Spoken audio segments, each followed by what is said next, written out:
I smoked some DMT. Oh.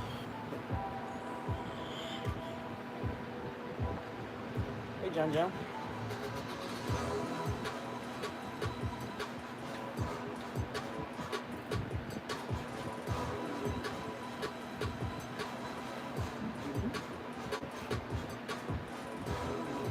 Tyson versus Paul coming on soon, John. It's gonna be the fight of a lifetime.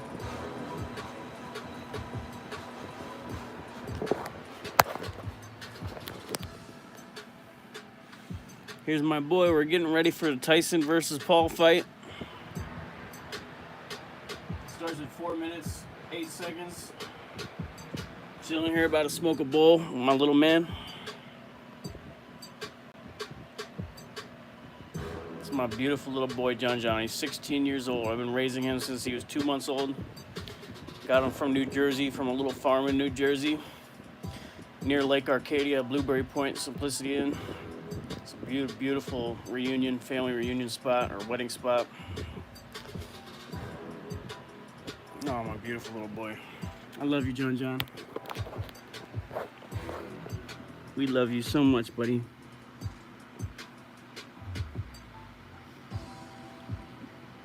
We love you to infinity and beyond, John. Okay, this is gonna be a lit fight.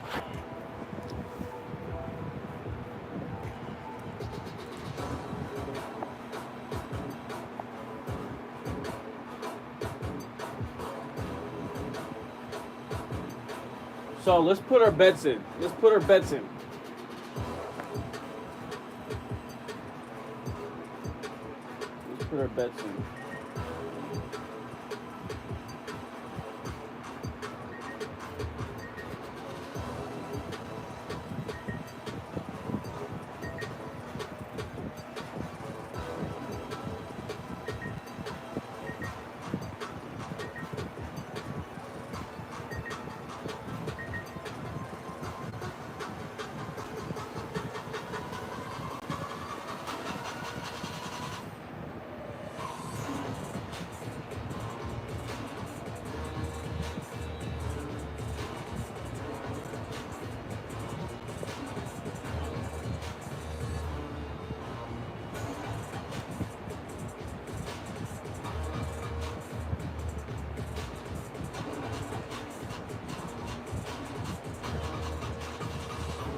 It's on! Age, it's a number.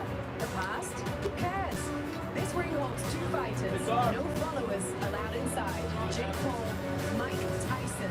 What more do you need to know? Live around the world on Netflix, right now.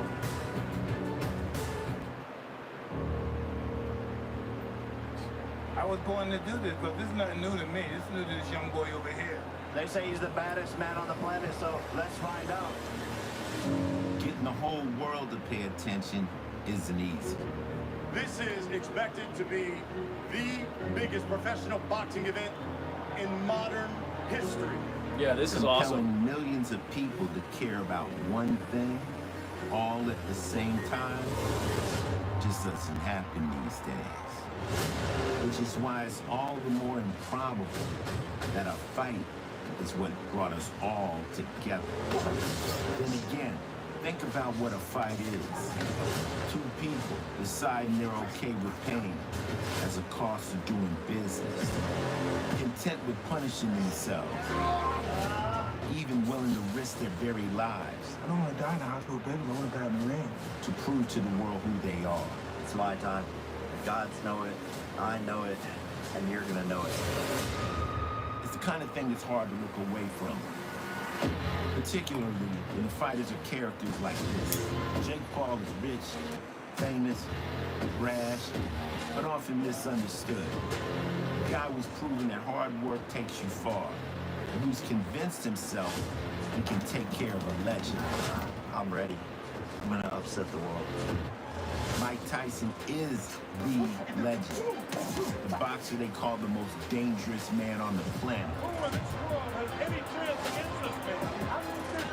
Heavyweight champion of the world,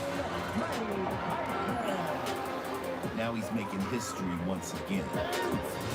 No other 58-year-old is doing this because they can't do it. It's something I have to do. Who's going to stop me? Right alongside them, Katie Taylor and Amanda Serrano. Two of the most accomplished fighters to ever step in a ring. Who've already proven how much they can summon against each other.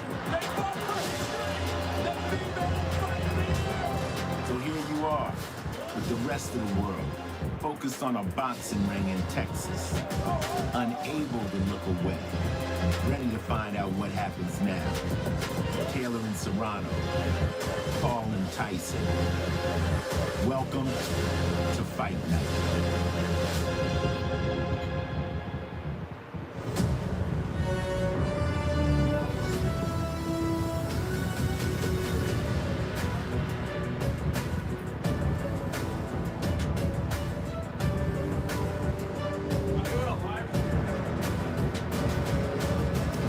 Tonight is the night. The eyes of the world are on AT&T Stadium in Arlington, Texas, where Netflix, in partnership with Most Valuable Promotions, proudly presents the most anticipated live boxing event in decades.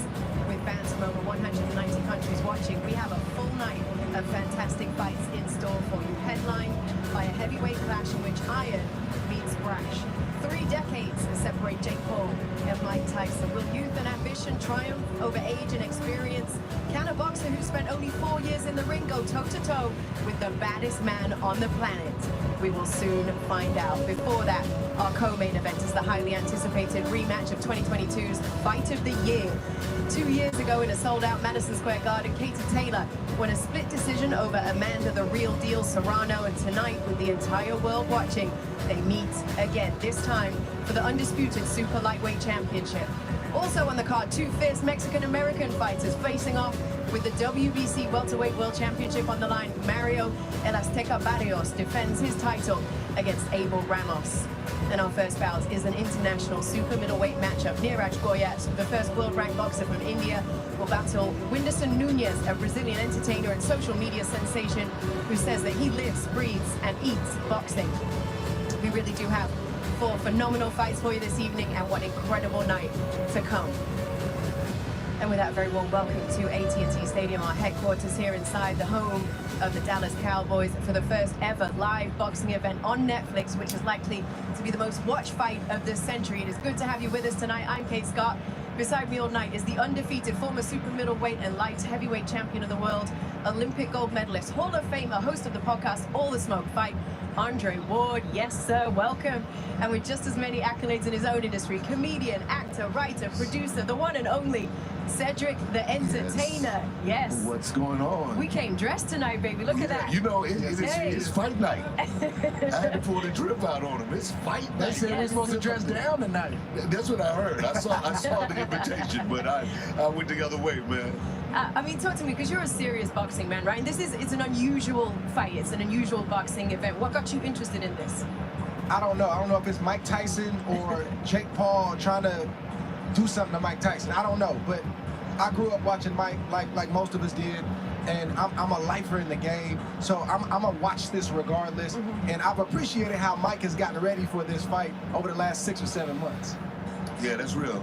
For a lot of us, like on the outside of boxing, watching Mike, like Andre said, coming up in boxing, it's what made you fall in love with the sport. He made you fall in love with boxing. Was that the case for you too? Oh, indeed. I mean, you know, he was one of the most, vicious boxers that we had seen in our time. Just electric when he came to the ring, always bringing like that power and excitement. And he just felt like he was from your hood. Like you recognized Mike when you saw him go in the ring. And so, and his fights were always fantastic, man. So, to see him back, 58 years old, in shape, ready to, handle his business on some grown man type. I mean, he's talked about using tonight to kind of want to remind himself who he is in the ring, to let his kids know who he is. Can you relate to that? Yeah, I mean, I can't relate to the 58. I mean, I'm 40 and I don't want to be nowhere near a boxing ring. But I can relate to the fire burning. I can relate to you having that competitiveness that doesn't die because you retire. I can relate to that, and I appreciate Mike again at 58 years old, disciplining his body to get in shape to even make it here tonight. When you get older, it's not about the fight you're worried about. It's all the training to get to the fight is what you're worried about, and Mike accomplished that. Hell, this was a 6-month camp. This was a long camp for this fight, too. Our team is going to be covering tonight's event from every single angle for you. We're going to have special guests with us throughout the evening, from heavyweight champions to football royalty to Hall of Fame hoopers. Sibley Scholes is on the floor to let us know who's here and what they think is going to happen tonight. Sibley, what's going on over there? What up, Sib? Thanks so much, Kate. I'm right here on the ground floor. The crowds just keep coming in. The anticipation to fight night right here on Netflix, live coming to you all at home and everyone around the world, has been so major. I was there at the beginning of the week for open workouts, got to talk to the fighters. They are ready. We are ready. And tonight, I got you covered on all the celebrity athlete interviews that you want to see. Just come to me and I got you. Right now, let's take it over to my guy, Ariel Helwani. Thank you, Sibley. Look, I know we're inside the home of the Dallas Cowboys, but if I'm being honest, all day long, I can't stop thinking about the legendary former head coach of the Buffalo Bills, Marv Levy. Why? He used to say to his players before all the big games in the 90s, where else would you rather be than right here, right now? And that's exactly how I feel. Honored to be a part of this dream team, and what a thrill to get to talk to the fighters after their fights and in the locker room before they make that walk. It's the best assignment in broadcast journalism, and I can't wait to kick things off. Kate? Thank you, Ariel. Yeah, here at AT&T Stadium and on Netflix around the world, we are counting down to an absolute blockbuster. Jake Paul versus Mike Tyson. We've got an all-star team for you tonight at ringside as well. Legendary broadcaster Mauro Ranallo is with one of the best to ever do it. Boxing icon Roy Jones Jr., an Academy Award nominee, a huge fight fan, the queen of boxing, ladies and gents, Rosie Perez, with us as well tonight. Mauro.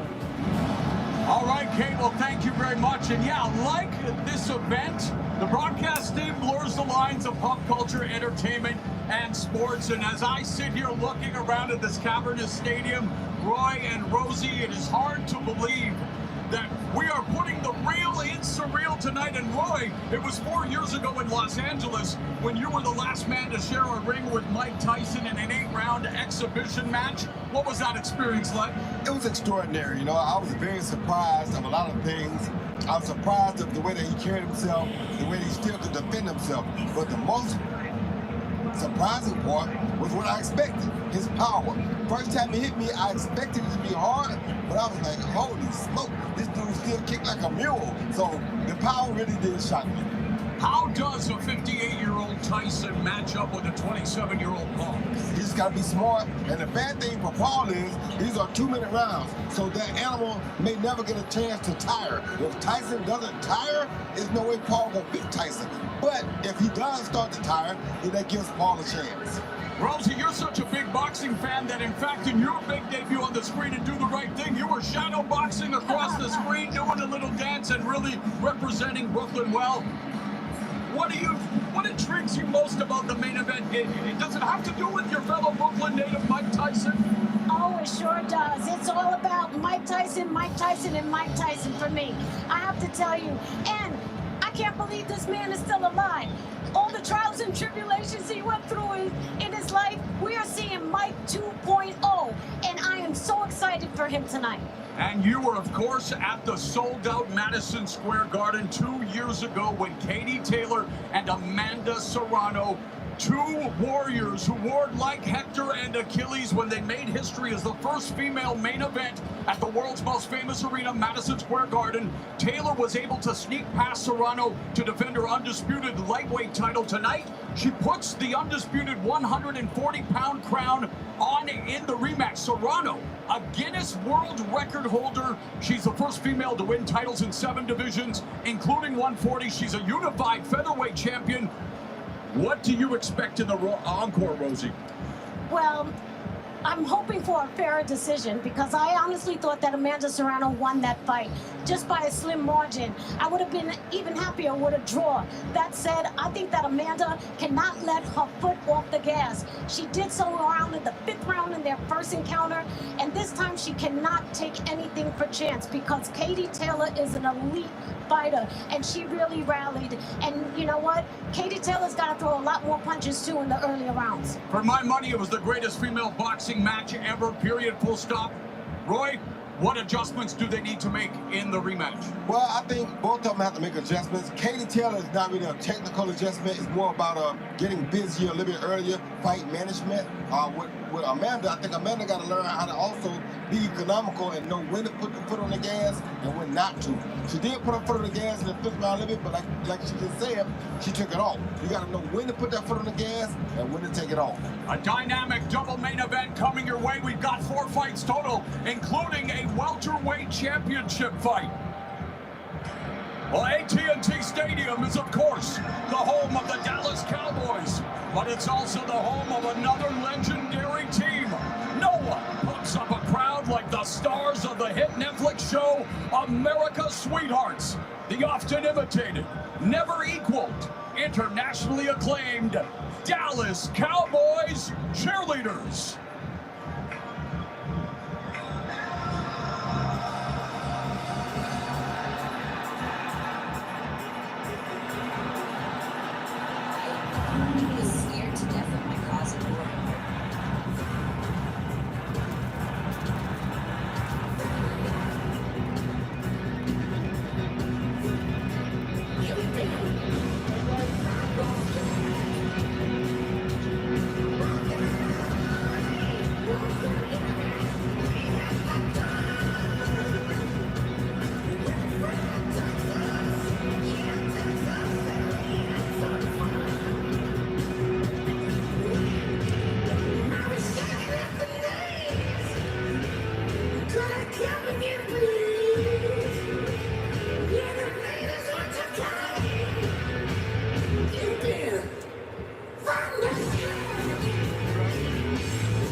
Yeah, the babes. Some hot babes. I made some babies with them. The Dallas Cowboys cheerleaders thunderstruck. We are ready to get thunderstruck in the ring tonight. The Lone Star State is known for Friday Night Lights, but tonight it's all about Friday night fights, culminating with the heavyweight main attraction, Jake El Gallo Paul versus Iron Mike Tyson. A fight no one saw coming is one the world will be watching. It's time to Netflix and thrill.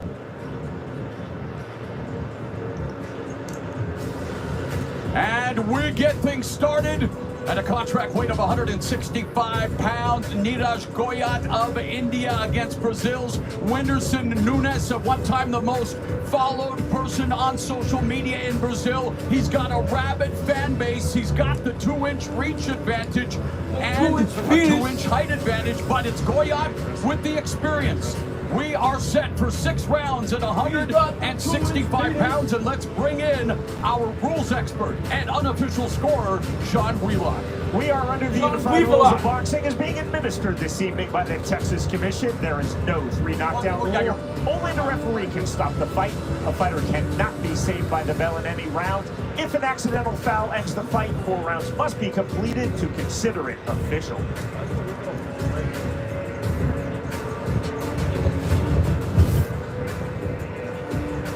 Ladies and gentlemen, and welcome inside AT&T Stadium, the home of the Dallas Cowboys, but tonight the home of Netflix's first live sporting event.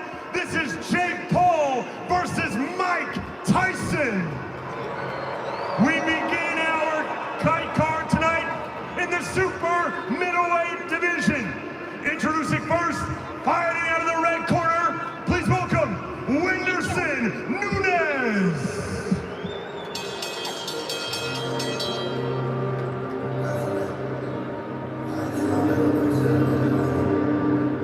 Lil Whindersson Nunes. He's been training with the likes of UFC light heavyweight champion Alex Pereira, one of the great strikers in combat sports, in preparation for the fight.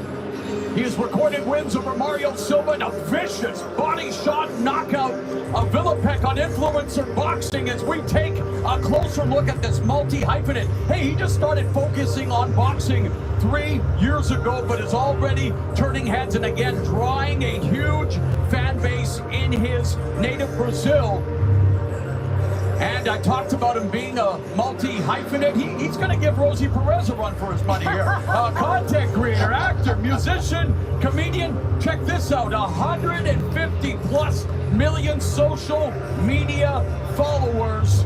And dominant in the digital age, now looking to dominate on the boxing stage. His Netflix comedy special debuted in 2019. So I guess you could say Whindersson Nunes puts the punch in Punchline.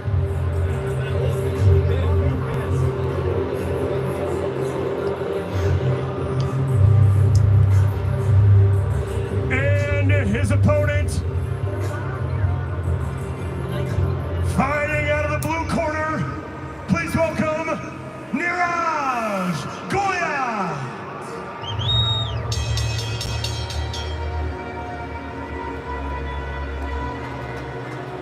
From one of the most populous countries on earth, India, has a decorated amateur system, but what a night and what an opportunity for both fighters, making history. The first boxers to walk out at AT&T Stadium, as we are streaming live and globally around the world on Netflix. And let's take a closer look now at Neeraj Goyat. He turned 33 on 11/11. Always nice to see the angel numbers. He's the first Indian boxer signed by Most Valuable Promotions. Hey, if you can't meet them, well, then you gotta join them. First world-ranked Indian boxer by the erstwhile sanctioning body WBC. And he went after Jake Paul, trying to drum up interest in a match. Would love to do it in India. And he's appeared in Bollywood films like, well, one of the greatest entertainment experiences I ever enjoyed was RRR. And if he's half explosive as that movie, then we are going to be in for some pugilistic pyrotechnics. Roy, here we go. India versus Brazil to kick off the Netflix era. I mean, you're a Hall of Famer. You've been involved in huge fights. What are you thinking right now as you see this? Nothing like this ever before. This is the biggest thing for boxing in the longest time, and I can't wait to see what the future holds for Netflix and boxing. All right, here we go. Now with the official ring introductions. Let's go inside the ring, and Cody, Big Mo Momarks. Good evening, ladies and gentlemen, and welcome to Paul versus Tyson, live worldwide on Netflix. We begin our main card in the super middleweight division, scheduled for 6 3-minute rounds. This and all bouts tonight are promoted by Most Valuable Promotions and sanctioned by the Texas State Athletic Commission. The judges for this bout, from Texas, Javier Alvarez. From Nevada, Lisa Giampa. And from Texas, David Yakabuchi. And our referee in charge when the bell rings, from Texas, James Green. Let's meet the fighters. First, fighting out of the red corner, wearing the orange and multicolored trunks, he stands 5 feet 9 inches tall. He weighed in at 164 pounds. He holds a combined record of 2 victories versus 2 defeats and 1 draw. And he fights out of Bom Jesus, Piauí, Brazil, introducing Whindersson Lil Win Nunes.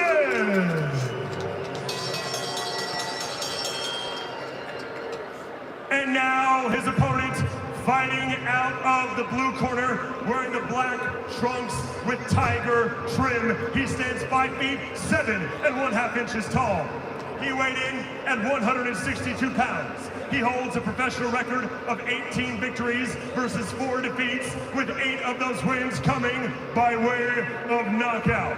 And he fights out of Haryana, India, introducing Neeraj Goya.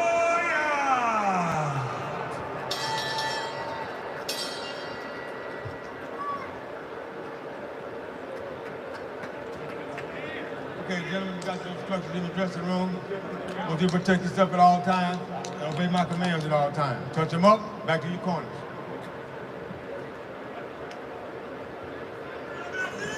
Stage is set. 33-year-old Neeraj Goya, a success story, serving as an inspiration for many aspiring boxers in India. While Whindersson Nunes, as colorful as the designs all over his body, he's ready to tattoo Goya here as we get things started. 6 rounds at 165 pounds. And again, you can look at a guy like Nunes who has limited exposure in the boxing ring, and yet already, and I saw this on tape, he has good instincts. He actually has a good jab, and he understands the fundamentals of the sport, Roy. He definitely understands the fundamentals. We got to see what the other guy has. The other guy got seems good to be, counter. Yeah, seems to be explosive, but I don't know how well he understands the fundamentals. But Nunes definitely understands the fundamentals of boxing. Nice counter left hook by Goya as he went downstairs. Well, we got to remember, Roy, that Goya has never been stopped. And he was named India's most promising boxer in 2008. So, oh, look at that shot. Nice shot. jab to the body and quick escape by Goya. And high guard by Nunes. Sorry, Roy. Yeah, Goya has a lot of experience too, and I think he's already gained Nunes' respect a little bit. Yes, 25th professional fight. He's 18-4-2 with 8 KOs. As Rosie mentions, never been stopped. And Nunes has been busy on the influencer circuit, but getting an opportunity now because, well, when you got 150+ million followers, maybe you do deserve an opportunity to spread your stuff on the largest streaming service here, Rosie, as we go around the world on Netflix. Oh, an uppercut on the inside, and Goya splitting the peekaboo guard effectively with the combination. What's funny is you put 2 YouTubers in front of each other, and look what great fight, great action we get, you know? And Goya, well, he wanted to, as we mentioned, take on Jake Paul, but there's a huge market in India and a man who is crossed over as well. Rosie, we mentioned his work in acting, but he wants to be the best boxer, and yet he's leaving his head exposed as he throws those combinations. He sure is. You know? And he's kind of tempting Nunes. He's tempting Nunes, but you know what? One punch could change a fight, so he needs to be careful. And here comes Goyat and Roy at close quarters. Goyat attacking the body well, mid-range. He's very good. He's very comfortable. Hey, he looks like somebody I know with the hands low like that. Roy Jones Jr. Goyat looks very, very confident. Counter right hand across the jawline of Nunes by Goyat. Under 30 left in the first. And again, only a 6-round fight. So it is a sprint more than a marathon. And the combinations from Goyat, but he leaves a wide open lane. He leaves a Texas-sized lane down the middle, Rosie. Open. And he's very fatigued right now. He's hiding it well, but he's very fatigued.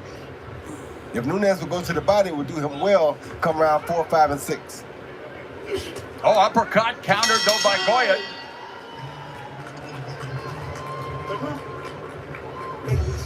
Kuldeep Singh is the trainer for Goyat. Caio Franco, the trainer for Nunes.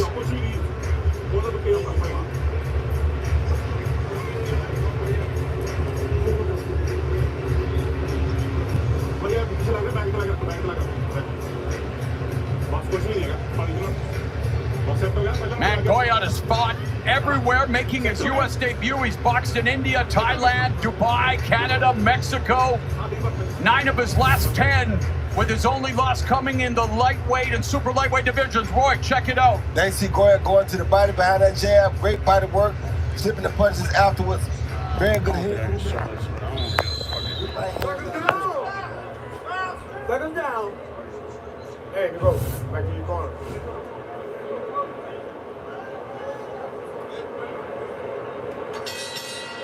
Nunes told the Brazilian press that he was already on weight 165 pounds for this fight in June. What's your reaction to that, Roy? Good thing, bad thing? I think it's a good thing. Why so? Well, I think he looks strong, he feels more comfortable, and this guy's not a big 165 pounder that he's fighting, so I think it's a great idea. And Nunes did tell the press in Brazil that he was too cautious in recent bouts. He was waiting around too much in the first round, and he says that he's out for blood tonight, Rosie, and that's Goyat looking for blood, though. Yeah, that's what I was going to say. Goyat's breathing very hard, though. Nunes needs to go to Goyat's body. Right hand land by Goyat combination. He's in the black with orange trunks. Nunes is in the orange. A minute elapsed here in the second round, and Goyat again just taunting Nunes like it's a trap, I guess, but be careful what you wish for. He did get him with a right uppercut on the inside, but he seems to be the bigger puncher. He's definitely the bigger puncher, and he definitely has the quicker hands. But he's definitely more fatigued, too. He sure is. He does not want It's almost like shit.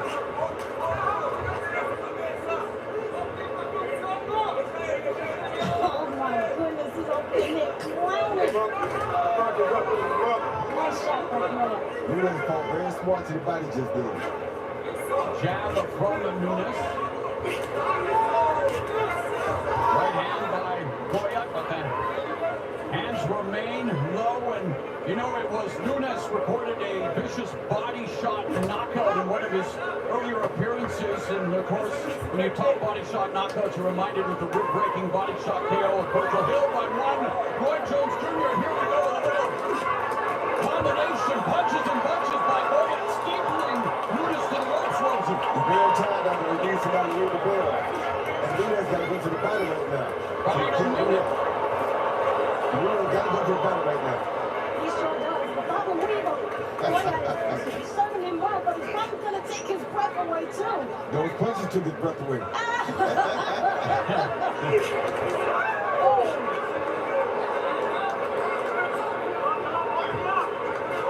Under 30 seconds left here in the second. Goyat with explosive bursts of punches. And maybe because he saw Roy Jones Jr. inside, deciding to keep his hands low. But I don't know if he has the speed or reflexes or a skill of one of the best we've ever put in the glove as we come to the end from the hip. I love his reflexes. And he's put together the combinations.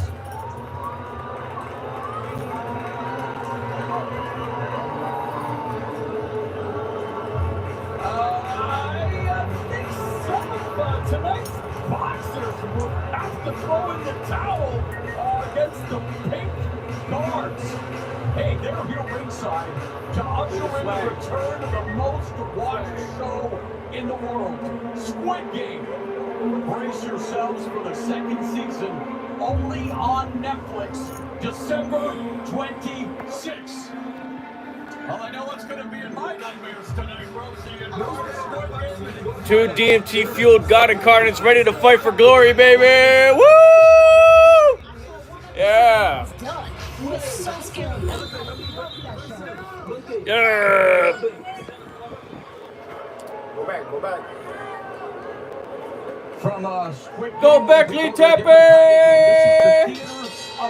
Go back, Lee Tepe! What kind of truth are you ascertaining early on from Goyat and Nunes? Well, the truth that we're seeing is that Nunes is a very good fighter with very good reflexes. And Nunes is the guy who needs to push issues into the body, because if you let Goyat fight the way he wants to fight, he's going to win. Because he knows how to control himself. He has way more experience than Nunes. Total punches through 2 rounds. Goyat 35 of 147, landing at a 31% clip. Nunes 26 of 112 for 23%. Good lead, curling left hook behind the guard by Nunes, but missed with the right uppercut. Trying to bob and weave in for Goyat. Predictable patterns coming forward, Roy, with those combination punches. Yeah, highly predictable, but see, now Roy's doing the right thing. You know, he's throwing good body shots down. That's going to serve him well down the line. Yeah, and it seems like he's throwing a lot, but it doesn't seem a lot behind those punches. No, he's not throwing a lot of effective punches. Only 1 or 2, like the last punch, is usually like that. His last punch is usually his best punch. Good body shots by Nunes. And good work by Goyat. Goyat taking a really deep breath, but he's got the reflexes, body moving, bobbing and weaving, landing punches, reaching the midpoint of the third, and Goyat cuffing the head of Nunes, and Goyat now just marching across the ring, and Nunes needs to track him down, needs to cut off the ring. Nunes needs to beat the body. Yeah, he's marching because he's trying to catch his breath. Exactly. And you wonder, though, again, and obviously they trained. Boxing is a very disciplined and highly intensive sport, but you got to think maybe the breath could be taken away when you finally walk into AT&T Stadium, launching the first boxing event on Netflix, Roy? He could be, but what happens here, I think he thinks he's so good. He's probably so much better than the people he's sparring in India, and he don't think he needs to be in shape. Rosie, what's your take? I just think that he needs to be more serious. He really doesn't. He just doesn't seem like that. That was kind of a flat punch, right? It sure was. Right. Okay, what's going on?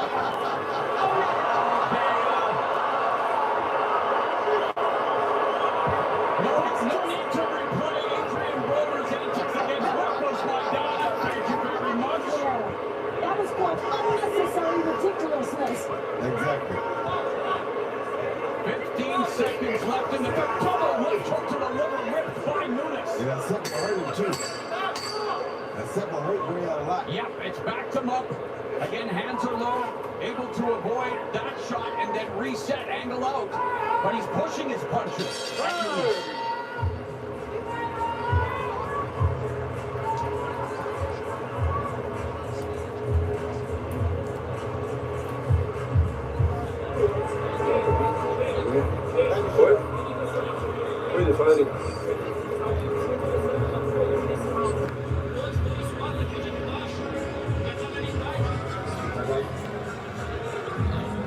Eu acabei de vir aqui tirar uma onda, calma. Agora é sua hora, irmão. Terceiro round. Vamos lá, você tá bem na luta. Você tem mais mão que ele tá sentindo suas mãos embaixo, tudo, mano. Tudo. Chegou na frente. Easy Goyat. Number 2 is tough. With a quick entrance to all that will happen. But it's really humiliating and embarrassing to the opponent. Take him down! Go back, go back. Go back, go back. It's all about taking his confidence. All about making him feel like he's the lesser of the two in the ring. Tyson versus Paul is coming up. Beast master in India. You mentioned his appearance in Bollywood films, but this is boxing and laser focus as we look at total punches. And Goyat has almost, well, nearly doubled the clip. Landing at a higher percentage as well, Rosie. Goyat trying to humiliate Nunez like that to work against him. Because Nunez, if he can keep his composure, he's probably going to be so pissed off he's going to want to knock this guy out. He said he was out for blood tonight. Goyat able to slip the jab and again bob and weave, missing the shots. He's the jab, lands a lead right hand, another right hand, and now level changes, and there's Goyat opening up on Nunez, upstairs, downstairs. Nice punch distribution, Roy. Goyat's doing everything he can to make Nunez focus only on his head. That's why he's playing the game that he's playing. He wants Nunez to try to kill him to the head and leave his body alone. And so far, it's working for him. Uppercut, lead uppercut lands for Nunez, but doesn't follow up. Uppercuts on the inside by Goyat.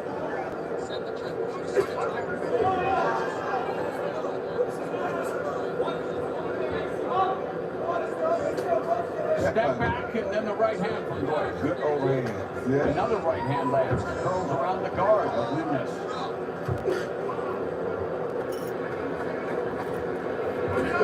Body shots by Nunez.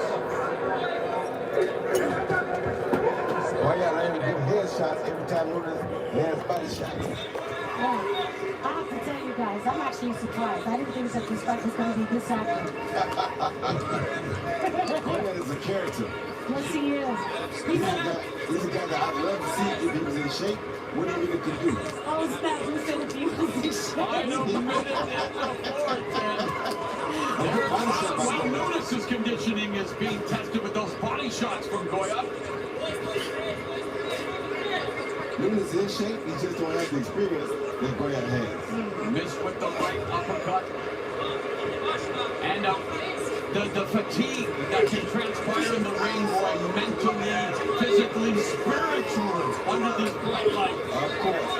But as you see, Goyat, with his experience, he's better for that. And he's starting to put on a show, Rosie. Oh, yes, he is. He told us in the office meeting that he loves to use his acting skills inside the ring. Oh, he's putting on a show now, wanting to entertain the millions back home in India and fans watching around the world. So he knows the spotlight's on him, and it's all about winning. It's all about skills.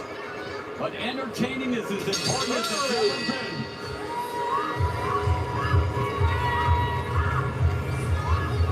All right, let's go back to the weigh-in yesterday with Jake Paul and Mike Tyson.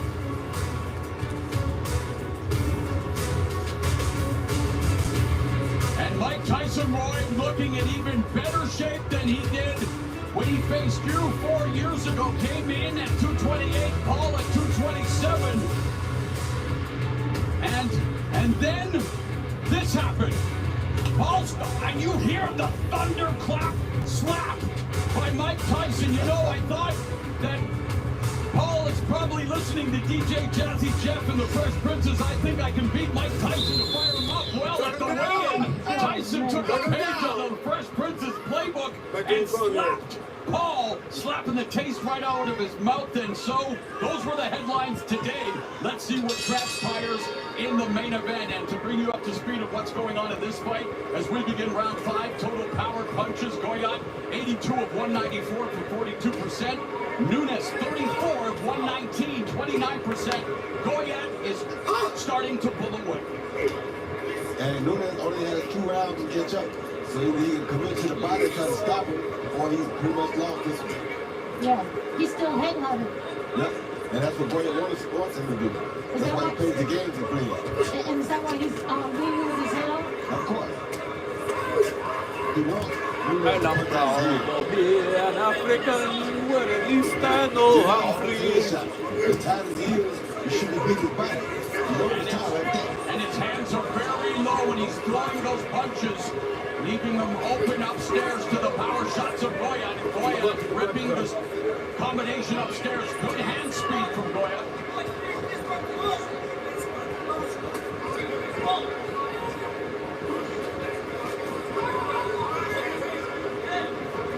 At least I know I'm cheating. Because of Goya's hand speed. Goya could have passed with those quick hands. Never no power with it. Quick hand, quick tafiti. Quick tafiti. With the quick. And Nunez don't know how to deal with it. And he doesn't know how to deal with Goya. Minute and a half left in the penultimate round. Combination upstairs by Goya, goes back downstairs. Crouching. Left hook from Nunes, right hand, clips the jaw. There's a nice left hook from Nunes, right? Yeah, but Goya has never been that top, and Goya's experience has carried him through his fight.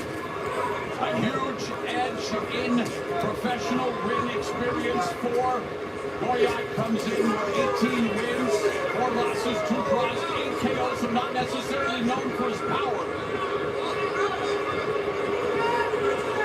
All I'm thinking is, imagine if Goya had power behind those punches. This would be over already. Or imagine if he was just some conditioning.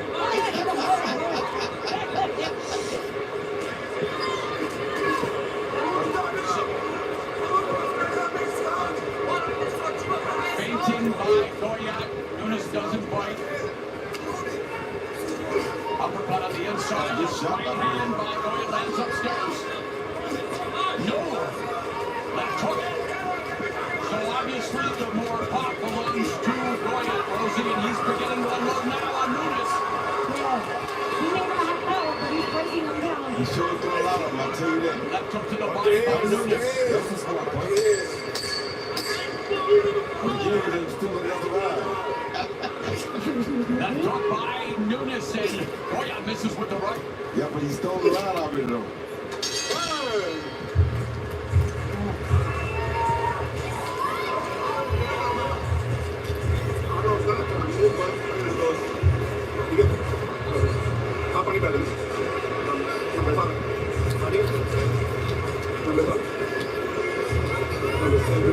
Last round समझ गया last round ठीक है और तेन पता ना की करना मैंने दसन की लोड़ नहीं पहला मिनट पता कर देना अपना ओके भैया पहला राउंड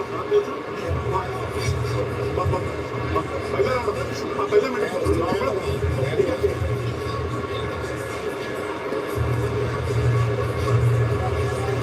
है पहला मिनट नॉर्मल दूसरे 2 मिनट में चिक्का हुआ मिलता है ठीक है As always, great to have MVP models Rafaela Minagos and Sydney Thomas with us here tonight.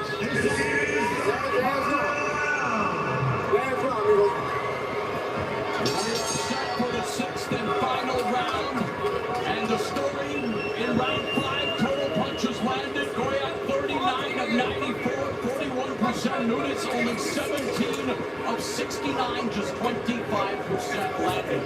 Goya, when he went to his corner, he looked like he was ready to bed.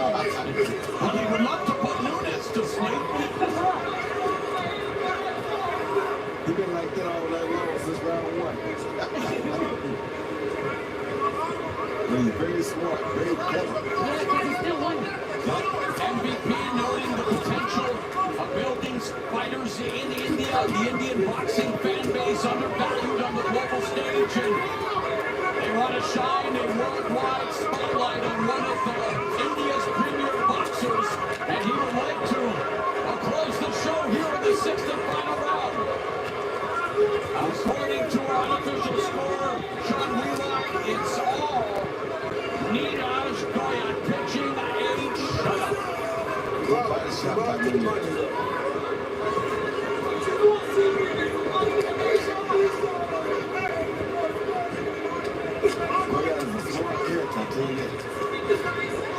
Been a pro since 2013. Would love to become a WBC champion and follow the footsteps of his favorite boxer, Mike Tyson.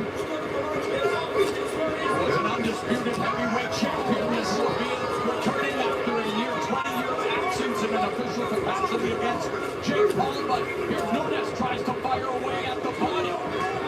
And the gamesmanship of Goya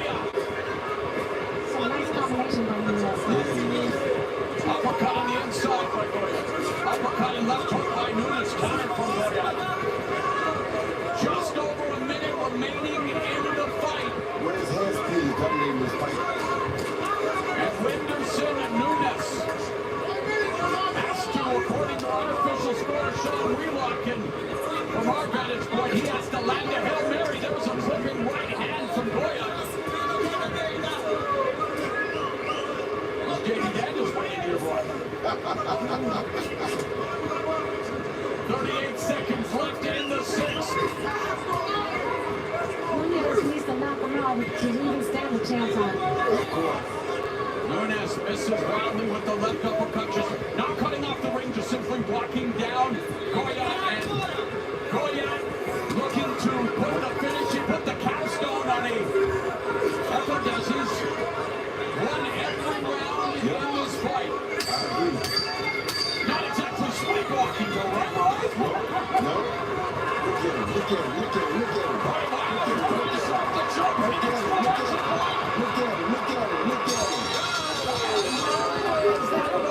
Brazil and India get things started here on Netflix.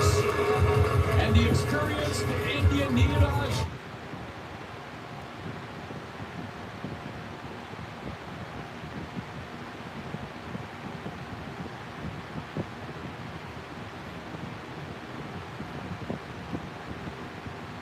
The capstone on a Epidez's. Won every round in this fight. Not exactly sleepwalking, though, right? No. Look at him.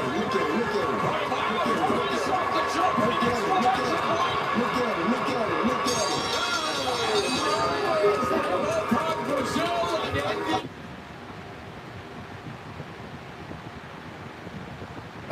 He's throwing really good punches. And he keeps throwing in punches. See that? Slap those. Step with the palm of the glove. So that's why the guys open his hands and let him hit him. If he wasn't slapping, no way that new man would have let him hit him like that. But right there, that was a slap. See that? He's hit with the fourth part of the glove. That's a slap. Yep.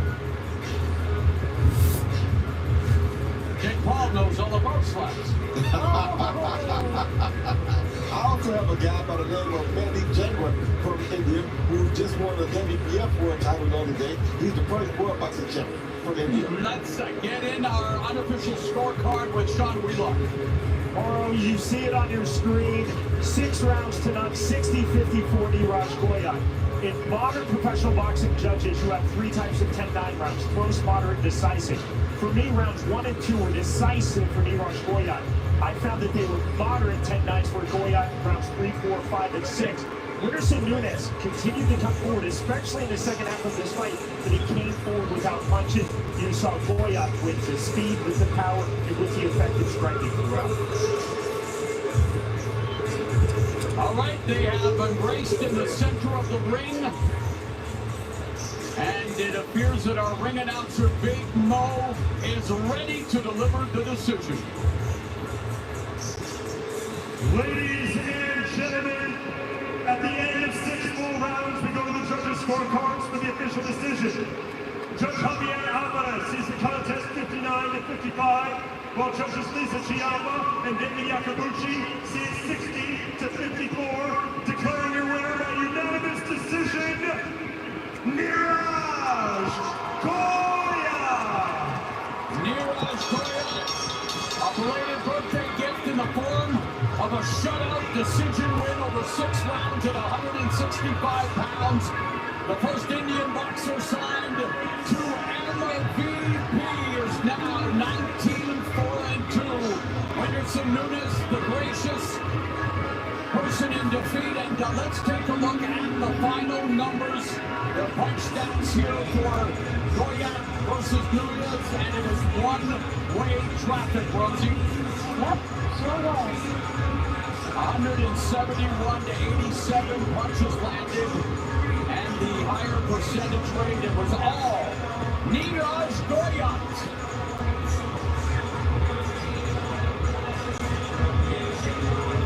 We have a hat trick of tilt still to come your way. Coming up, the second of our World Championship fights tonight. Earlier tonight on the prelims, Shadesha Green beat Melinda Watpool to win a vacant 168-pound crown. Mario Barrios defends his full status as welterweight champion against Damel Ramos.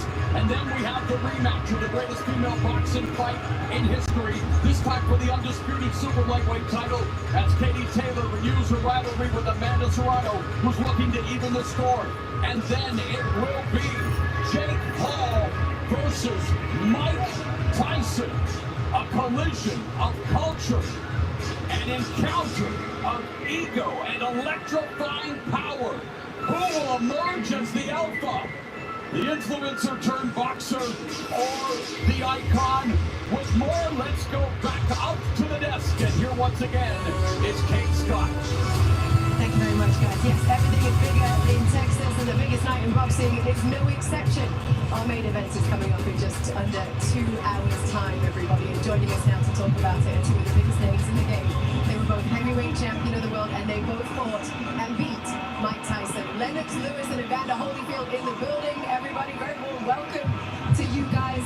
Somebody's been in the gym. You look like you're in fighting condition, Evander. What's going on? You look like you're ready. Evander, you look like you're ready to fight. You're not fighting tonight, but you look like you're ready to fight. What you doing? I just stay in shape, man. Lennox, you beat Mike Tyson. Tell us, what does that feel like? It's got to feel good, don't it? It feels good. It feels good. I'm sorry for Jake Paul because, you know, when Tyson comes in, he's going to be going forward. Jake is going to be going backwards because, you know, when a guy like Mike Tyson, it almost looks like a pit bull coming at you. You know, it's pretty scary. So, Roy Jones knows about that, so he can talk about that more. You struggling to hear, right, Evander? You don't hear me? Just to check, you don't hear me.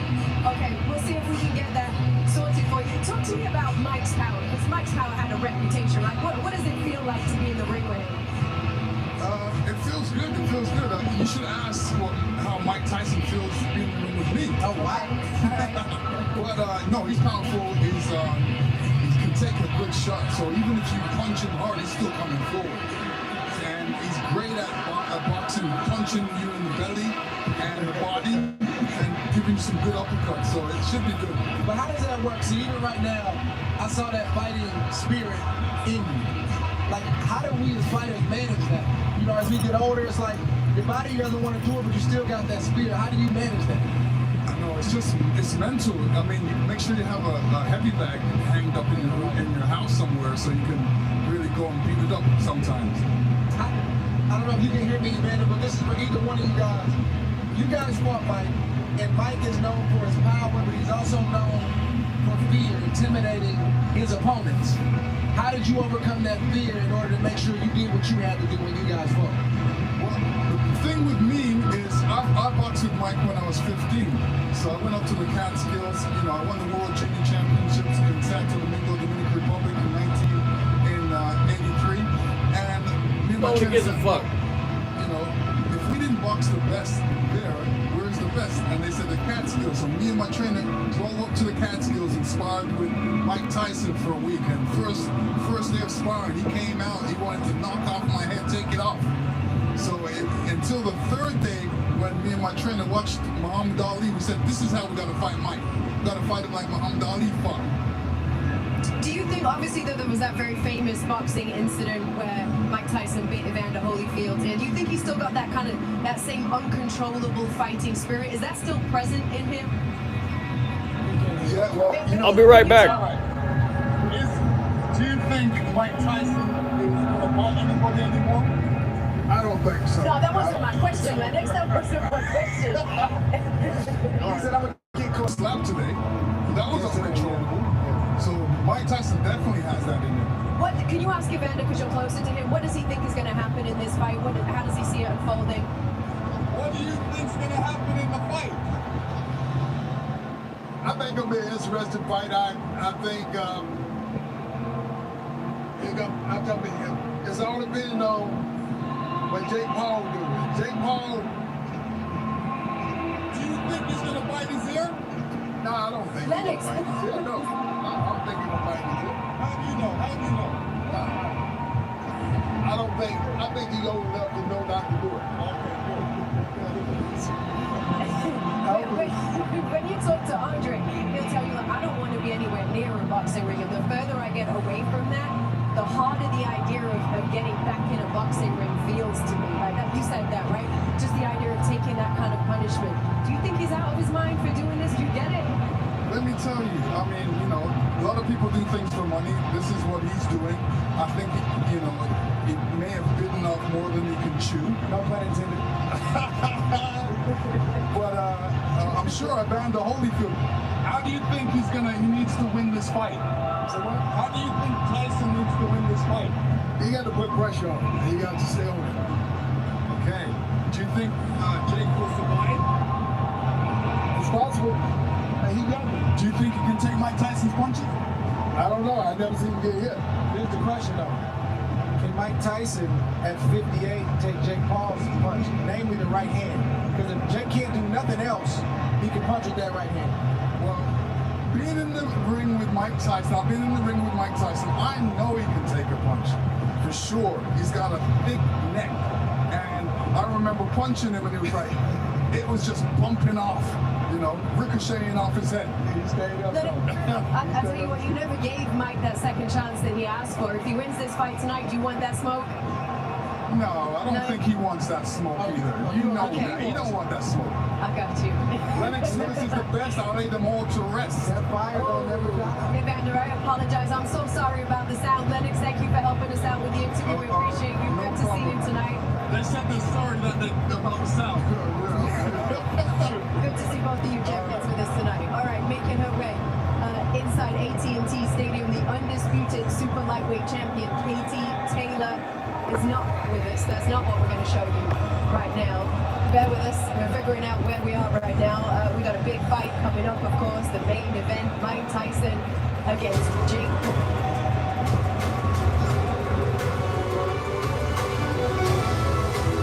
Where are we, guys?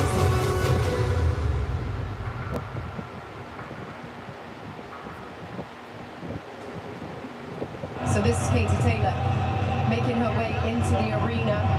She ready, Andre? Very ready.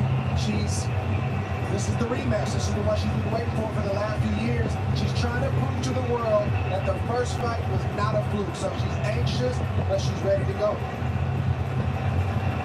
Yes, she is. She's got a big fight against up ahead of her. I'm sure she'll feel like this is potentially, could well be the toughest fight of her career that she is coming into, knowing how that first fight went. They got some beautiful locker rooms.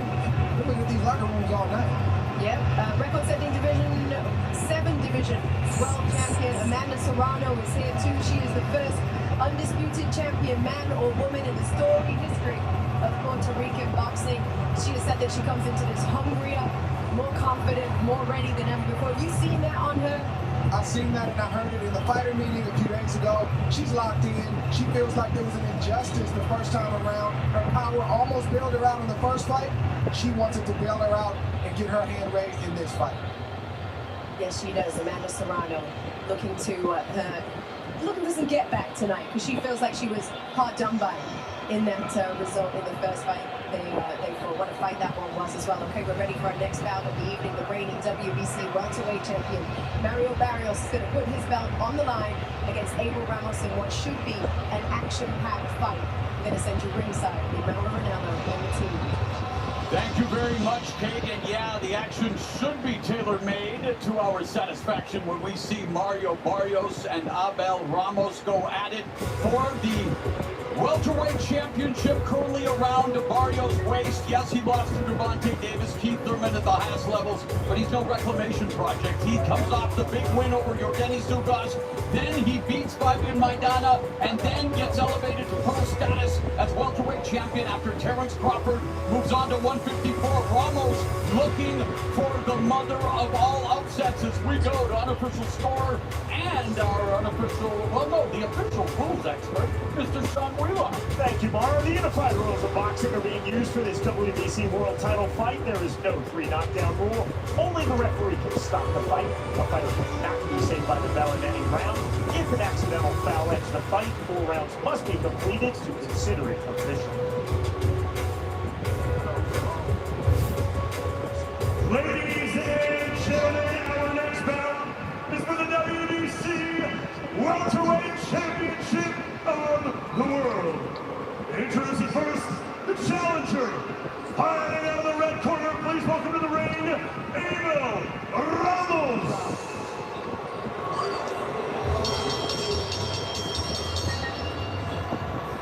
33-year-old Abel Ramos, a native of Casa Grande, Arizona, 40 minutes from Phoenix, and, well, he's hoping to rise from the ashes like a phoenix and take advantage of this World Championship opportunity as we take a closer look. Hey, for many, boxing is a family affair. Just ask Roy Jones.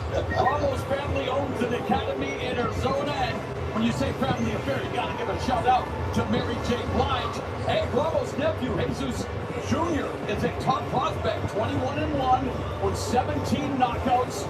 We keep that family tree going because Abel is trained by his brother, Jesus Sr. He's fought 5 champions in his pro career, so they say iron's supposed to sharpen iron, but as he makes this walk, he is doing so in hopes of becoming a world champion, and it would be a very real Rocky story if Ramos was able to do so, Rosie. Yeah, I'll tell you, I want people who are watching at home to please call your friends, call your loved ones, and say, get in front of your TV for this fight. It is going to be action-packed, right, Roy? You better believe it. Anytime you got Mike Tyson, you don't know what you might get, but you know you're going to get something extraordinary.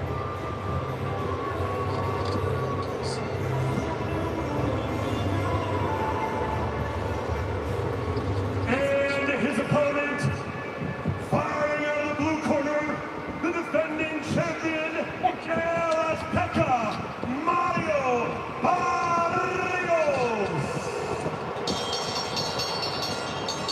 Oh, that looks cool.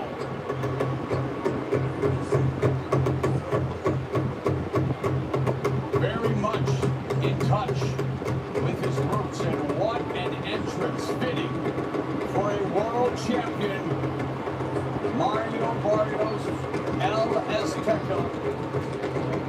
Inspired by his indigenous cultural roots, it's a tribute, his nickname, to the rich history and warrior spirit of the Aztec civilization.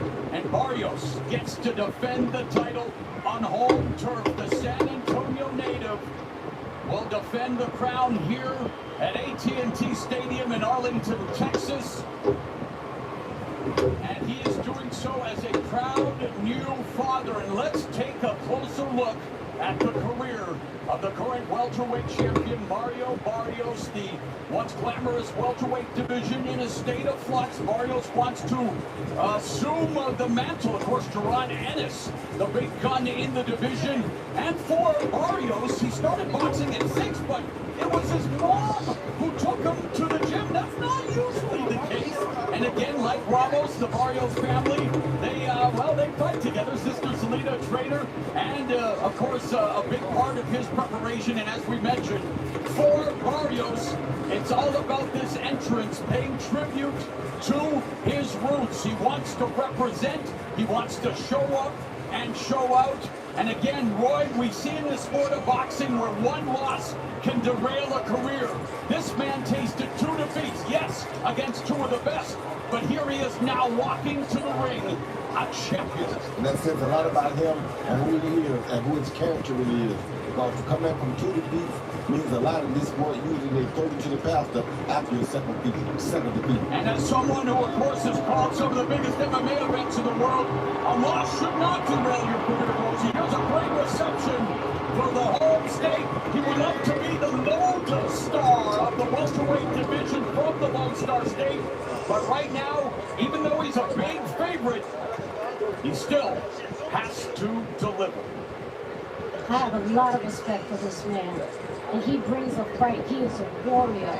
You know, his ring walk was just the perfect personification of who he is as a fighter. I love Mario Barrios. All right, let's go back inside the ring. The official introductions for this championship bout. Big Mo. Ladies and gentlemen, live from AT&T Stadium and live worldwide on Netflix, this bout is scheduled for 12 3-minute rounds and is for the WBC Welterweight Championship of the World. Our judges at ringside, from Texas, Javier Alvarez, from West Virginia, Doug Robinson, and from Florida, Mike Ross. Our timekeepers, Enel Perez and Arthur White. And our referee in charge for the bell rings from Panama, Hector Abu. Let's meet the fighters. First, the challenger, fighting out of the red corner, wearing the black, red, and gold trunks. He stands 5 feet, 9 inches tall. He weighed in at 146, 124 pounds. He owns a professional record of 28 victories versus 6 defeats and 2 draws, with 22 of those wins coming by way of knockout. And he fights out of Casa Grande, Arizona, USA, introducing Abel Ramos.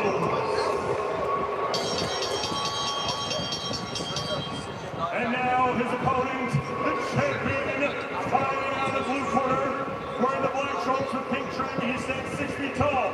He weighed in at 146.8 pounds. He holds a professional record of 29 victories versus 2 defeats, with 18 of those wins coming by way of knockout.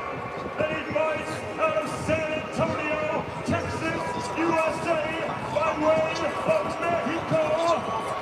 Introducing the former WBA regular super lightweight champion and the current reigning, defending WBC welterweight champion of the world, damas y caballeros, presentando el campeón del mundo, Mario El Azteca Barrios.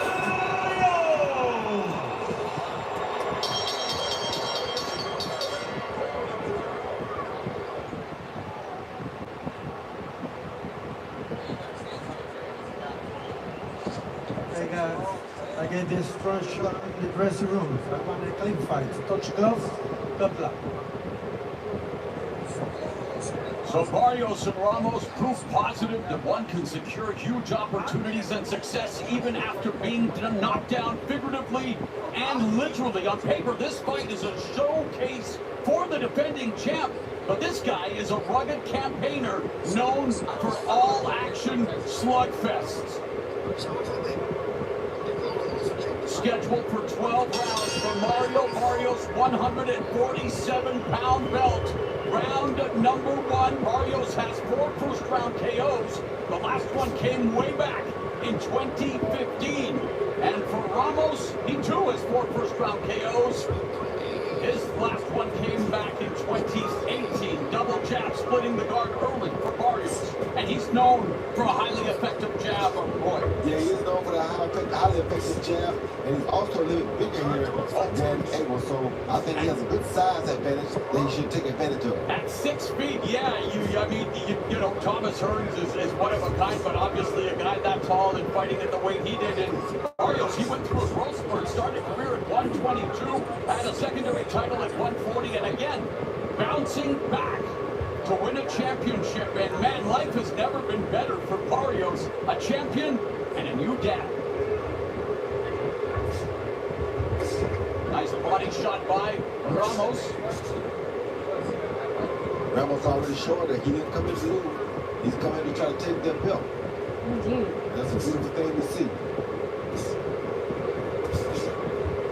And at the end of this fight, Ramos would love to hear 50 Cent of the game. Look, hate it or love it, the underdogs. Oh, God. Nice fight. Shot to the knee. Did he tuck the glove? Tucks again. Beautiful right hand. And so obviously Barrios knows he can impact Ramos, and it's early in the fight. Of course, he shocked him with that straight right lead. Might have shocked himself too. Shock the system. Good jab by Barrios. Yeah, the jab is his bread and butter, Rosie. Yeah, but Ramos is trying to remain calm because that punch shook him, for sure. And Ramos has been down 4 times. Knocked down against Francisco Santana, but that was in 2019. Was knocked down twice against Ivan Baranchik, and was also knocked down against Ramesses Gil. So again, he has been knocked down before, tasted the power of Barrios here in round 1. The knees buckled, but he did not go down. But it's all the champion here in the first frame. If he keeps going straight backwards off of that right hand that Barrios is going, he's going to go down again. What do you think about the state of the welterweight division? You know, last year I had called Terrence Crawford against Errol Spence Jr., one of the most anticipated fights in a while in the welterweight division, and now Crawford has moved up to 154, so there's an opportunity here for a new wave, and of course, Ron Booth Martinez remains the belle of the ball, but Barrios wants to make sure people remember his name as a champion. And what weight division is going to read this stage right now?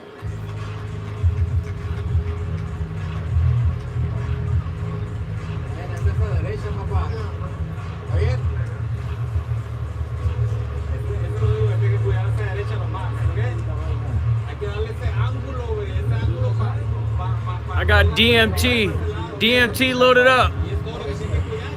This is how you trip and go into another multi-dimensional universe.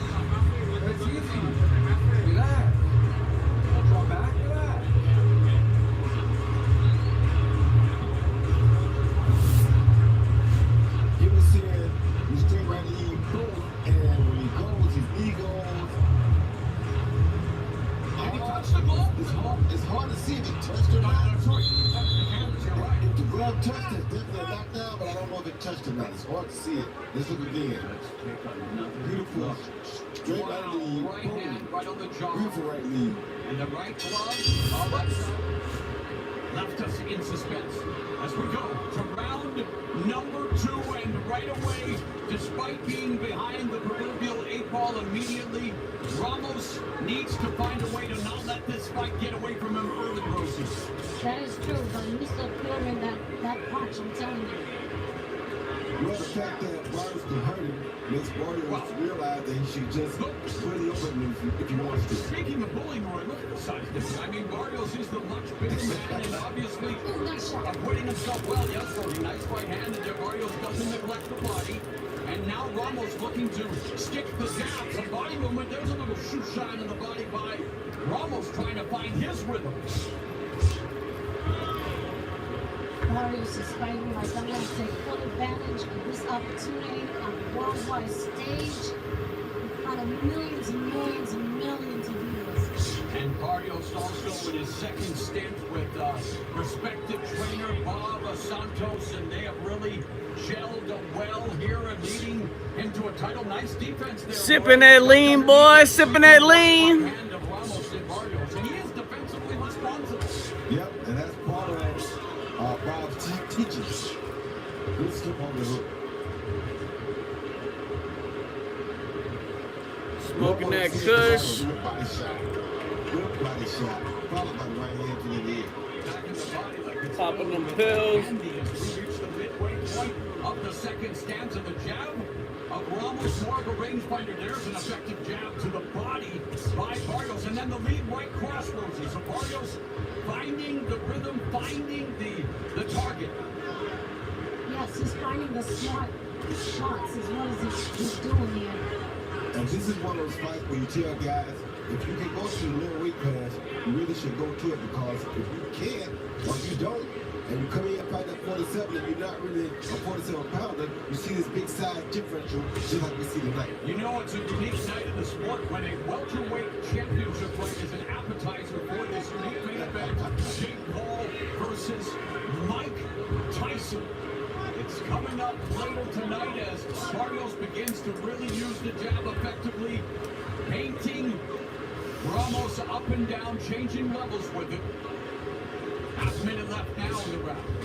Ramos is landing some good body shots for this round, though.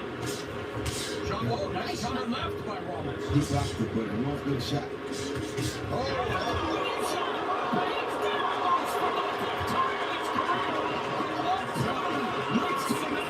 Let's listen to the count.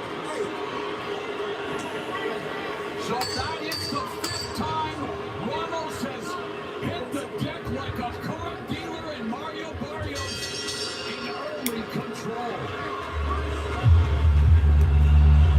Mario is not playing tonight.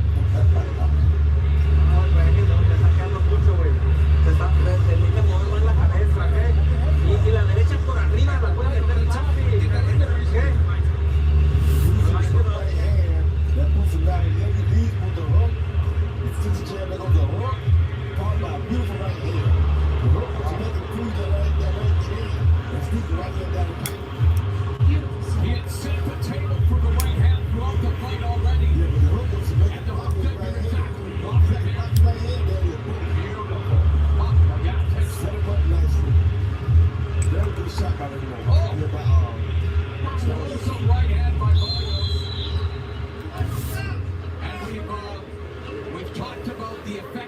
of his jab, and Mario Barrios' 10 landed jabs is 2 times the welterweight average per round. So it's obviously, look, speak about the importance of the jab, Roy, and its many uses. It's important when you know how to use it, and you know what you're using it for. Some guys use it to fish with, some guys use it to stab to the body with, some guys use a sharp snapping jab to throw guys with them on. So the jab has a lot of different uses. You just have to know which one is best for you or which one is necessary against that certain opponent.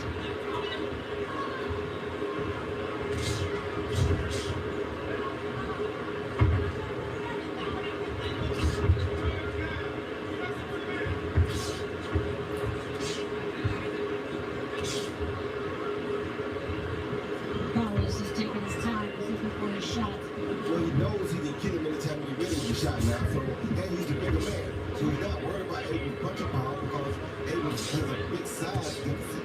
You know what I'm saying? So with that being said, Barrios can do anything he wants to. He already knows he can hurt him. He knows he can drop him when he gets ready. And he knows he can take his punch. Now it's just a matter of him setting the shot up. You get him out.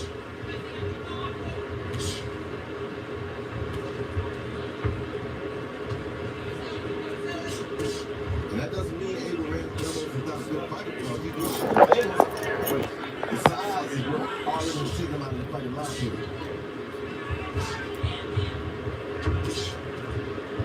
For a world title fight, you wouldn't say no leg no matter what, even if you are the only size guy. It's a world title fight, some guys never get this. And he probably had to take it. What do you think of his response to getting knocked down? I think it's good because he gets up and comes back and fights like he's been knocked out before. And he has 5 times. He's not a rookie at being knocked down. He knows what to do afterwards. There's a double left, the uppercut and the left hand, and another real piston-like jab by Mario Barrios. And like I told you, just keep back and forth like you need to. Elbow, left hook to the body, left hook upstairs. Sorry, Roy Ramos with a nice 3-punch combination with the left. Yeah, what? But if you keep back and straight up, if Barrios goes at him, he's going to go down again because Barrios is too long to back straight up from him. And you see Rosie Barrios, the quintessential pro, the body movement, upper body movement. And you see a lot of that from Amanda Serrano when she challenges Katie Taylor for the undisputed super lightweight title coming up next. And believe me, you'll want to call everyone you know and be a part of the women's boxing revolution. Taylor Serrano put on a fight for the ages 2 years ago at Madison Square Garden when they made history, the first female headlining event at the Mecca. And that's still in front. Right now, Mario Barrios continues to put in the work. Nice left hook, lands the lead left to the jaw of Ramos, dissolves the welterweight champ. Ramos got some big shots in that round. 2 big shots up in A little more, okay? Doing everything perfect. Just keep using the jab, be a little busier with the jab. Now. But you gotta go to the fight. Walking our friend up coming all the way. Never bring him out. You're involved. And the exclusive MVP Owners Experience, a first of its kind ringside boxing experience, was sold to Toy Law, the national personal injury law firm. Now that's the best seats in the house. I thought we had the best seats in the house.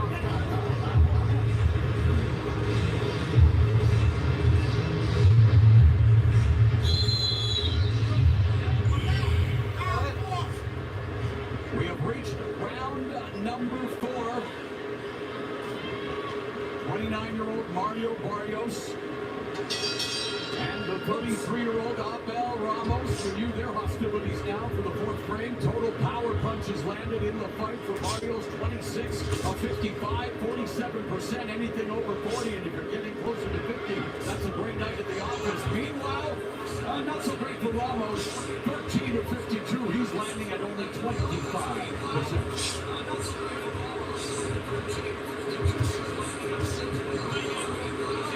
Mario learned a lot from his 2 big losses against Tank and Keith Thurman.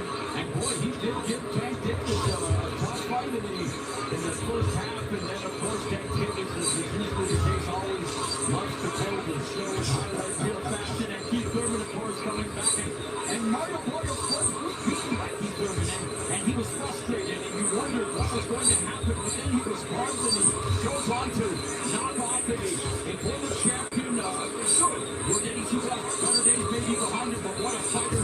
Tyson. For Mario Barrios now, making the first full title defense of his welterweight crown, he wants to put on a show. He wants to make a statement here tonight in Texas. So far, he's been doing just that.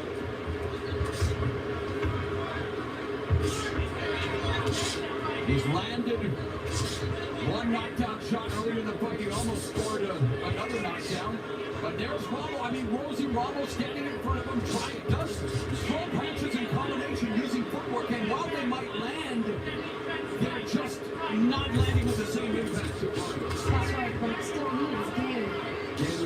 And that's what we expect. Did you say he is gay? And when you get two Mexican Americans in the squared circle, yeah, you're liable to get some fistic fireworks. Just over a minute left here on the board. He's just by Barrios. Oh, good right hand by Barrios. Good, Thomas. Barrios can take a punch. Because after you get tanked by 10, you know, you can take a lot. Yeah, he's been down 3 times. All of those times against Gervonta Tank Davis. But you mentioned this, and I know it's cliche, Lord, but all of us in life, when, you know, losing is learning. It's supposed to be anyway. Right, Ray? Yes, it is. And it's about the reflection. It's not just a loss, it's about how you reflect on what happened to you. And it has made Barrios a much better fighter. But like Rosie said, Ramos is game. It's just he's been unable to really get the attention of Barrios or cause him any consternation. Plus, he's scared of Barrios' power. Yeah, Barrios has 18 knockouts, 29 wins.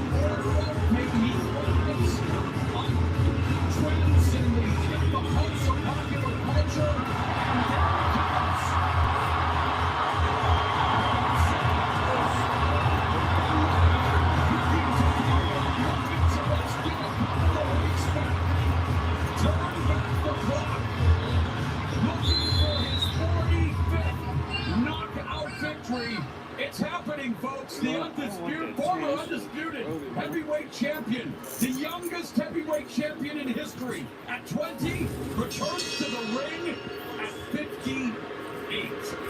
This is round number 5. That was a fly-ass jacket.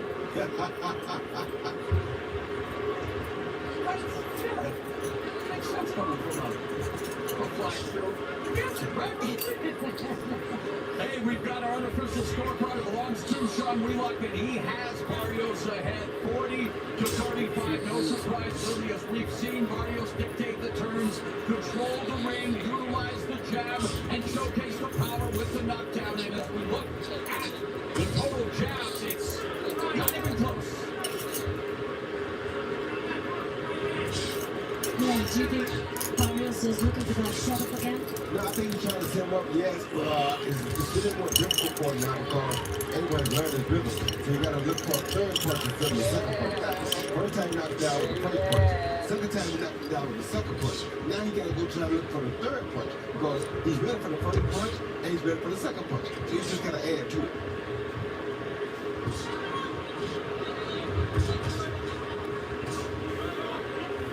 And usually when you go 2, he won't expect that third one because he got to drop by 2 the second time. Right. So if you add a third one to it, you're surprised.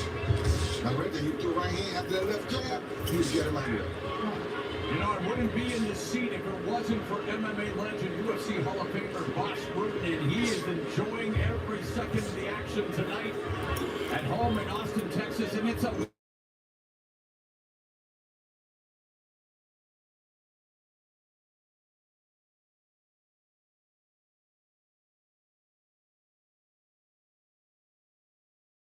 blow up Ramos. Ramos would love to do the same thing. And again, Roy, when you look at Ramos's activity with his strategy,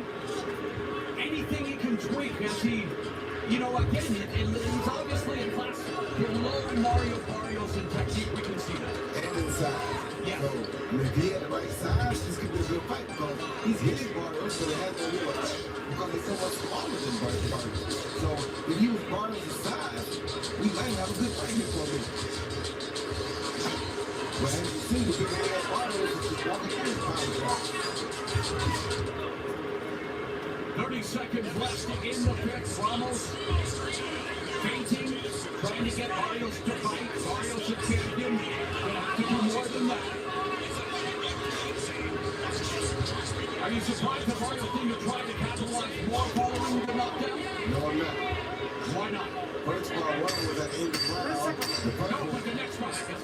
Well, first, but I just think we come because Abel came back throwing fire shots at him. So he know Abel wasn't really hurt in that next round. Because no reason to try to attack a guy who's not hurt.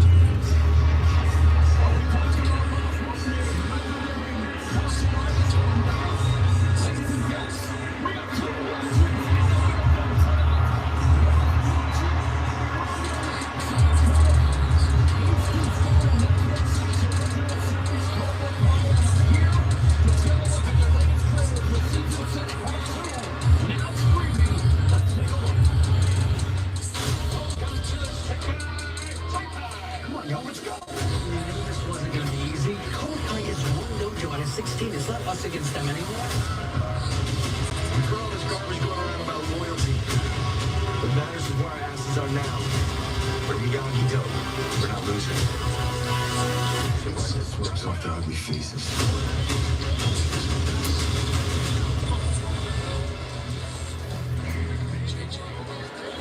Also, big congrats to the Karate Kid, Ralph Macchio. He is set to receive the 2,796th star on the Hollywood Walk of Fame next Wednesday.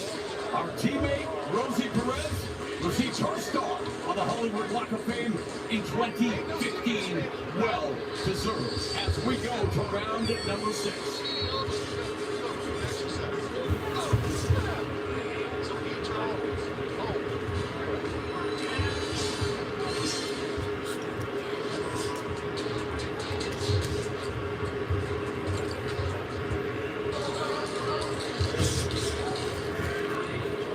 Good try by Ramos. Yeah, round 5, very one-sided. And Rosie, if they haven't given you a Hollywood star, yeah, they sure will soon, my friend. What do you mean, Wikipedia was wrong, Rosie? 6th round here, Barrios, not much going wrong for him so far, Rosie. It's all Barrios so far, but I'm liking what Ramos is doing right now. He's really trying to gain some points in this fight. He's trying to up the pace a little bit. Look at him. Yep. Landed some good shots, too. He came out different this round. Like his confidence is growing. Double body shot by Barrios, followed up with the right hand. But yeah, there's a little more pep in the step of Ramos. Trying to discover some rhythm. Throws the left into the right hand, but bounced it off the arm of Barrios. But it is Ramos putting the pressure now on Barrios. Barrios on the back foot. If Barrios going to do something to knock him down again or something to slow him down because now he's going to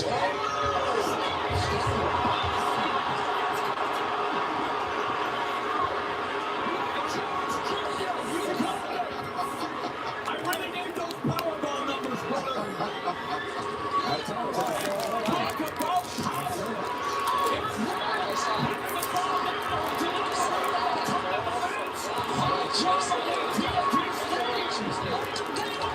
Oh, damn, son.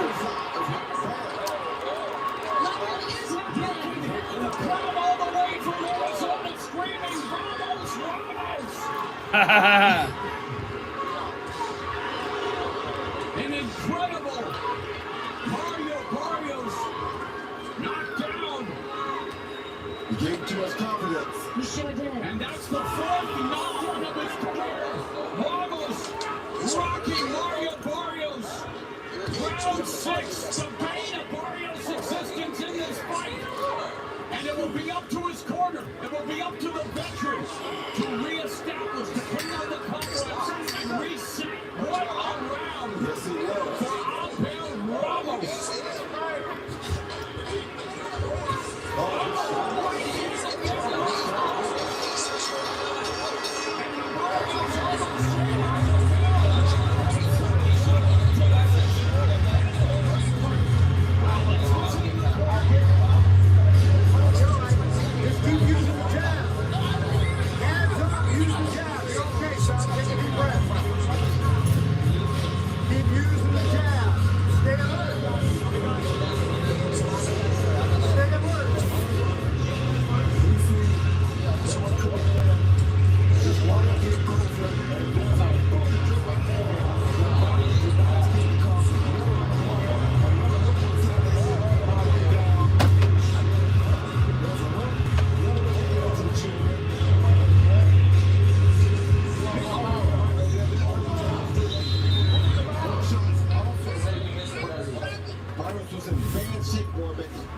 that round.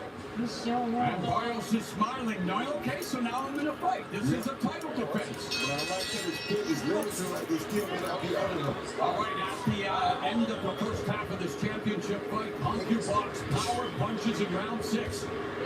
Barrios, 2 of 11, just 18%. And here's the headline of the fight. The prohibitive underdog, Ramos, 26 of 53, 49%, reversing his fortunes in the biggest fight of his life. And yet,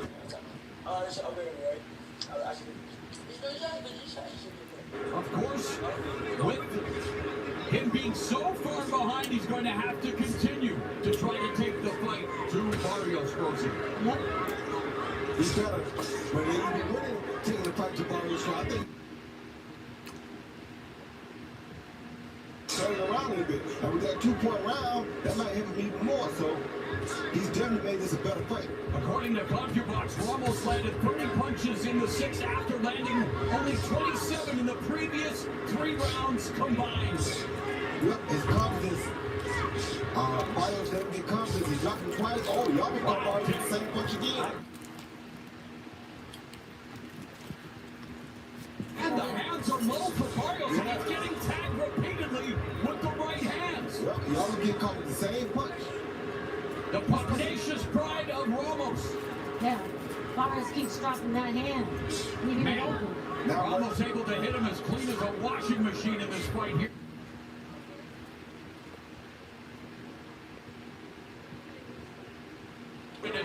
It's definitely taking its toll. Go ahead, Roy, you were going to say. Yeah, Ramos believes he can win this fight now. That's dangerous. Self-belief is everything. You know that. Yeah, he didn't bring it up first. He leaves it now. Left hook landed for Ramos. Good uppercut by Barrios, too, though. Now's the jab. Lead left hook lands upstairs for Barrios. Bobbing and weaving. Lead left hook.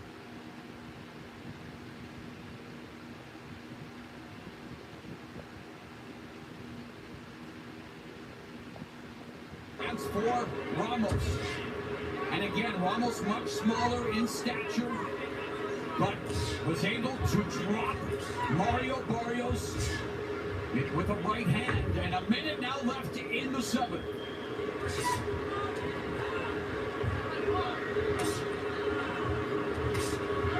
Left hand lands to the body for Barrios. Oh, good shot. Yeah. Why is he landing it as frequently as he is worth? Because Barrios going straight backwards like that. I just said the same thing earlier about able not to get going straight back off of Barrios' right hand. Now Barrios same thing. Beautiful combination of Barrios left hook to the body, right hand upstairs. And that's the best we've seen of him in this round, Rosie. Yeah, he's recovering nicely, but still, he should be very, very cautious right now. Well, no, Ramos has to be very cautious because he's getting too much confidence almost. If he runs into another straight right hand like that, he's going to have problems. Barrios again, though, split. That peekaboo guard with the 1-2, and there's another 1-2 from Ramos. Jab from Barrios. Nice. The best round of the fight for Ramos. Coming off the knockdown.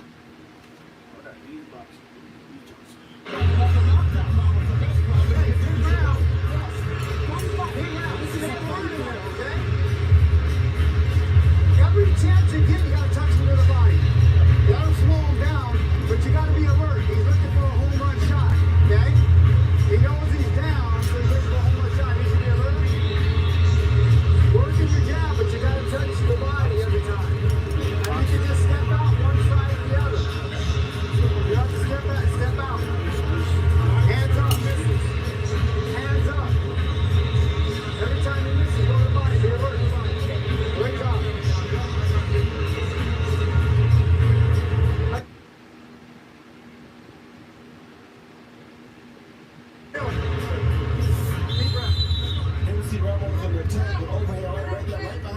This looks shitty. Why is the fucking goddamn thing look so shitty? It's supposed to be HD. There we go. Very short shot right behind the glove, right on the cue. Messing with the equilibrium. Messing with the equilibrium. That's just a little guillotine right number 8 in the plot thickens here for this welterweight championship. Firmly around the waist of Barrios, but Abel Ramos, the underdog, looking to make the most of this opportunity. And yeah, when you look at his record, 28-6-2, 2-3 in his last 5 fights. Many people wondered how he was getting the opportunity. But hey, he got the opportunity. He's looking to kick in the door. And he deserved the opportunity apparently because he's had the knockdown. Yeah. Oh, good shot. And though that was a decent bounce back round, I guess, according to Copy Box, in terms of total punches. Got the Darth Vader shit. Two Barrios. There's a nice jab that pops.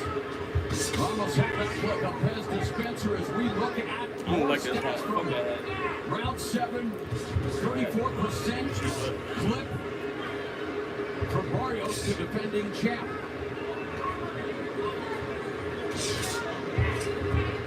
The one thing missing from Barrios tonight is the counter-punching, right? Well, the counter-punching and the numbers. He's still throwing 1 or 2 instead of hitting with a 3rd or 4th punch now. As the fight goes on, you have to keep changing and evolving with the situation. A guy's going to be used to that first one or the second one. Now you got to add the 3rd or 4th one like that.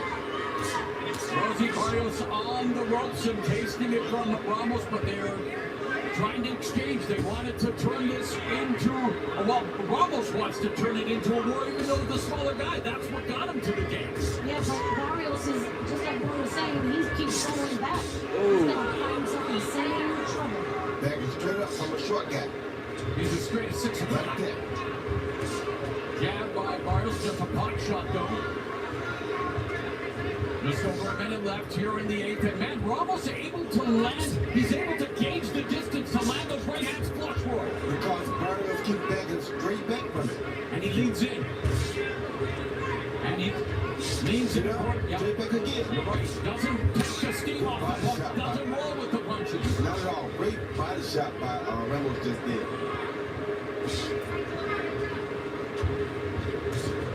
So the single shots from Barrios not doing him any favors here, Rosie. He needs to, like you say, amplify the offense. He sure does, and Ramos has in his eyes, I can win this, I can win this. And he's punching like he wants to win it. Nice combination, downstairs and upstairs, both scoring blows for the challenger.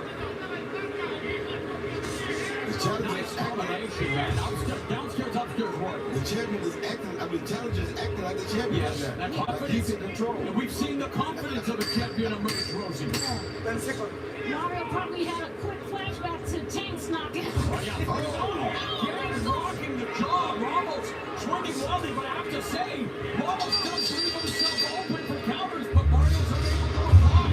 And what a fight we're seeing here for the welterweight title as this huge throng files in. It's an 80,000 seat capacity for the Dallas Cowboys football games. And thousands of fans are listening to this title. Getting ready for a dominating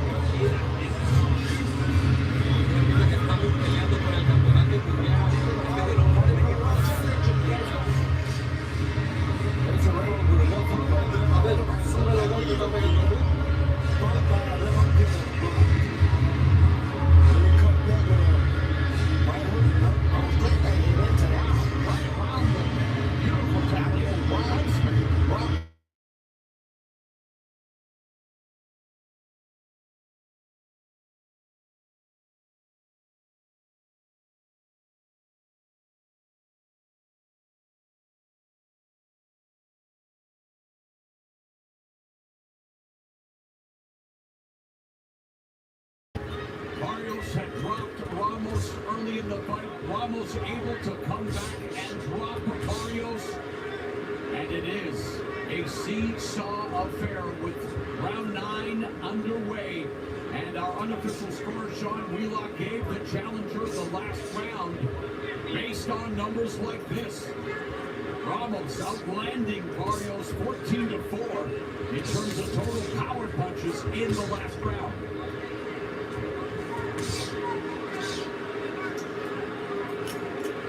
Ramos making him dig deep, I tell you that. Nice shot from Barrios, pushing left hook, and there's the jab. Ramos continues to stick the jab, counter jab from Barrios, but doesn't follow with the right hand. Continues to back up, perhaps setting a trap, but has to be careful. Ramos' sneaky right hand continues to find a home. Well, to the people who are not boxing fanatics like myself, how can you explain to the audience how difficult it is to recompose yourself after you get knocked down? It's very difficult to put yourself back together, but because both of these guys have been knocked down several times, they're used to it. If both of these guys were able to recover very well because of their experience and being knocked down. Those guys that have never been knocked down before, they go into a panic sometimes after getting knocked down. We're seeing a power surge from Ramos. In the last 3 rounds, he is out. Oh shit, is he bleeding? Coming in the round 50 to 15 power shots. Unbelievable. They both landed some good punches just there. Mario Barrios' nose is bleeding right now. Making like a political document, Rosie. Just over a minute left here in the night. Thank you, Roy. I was waiting for it, buddy. You're my laugh track tonight. You're hired, bro. Nice left hook upstairs by Ramos. And another left hook right hand. And like you said, Roy, it's Ramos now. The confidence you can see grow right before our very eyes. But he's leaving his hands down. Don't get too confident. Oh, double left hook. Beautifully executed. My goodness. Don't judge a book by its record or a boxer by its record. Exactly. Good body shot. Uppercut lands for Ramos. I'm gonna text my grandpa real quick. I'll be right back. And things heating up here at round 9, final 20 seconds. We anticipated a barn burner, and now they're looking to make it just that. In a double jab, left hook for Ramos. South of the equator went Ramos with that shot. Did you say good luck? Good luck, good luck. That's what he called it. That's what he did. Big moves, but always cheap, Ron. Now.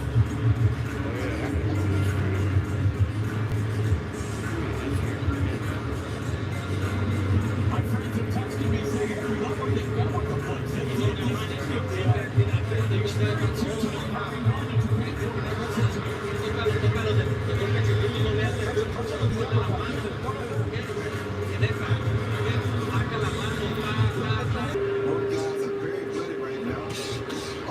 Another right hand, that's been the money maker for Ramos all night. Double jab, and there's a double jab from Barnes, and there's a right cross. Finally, Barrios launches his money shot. Barrios' face is just swollen like hell. Looks like it was put together like a Ramsey dog thanks to Ramos. The good thing about both of them, it looks like they can't miss each other. Yeah. Which probably is giving their trainers moments of pause. Amen. Midway point of the... Oh, nice. Change their third punch then? Change the speed, the tempo. That's what I was saying earlier. If you change the rhythm for a third punch or a fourth punch, he landed. So it's interesting. Here are guys who've overcome adversity, losses, to come into a championship fight. And tonight, they both tasted adversity, being dropped once each. It's just a testament to their will, their skill, their grit, and their heart. Mario Barrios and Aaron Ramos. Now Ramos has a cut under his left eye. That's beautiful. He wants to prove to be a cut above Mario Barrios, but the cut's proving a factor. The vestiges of battle all over the face of Mario Barrios. And neither guy seems to be able to really avoid a straight right hand. And he knows that his newborn is going to be the light of his life already is. And this, I mean, it changes you, Roy, right? You have a son or a daughter as a professional prize fighter, and suddenly the urgency, the pressure to deliver grows. Or does it for you, Roy? Sometimes it does, sometimes it doesn't. Oh, man. These guys are taking steps. 10 seconds. And this is the championship rounds where they're doing this to each other. 12th and final round. What do Barrios and Ramos have in store for their final?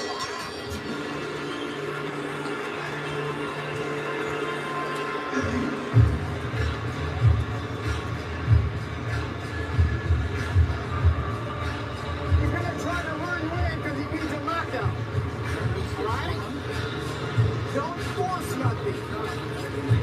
Don't force nothing. You got it, Dom. I got it. Hey, don't force nothing, okay? But stay alert. Hands up. He's got to go for the rope, so he's either going to press you hard or he's going to try to lure you in. Don't let him lure you in. Anímese, acuérdese.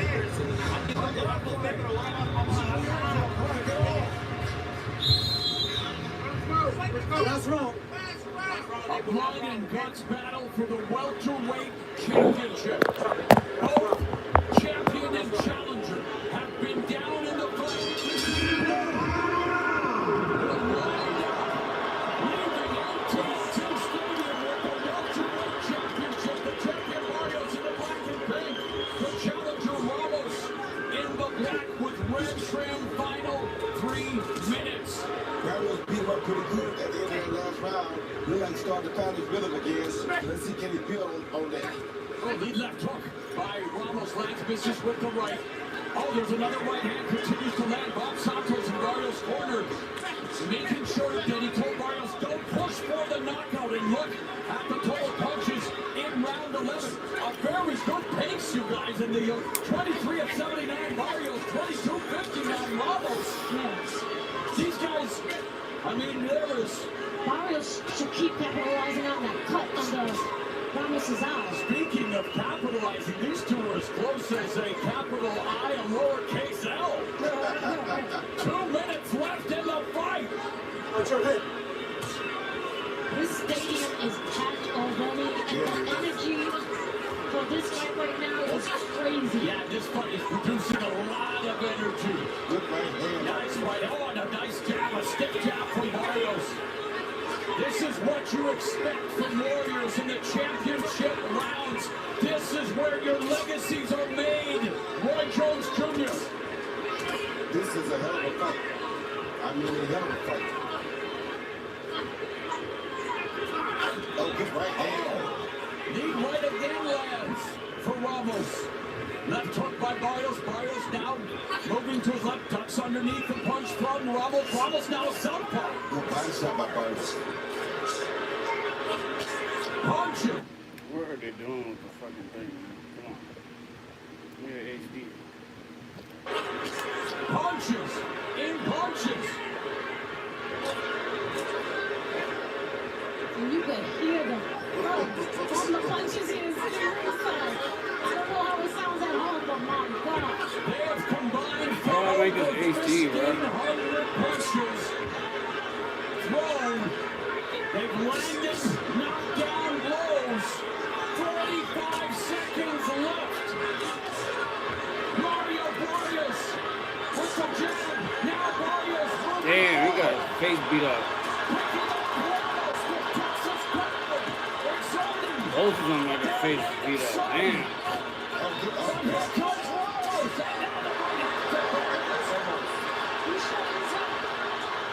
Good fight, man. For those of you watching boxing for the first time in a long time, you're being treated to what championship action is all about. Many people thought that these two would never be able to fight at the highest championship level after all the losses. But wow! It's on their feet in this stadium. This is insane. Two warriors, right? Yes, sir. Yes, ma'am. You know what? The boxing ring is where you face a tougher interrogation than the fence. And both these guys took the best out of each other now. Inquiring minds want to know. We will hear from Sean Wheelock. What do you guys think on this fight? I have no clue. It's the best policy, Robbie. I didn't write the round down, so I don't know. What about you, Rosie? Any inclination? I don't know. I mean, I would give this Come here, buddy. advantage to- Come here, John John. You know what? I know who the one won the fight. Mom, can you bring up some food for John John? That's why you're the best, Mom. All right, let's take a look. Incredible highlights. Yeah, we started by the course. Barrios, WBC champ. That was a flag knockdown rain right there. Referee called it a knockdown. Then around later, there was a real knockdown on the right hand. So the first one wasn't called a knockdown, but the second one really was. But then in round 6, Mario's got to come back there for a knockdown like that. Left on the Ravens, come up and left Mario down. So that's a real knockdown piece. What a fight he got up to that point, all the fighters broke out. Mario kept, Rebel kept pushing the issue, chasing Mario's backwards. He at that point, Mario's hands on the change, he started getting confidence again, throwing the numbers and those numbers were what he needed to get himself back in the fight. And there we go, a really, really good doggone fight for us. An incredible championship fight, championship win and heart on the part of both fighters. Let's go to Sean Wheelock with his unofficial scorecard. 114, 112, 7 rounds to 5 for Mario Barrios. What a unique scorecard. Again, rounds 1 through 5 for Mario Barrios, 10-8 on the knockdowns in rounds 6 through 9. Abel Ramos, you have a 10-8 round in round number 6 on the knockdown. Then back comes Barrios again with rounds 10 and 11. Round 12 to me, that was the closer to the fight. I gave it to Abel Ramos. Mario Barrios saw this fight slipping away. He came back on my unofficial scorecard, winning 2 of the 3 final rounds to win this fight, and I believe successfully retained his WBC 147-pound world title. Sean Wheelock on official scorecard. These are the individuals with the official scorecards. Javier Alvarez in Texas, Doug Robinson in West Virginia, Mike Ross in Florida. It's up to them who determines who walks out of the ring champion. And we are about to find out here once again is Big Mo. Ladies and gentlemen, after 12 full rounds, we go to the judges' scorecards for the official decision. Judge Javier Alvarez sees the contest 114 to 112, Ramos. Judge Mike Ross sees the contest 116 to 110, Barrios. What the fuck is wrong with that quality? Robinson sees the contest. It's like not even live or something. Edge and jabs landed, and there's the conversation. Power over the jabs, and jabs can sometimes be a power shot, but wow, what a fight. Mario Barrios remains welterweight champion, but Abel Ramos with an incredible accounting of himself. And now let's go back into the ring with Ariel Helwani. Wow, that was a good fight. Well, thank you very much, Mario. Congratulations. That was a good fight. Unbelievable war. It ends in a split draw. Do you agree with the scorecards? I know it was a close fight, you know, I know everyone was going to come with everything. I know I had a hard task in front of me. I was finding success in the early rounds, but we made the adjustments to where we made it a war. After that, you know, I started feeling that I couldn't really find my rhythm how I wanted to. And then, you know, the fight ended up how it did. You know, I had talked to him. I was like, hell of a performance, and you know, I hope everybody here in AT&T Stadium was happy with the fight. Yeah, it was unbelievable. It was one of the great fights of this past year. He did drop you midway through the fight. How much did that affect you on the back end? I don't know if it really affected me towards like the back end, but I mean, you know, the fight is stayed close as it did. You know, he's a puncher. He definitely can crack, and you know, he caught me with something that I didn't see. I still don't know what it was, but you know, that's boxing. Was he tougher than you thought he would be? No, he was just as tough, you know, as I thought. I was saying in all the interviews, you know, I prepared myself for a hard 12 rounds, and you know, that's exactly what I got today. Let's bring in Albo here as well. What an unbelievable fight. That was a good fight, man. Good fight, Mario.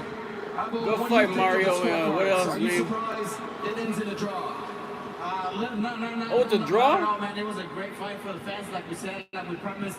There was no need to trash talk each other, no need, man. When you get two Mexican warriors like us, you're gonna get action-packed, guaranteed.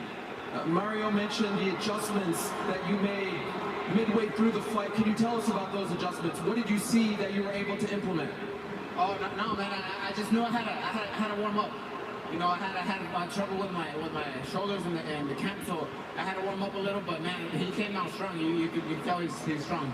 Mario, we talked yesterday about some of your big plans for 2025, but considering this result, do you need to run it back right away?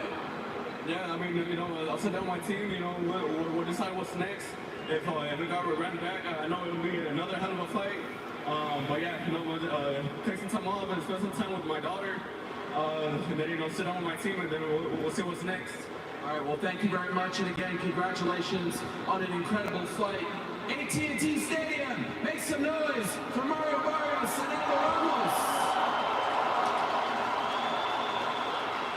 A visceral display of courage, skill, and determination that defines the essence of boxing.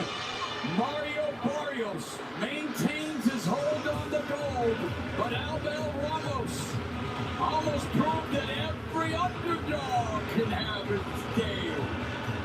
You bring John food? Still to come, our dynamic double main event. Katie Taylor defends her undisputed super lightweight title against Amanda Serrano. Serrano looks to join Taylor and Clarissa Shields as the only women to hold undisputed titles in 2 divisions. And then the main event, Jake Paul versus Mike Tyson. Both of them promise to deliver a two-fisted assault on violence. And earlier tonight, Jake Paul was talking to Aaron. Well, Jake, fight's coming up, but I'd be remiss if I don't ask you about last night, the slap heard around the world. 24 hours later, how do you feel about what Mike did to you? I'm so happy he did that. This makes it real, it makes it personal. And when I beat his ass in a couple of moments here, no one can say, what the fuck is going on? Bruh. You think people want to see me fail, they want to see me lose, they want to see me get knocked out. And then they're going to make excuses for Mike Tyson when he's the one that does that. But now they can't, it's personal. And I don't care if we were friends before, this is serious now, and I'm knocking him the fuck out. He said that you stepped on his toe, and that's why he was mad. Oh, I stepped on his widow toe. Like, isn't he the big bad Mike Tyson? He's just looking for any excuse to get riled up. He's aggravated. He's that violent killer Mike that I've wanted to come out. But it's going to be... Jake Paul's going to get fucked up against him because he's going to get tired trying to come out, swing hard, being all aggressive. I'm in Mike Tyson's head when he's normally the one that's in his opponent's head. But that's what makes...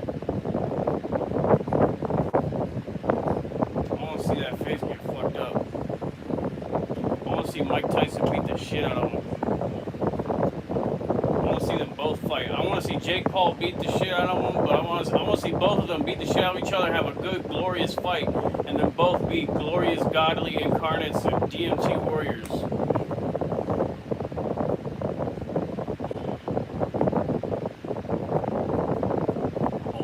Into my destiny tonight. Official prediction.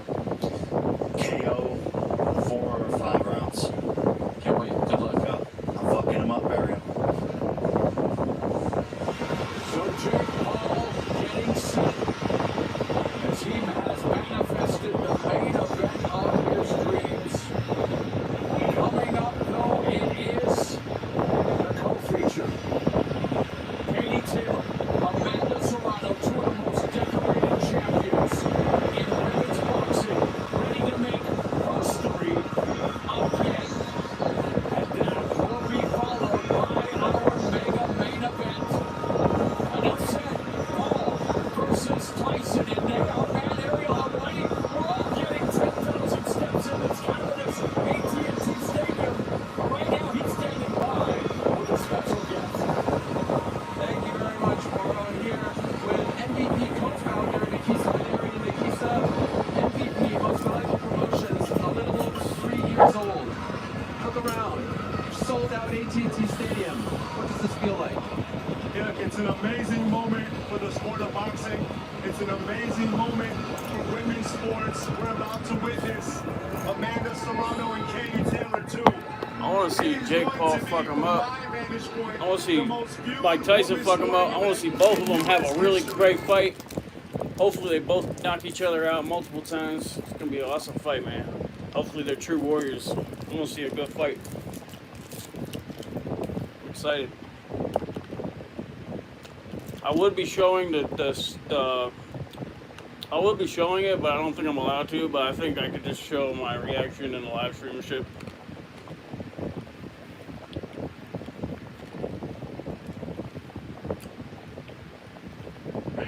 Who would have thought that was possible with MVP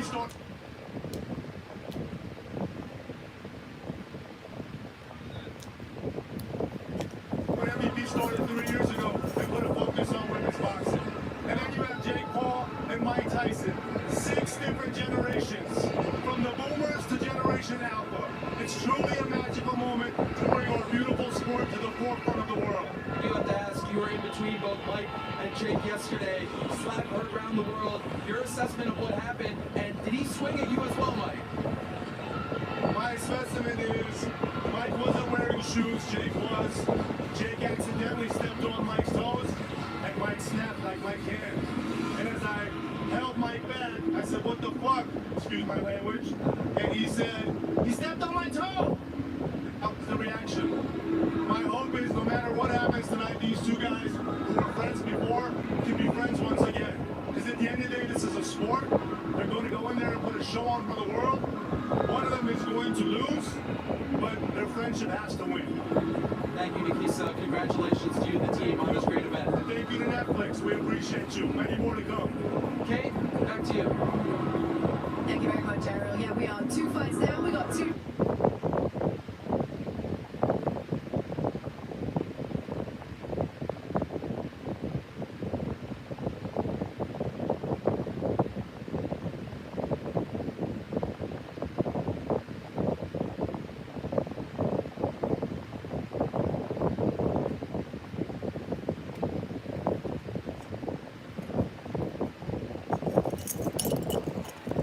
Here, I'm gonna end this stream. My fucking shit is lagging. I'm gonna turn this shit off.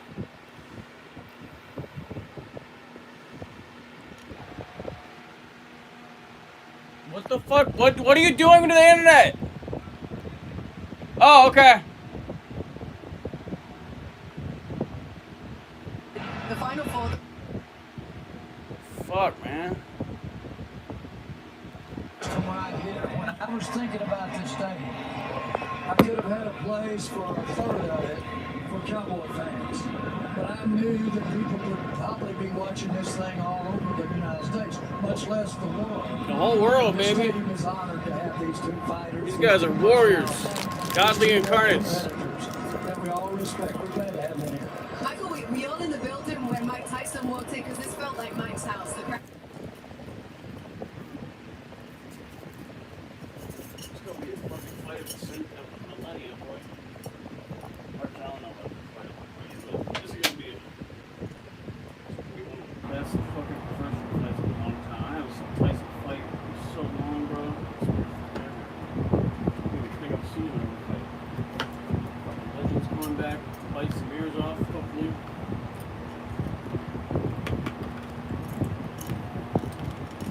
What the fuck is wrong with my internet? This sucks.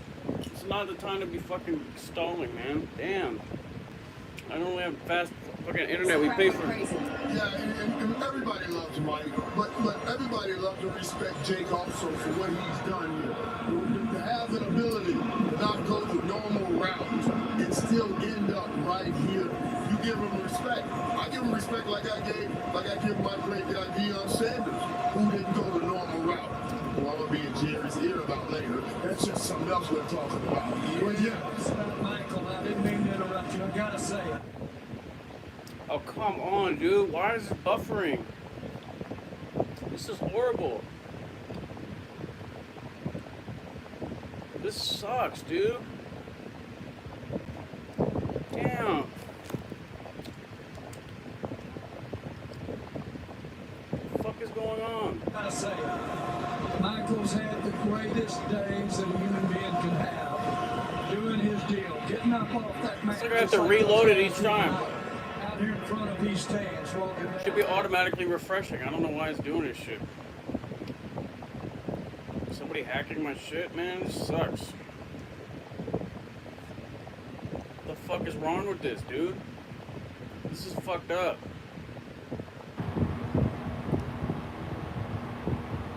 This is fucked.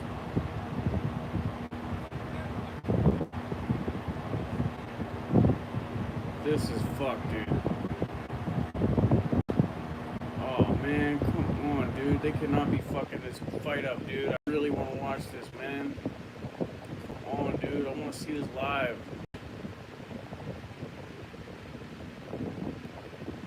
Netflix has encountered an error. What the fuck? Oh, come on, dude.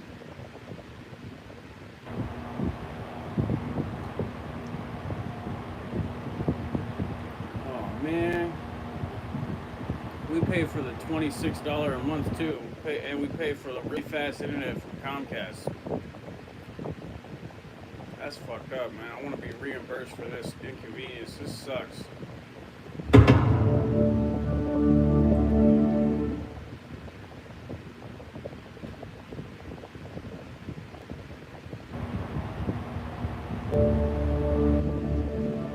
What the fuck is going on?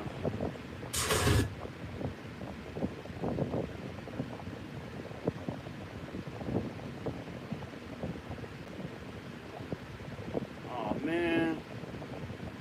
I'm gonna try to get off my fucking live stream. Was to see Jake Paul versus Mike Tyson. Katie Taylor and Hector Serrano are probably those up first. It's a great fight for me. The first fight was actually very close. Taylor got a split decision win. Can't even believe it. Either way, we're going to talk about it. Good to have you still with us. Kate, Andre, and Cedric here with you. Was the first fight the best women's fight you've ever seen? I believe so. And it was ebbs and flows, back and forth. And it's funny because when we talked about the ladies, we said, what are you going to do different? Katie's like, hey, buddy. I won the first fight, so why do I have to change anything? But then Amanda feels like she won the first fight, so she doesn't feel like she has to change much. So I think we're going to have much of what we had in the first fight, a one-runner, back and forth. Yeah, indeed. I think that like when I was in junior high school, there was a little bit of and I know you see in law. Hey, you feel though if you have it, it makes you forget gender, that makes you forget it's women fighting, and just think, yeah, this is a great fight. That's when you're always special, right? Yeah, that's what I really love about these. I mean, really.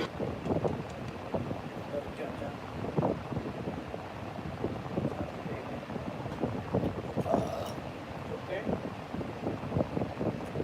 Fight, buddy. Man, what's going on with this, man? What the fuck? We pay for fast internet, dude. Like really fast, like fucking 500 gigabytes a second fast, or like 1 gigabyte. I mean, right? Or wait, let me test my internet.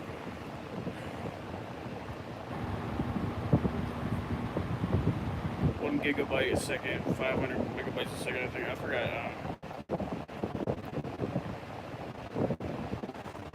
Let's see what we get.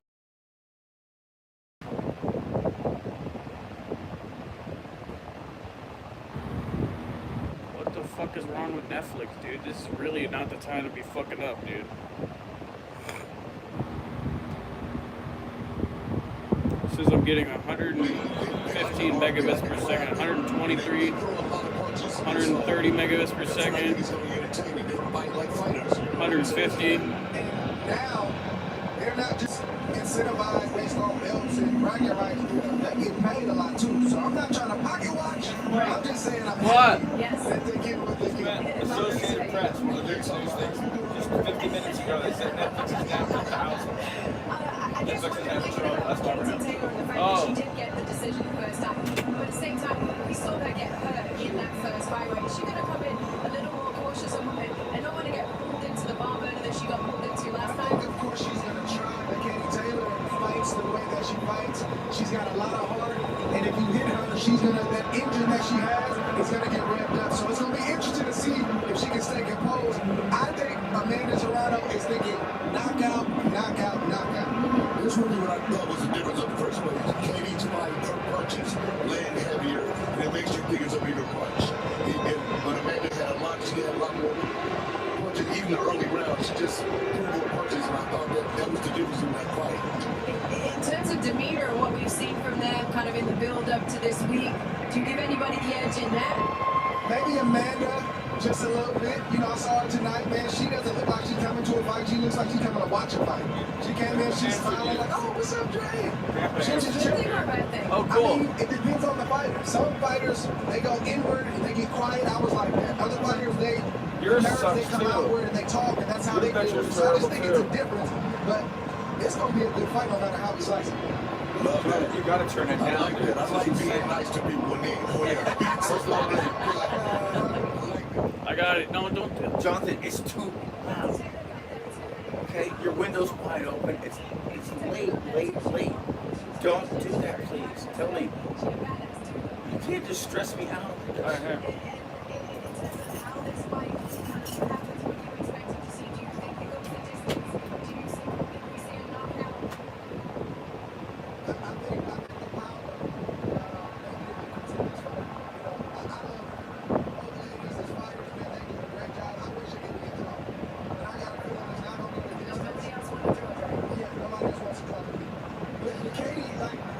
She's getting up here. She's got miles on her. And, you know, we saw that in her last 38 fights. years old. Amanda has miles on. She got 50 fights with She does MMA too, but I just think she may be a little bit more preserved for whatever reason. But the power may be the difference in this fight. I already know your team Serrano. I'm seeing you. Change my bet. Okay, we are at the home of the Cowboys, AT&T Stadium. You see us here. We're ready for a brilliant co-main event. Two of the finest fighters in history, male or female, are set to meet again for the rematch. Katie Taylor versus Amanda Serrano 2. Let's do it. Let's go. Very excited. Over now. All right, well, thank you very much, Kate and Rosie and Roy on the cusp of history here tonight. Rosie, you're the actress. They say the sequels are never better than the original, but I have a feeling that on this, the biggest stage, Katie Taylor and Amanda Serrano are going.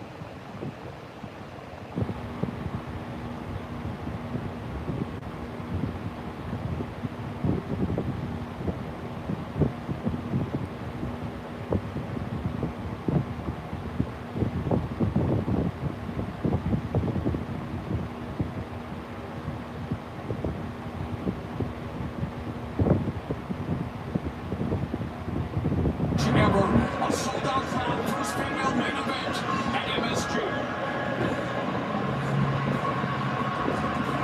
I like what I see from Amanda. She came out throwing punches. She took the lead right away. She had Katie on that back leg early. And Katie wasn't used to that. She had the pressure and put Katie in straight positions. This is Katie Taylor not used to being here. It made it real difficult. Like right there, she had those combinations. Katie's just not used to that. You see it. She had Katie out. I think she's a wide. Katie held her own well. But she really was in bad trouble. Then Katie come back and go and fight like the dog she is. You want to throw up combinations, get those legs alive. Like that right there. Move with the legs, which is what we always expect from Katie. 2-5-punch combinations. You know what I'm saying? That's what Katie does. Amanda kept the pressure on. They both ended up doing this. I mean, how much more could you ask for in not only a woman's fight, but anybody's fight? This is what the fans pay to see. That was epic. An incredible scene at Madison Square Garden. And tonight, well, Katie Taylor and Amanda Serrano renew hostilities. Serrano. Oh, come on, dude. What the fuck is wrong with their live stream? This sucks. At least it's working somewhat, but this keeps having hiccups. This is unacceptable. This sucks, man. Damn. Please get this right, Netflix and Comcast, man. Damn. If you can hear me, please get this right. I need CISA and the NSA on this, man. We need secure communication. Secure communication, internet, man. I don't know what the fuck is going on. I don't know why there's some overload of their servers or what, but it says, my dad said that Netflix is down for thousands, so I don't know what's going on. It just says Netflix has encountered an error. Yeah, man, this sucks. I'm just trying to broadcast a cool live stream and show you guys what's going on.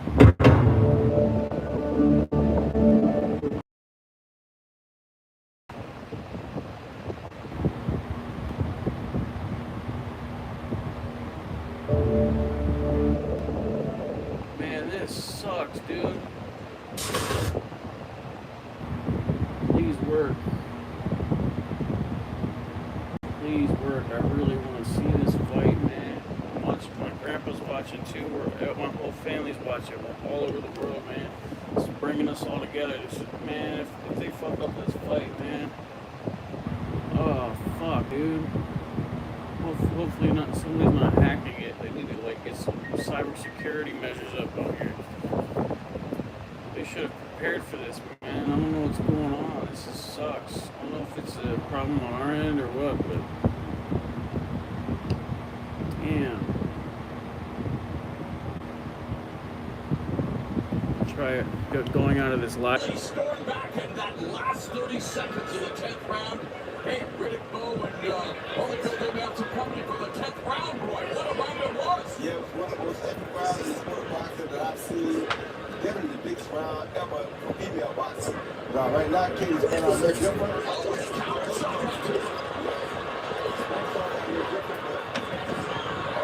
And for Serrano, the southpaw, doubling up the jab, lands a straight left down the middle.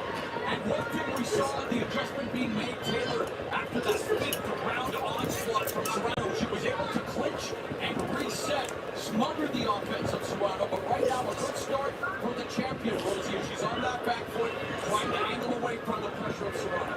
Yeah, but Serrano's coming forward, and Katie better stay away from that corner because if Serrano catches up, it's going to be really, really a tough night for Oh, beautiful hand speed, crisp combination from Taylor. Backs up, trying to set a trap for a counter. Serrano lands the left. Serrano's a better boxer for sure, but Katie's got to keep out of those corners and keep attacking Serrano first.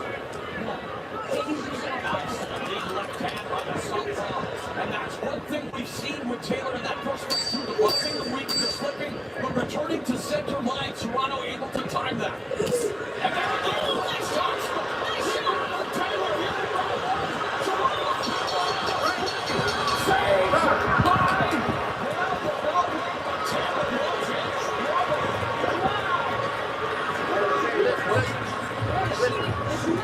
The pace suits us, right? We're gonna make it a boxer match that suits us. So listen, hey, you can't get lax when you get distance like that. You're dropping your left hand, he's coming over the top, but you're gonna set you up with backhand. You gotta know your range. Hey, take a step back. You come back in range, you gotta bring the shit back up. Keep occupying her with the lead hand. She's dumping underneath right hand, right? We see Amanda come with the overhand left right there. She landed a couple times already up a big overhand left. Don't take a punch, her best punch is right. Once again, she got Katie in the corner, like I said, Katie could be. And bam, then she landed that big overhand left. Left to shoot Katie. Katie's looking. High trauma from the jump here at AT&T Stadium in Arlington, Texas. The rematch for the undisputed 140-pound crown, and Serrano, you know what? Katie's better bar the door because Serrano is bringing an offensive onslaught to this rematch already. Yeah, but you see Serrano being a lot more economical yes. punch this time. She now just on the war. She's boxing, fighting smart. And I think this is going to be a different fight for her fighting this way. She knows not to just put on the gas all the time. It's amazing, as we mentioned, Serrano has won titles at 115. Rosie, she predominantly fights at 126, and yet she's brought her power all the way up to 140. That's right, because she is a true champion. And she does not want this fight to be in question. Nice shot by Katie Taylor. And what a round number one was for Serrano, the challenger, starting the way she envisioned. Here we go. Taking the time for this time. So there's a much Here we go. I got you. Right on. 1 minute remaining in the second. Taylor got clipped again. Right hook from Serrano. Taylor again. Both of these ladies are going to be surefire first ballot Hall of Famers. But Taylor 38, Serrano 36. They have had so many legendary chapters. Beautiful combination by Taylor. Probably those 4 punches don't scale out. I'm ready to hit you the overhand left while you're throwing those 4 punches. And they both exchange on the inside. Good hook by Katie. But she don't know stay with her left hand for so long ago. That's the problem.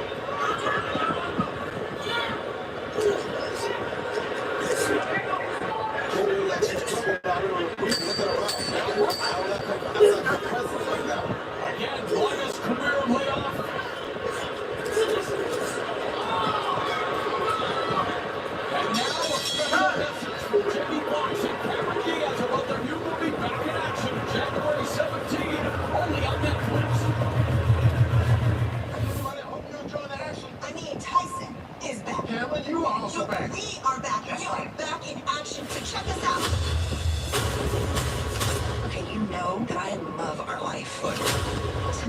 Something clicked. I felt alive again. I felt like a bitch again.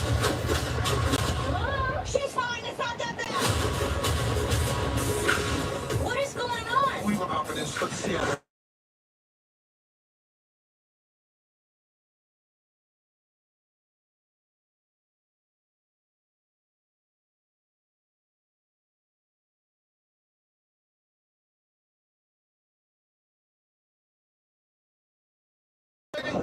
Just like old times.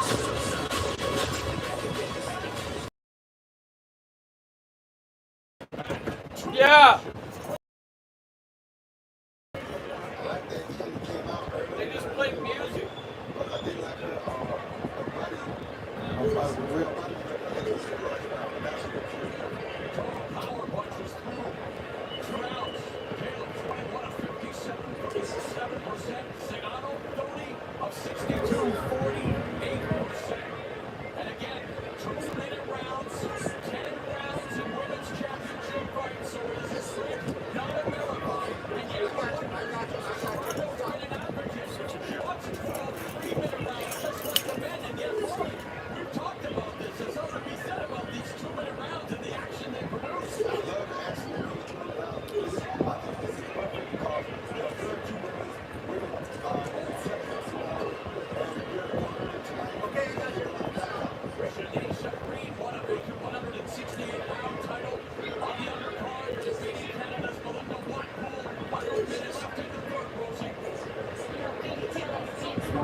Fucking hate my dad. He's such a loser. Nice to finish both dead. I just do whatever I want. Taylor does not want to get into a fierce exchange with Serrano. She's already tasted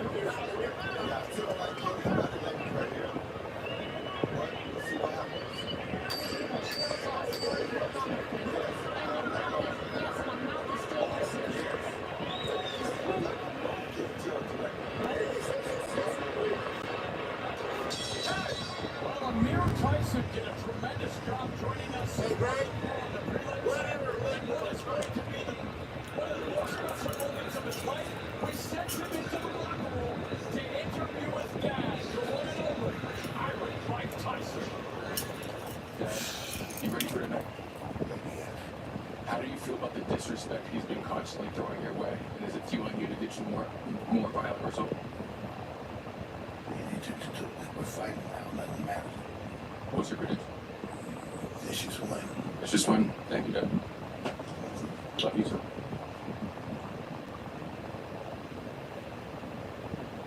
The ass hanging out? And son. And, We could have done without that one shot there. well, it's like Olivia Rodrigo said, Mike Tyson maybe wants to kiss Jake Paul with an uppercut. I tell you, I don't like her body language, but I like this. She's coming out ready to fight right away every round. She's taking the center right away, and that's says a lot about what kid is thinking, how she's feeling. So if her body language doesn't look good, that right there is saying something. This is round 4. It could serve in the undisputed champion's corner. Serrano continuing to do what she did in that first fight. Put the pressure on. Delivered by nice combination from the champion. Tries to escape. Taylor Serrano trying to cut off the ring. Corrals Taylor in the corner. And this is where Taylor wants to avoid being. Along the rope, she's in trouble again. She can. It's ill-conceived for Taylor to get into a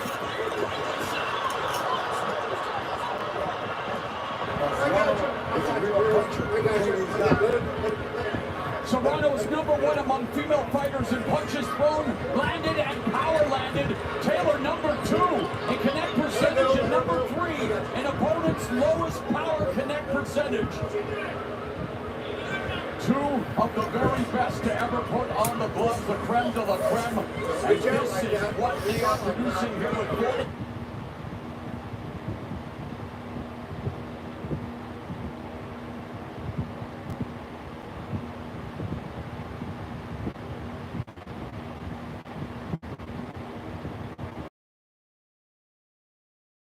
Come on, man.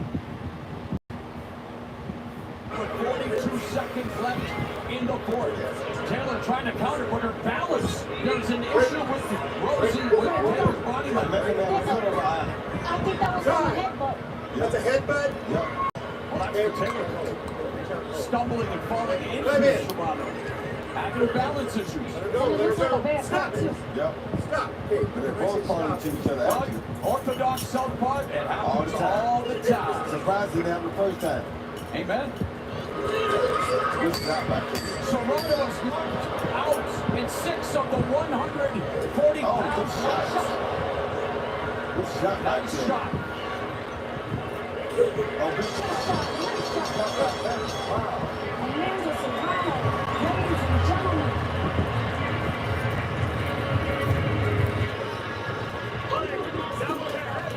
What a fight we got. That's a headbutt. Where's the X-File here? That's a headbutt. Mike Tyson got his very fight against Buster Douglas. More X-File in the road. Let me see the girl come down. That's a headbutt right down there. Yes, yes. It's all wince. Yeah, but you see a wince right there. Blood coming out of the cut right there. She's wincing. So adversity for Serrano, but will detect the location of the cut, whether or not. Yeah. Yeah. And the cut man doing a great job in the corner. For Amanda Serrano, it's Mike. And everybody else. Samara went Mandy Quint, just doesn't work. It doesn't work either.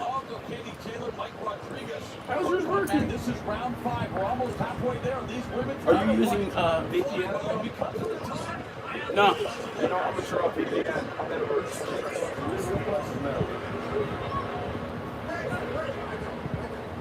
Katie Taylor looking to just try to keep Serrano off her. This is what she's got to do. Utilize the footwork, the lateral movement. Exactly. And use that combination like that. Nice counter left hand down the middle by Serrano. Lead left by Serrano. She is walking down Katie Taylor. Serrano has scored knockouts in 6 of the 7 divisions that she has won the title. The only division she hasn't scored a KO in, 140 pounds. It's very dangerous for Katie Taylor to keep her mouth open like that because if Serrano connects on one chin, she can Taylor forced to back up again to the ropes and just unable to get on track, unable to build any rhythm, find her timing. She is feeling the pressure, the mental and the physical pressure of Serrano, and yet this is sport. The ring IQ is there for Taylor. She has to clinch, has to reset. Very smart, my kid.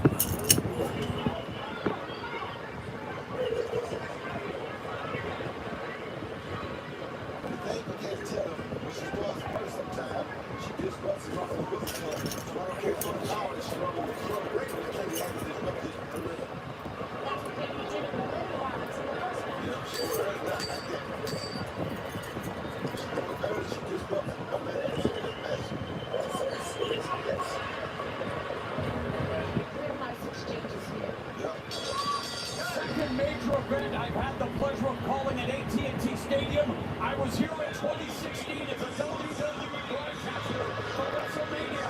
Coming up to Netflix Monday, January 6th, 2025. WWE comes to Netflix. They will appreciate my and it's great to hear from so many of my old colleagues at WWE. Glad you're enjoying boxing on Netflix. Hey, Brett, let it out slow.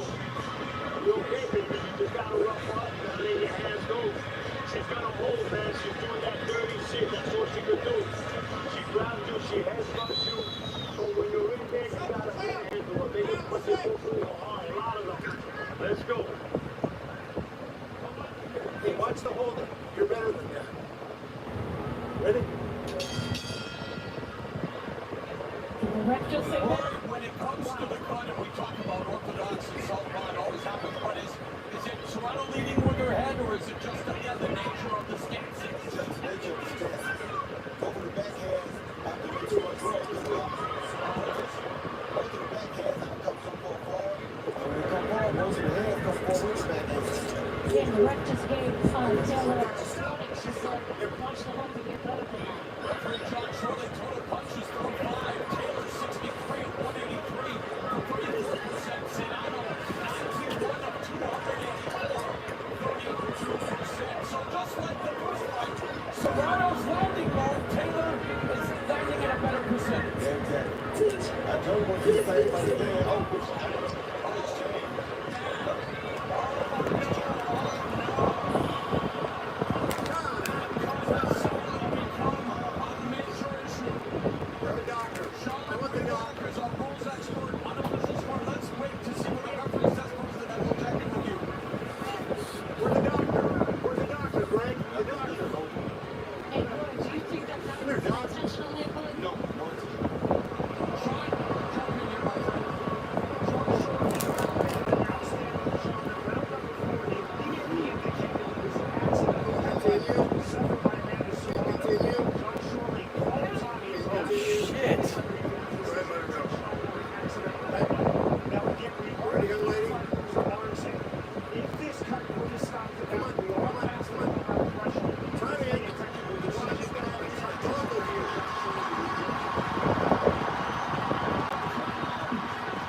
See his blood on her face.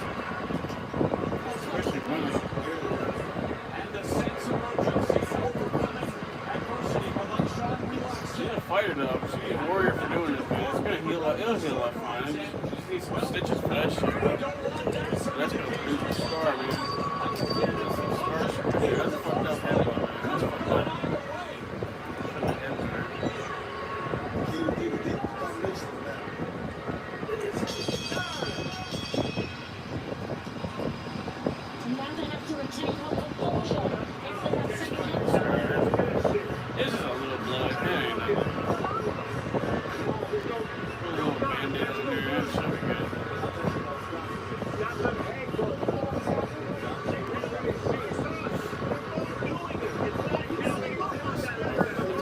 Cut, man. Damn. Need some stitches right there. Damn. They glue that shit together. Oh, damn. That's not good. Oh, that's fucked up. Ugh. Oh, God. Got his face fucked up, bro. That's not nice. And you need to cut the tension with the chainsaw in this place. Round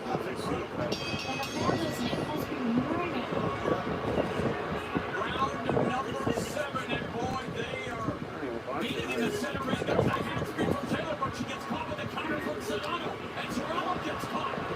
Deserves to be down. Oh, she gets some good punches in now. Oh, yeah. She got powered up from getting her head fucked up.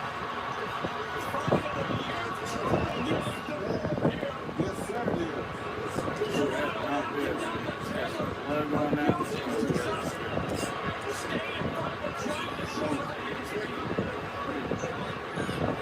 Warrior though.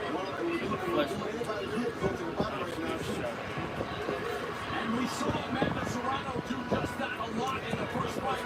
She is a That was like really bad. She wasn't hurt. That's gonna power her to be even stronger in the match. She's got 2 rounds left, 3 rounds. a minute left in the 7th. Rosie, I know you're watching, you know. What do you make with their mind in the stands now? Oh, damn, this is amazing, bro. It's a good fight. It's not like some scripted shit. It's not like wrestling. wrestling. This is like real fighting. I love it. Yes, that was for my friend NDE watching in Los Angeles, California. Oh! Damn.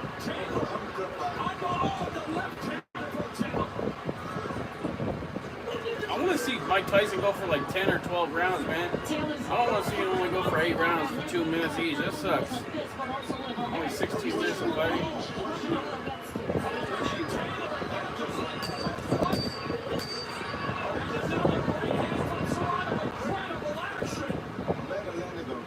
I really want to see more fighting. It sucks that they're only doing 8 rounds. Mike Tyson called, man. They should be doing full 12. That just sucks. It's just stupid, bro. 3 rounds. We got 6 minutes. You understand me? Listen, your offense is great. You lay your hands low, you touch her.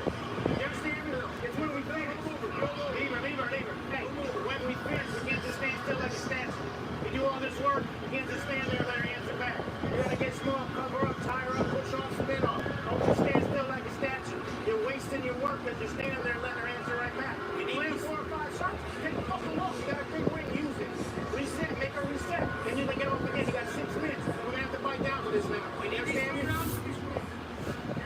You go left, a right uppercut by Battle that she landed all night long, followed by she tried to hook, but that goes a left hook. I couldn't tell her, and she missed her right hand, Some real warriors. both girls landing there. Fighting for these I'm girls. with that bitch left hand, right hook. Well, Ross, MMA trainer for Katie Taylor, agreeing with us, and we talked about it. He wants her to reset. He wants her to clinch, not to get in the firefight, not to scrap, not to stay in front of her. Easier said than done.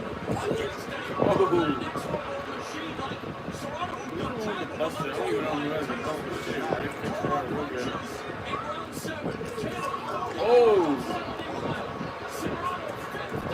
Man. Oh, shit. Oh, this is why I like 2 minutes. You gotta keep punching them up.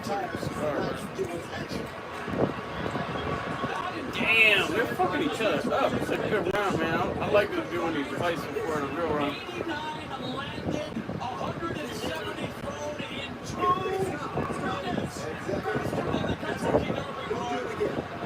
Oh, look at that fucking head, bro. She's bleeding up from the head right now. One of the girls. And it's incredible. What the left hand by Taylor catches Serrano. My goodness. So much leverage on those punches. Hold up, Reba shot left.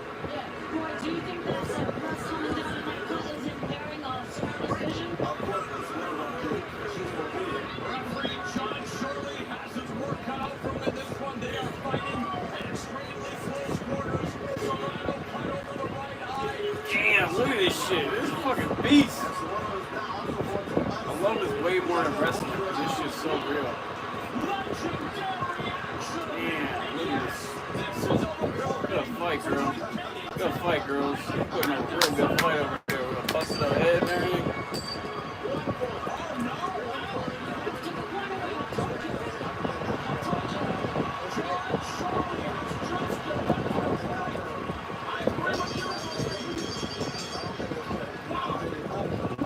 Yeah, that's not fair. They're both kicking ass.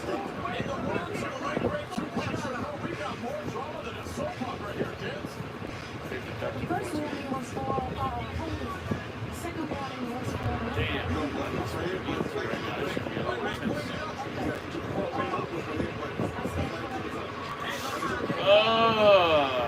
Her head is straight fucking open, bro. She's gonna need a lot of stitches for that. Oh, Serrano's got her face opened up on the right side of her, just up above her eyebrow from the headbutt. She's bleeding a lot. She's like an 1.5 inch cut, 1.5 inches at least, 2 inches maybe. Just get huge gash in her. Oh shit! Damn, bro. That is some hardcore motherfucking shit. Good shit, Serrano. Good shit, girls. Putting up a good fight for the audience, man. I appreciate this. Real shit, real girls, man. Fight for glory, fight for victory. These girls are going hard.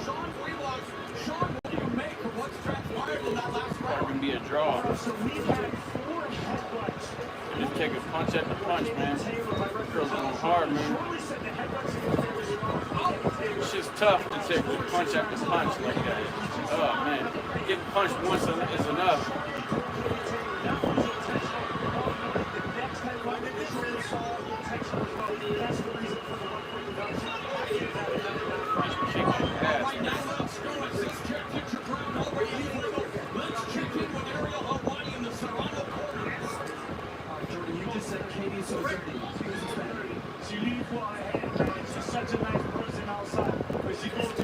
Oh, damn.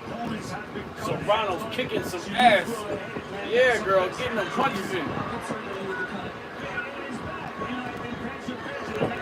Some godly incarnate stuff. Goddesses incarnate.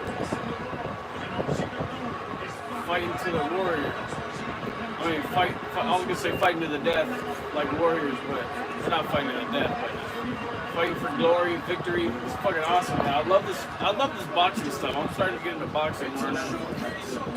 But I'm really excited because of Mike Tyson and his return to boxing.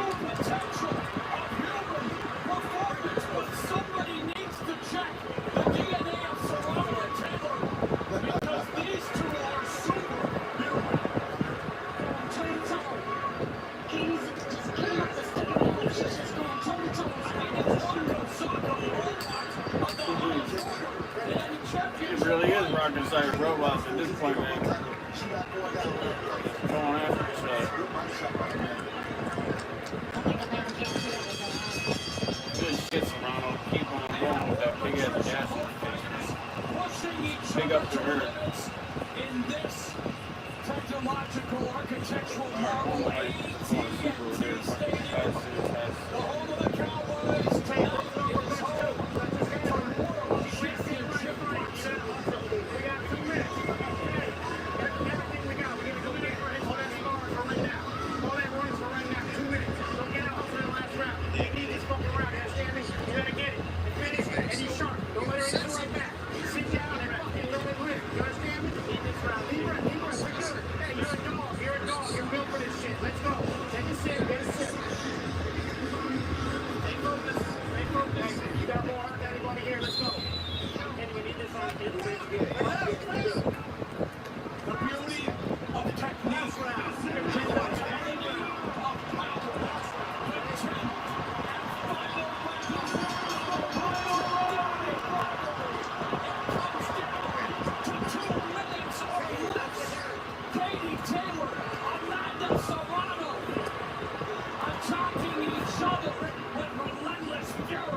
Damn, they got fucked up, man.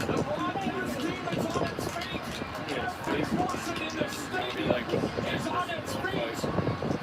I got goosebumps on goosebumps. It's just simply incredible. And look at the face of Amanda Serrano. The headbutts, the cuts, the adversity. And now we wait and see. It was a debatable, controversial split decision the first time around. Roy, let's go. See, yes, it is. I can't throw a 4 or 5 combinations every time she could. I let her come back, bang it to the body, bang it to the head. Then get me wrong with three, 2 more good punches, but Amanda throwing some real devastating punches there. Oh, good left hand by Amanda. Oh, good right hook by Amanda. She threw a right hook that could have been his mouth. And Katie kept coming right back. Look at that. These women are probably 2 of the best women fighters that we ever going to see as far as fighting one another. They bring the best out of each other. This is the Ali Frazier of female boxing. So well put. After what they did at MSG, where was the home of the fight of the century, you're Roy Jones Jr.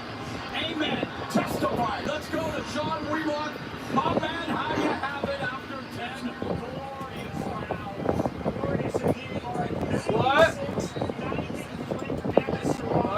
6 rounds to 4.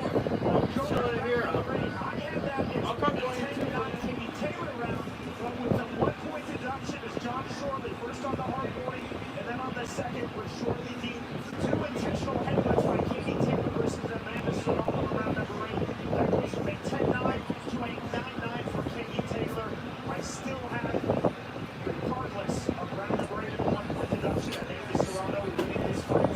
We have witnessed a celebration of a warrior spirit that inspires fans and fighters alike, and it's up to Jeremy Hayes of Canada, Nate Palmer of Indiana, and Jesse Reyes of Texas to determine who leads undisputed champion at 140.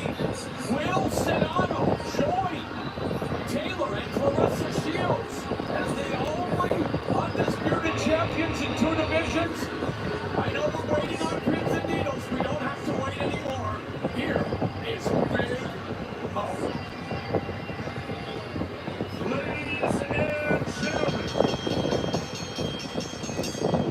Ladies and gentlemen, another round of applause for these 2. After 10 full rounds, we go to the judges' scorecards for the official decision. All 3 judges see the contest 95 to 94, declaring your winner by unanimous decision.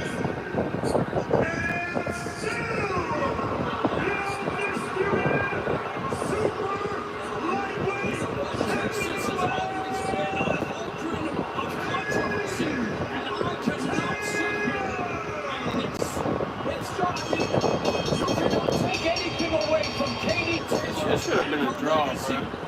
But my God, how does one rob Amanda Serrano after a bravura performance like that, Rosie? I think this is going to be an asterisk on Katie Taylor's legacy. I thought Amanda Serrano. That's fucked up, man. Do all that fighting just to lose. I'm just saying that she was a warrior. They didn't lose in my eyes. She's a winner. That's a warrior right there. Look at her. She's even a bigger warrior. She wins in my opinion. She got the motherfucking scar on her face now, man. She's a winner. Look at that. She's a fighter, a warrior. That's even more hardcore. Well, we will wait and see, but I have a feeling that the coffee box stats are going to favor one Amanda Serrano. And I mean, again, it's a broken record. And it's so just. I say Serrano wins, man. I don't think Katie Taylor won that. Serrano had. It says final punch there. Taylor has 217. Serrano had 324. She did 734 versus 500 hits. Serrano did way better. I don't know why it's that she got 95 points to 94 points. That was a mess up. And she had the gash in her heart, in her eyebrow. She was going way harder than her, bro.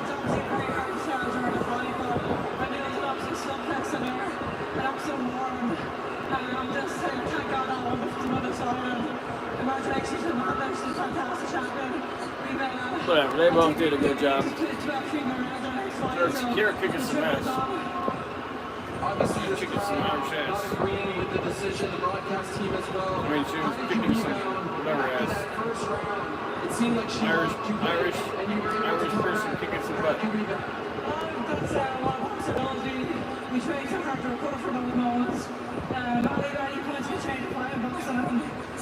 She's a hard puncher. She's a very tough warrior. And I think exactly, man. She's a good warrior. Commentary team or the crowd disagree with the result. Only one's a power the judges are in the ring.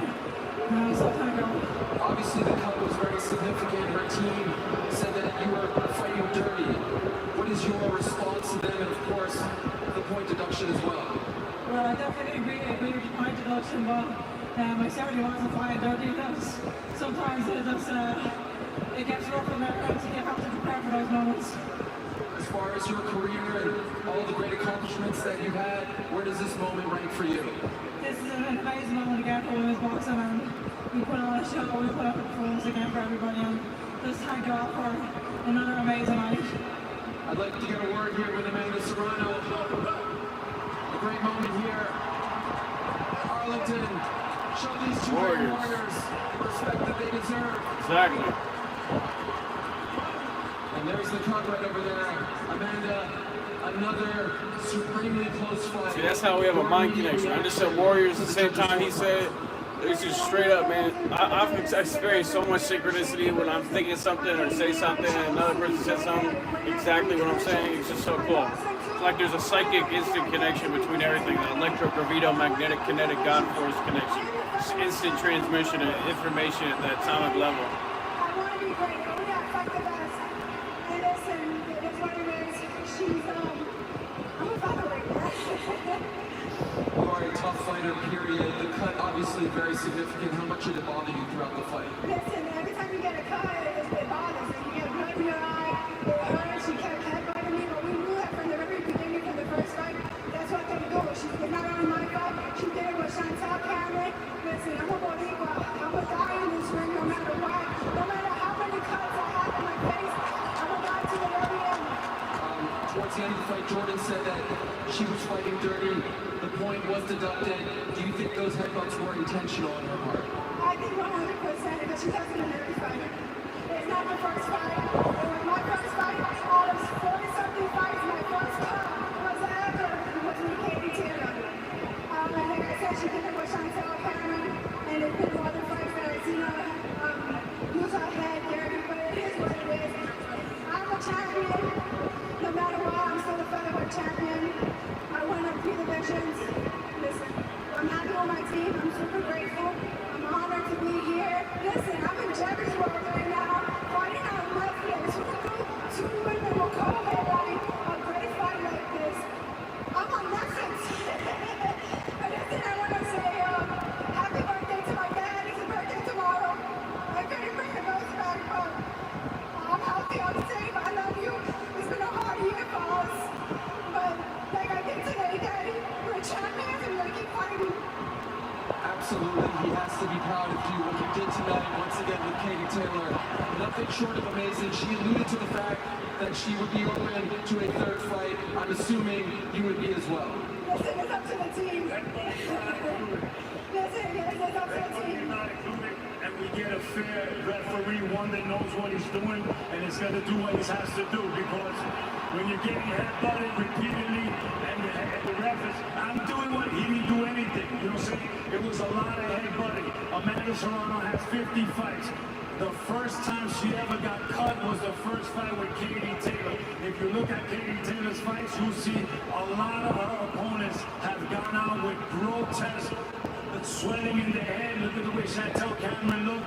Cuts in their face. She fought Nina Mack. They stopped the fight on cuts, headbutt. So that's nothing new. That's what they do. They lead with their head. And Katie's a beautiful person, but has an extremely huge head. One last thing for Nikisa. Come over here. You want to say something? Let's do PFL, man. We love to get a PFL. That would be something nice, right?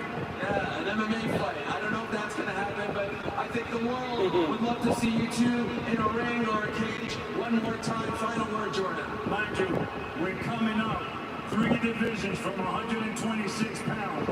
They say that Amanda's not a 126 pounder, but try fighting at 114, 118, 122, 126, and tell me that someone at 135 can drop those weight. Amanda's a little girl, but you know what? With a huge heart. Puerto Rico, we love you. Tomorrow we'll be in Puerto Rico. Thank you so much, Jordan. Amanda, congratulations on another incredible fight. Arlington, make some noise for both Amanda Serrano and Katie Taylor.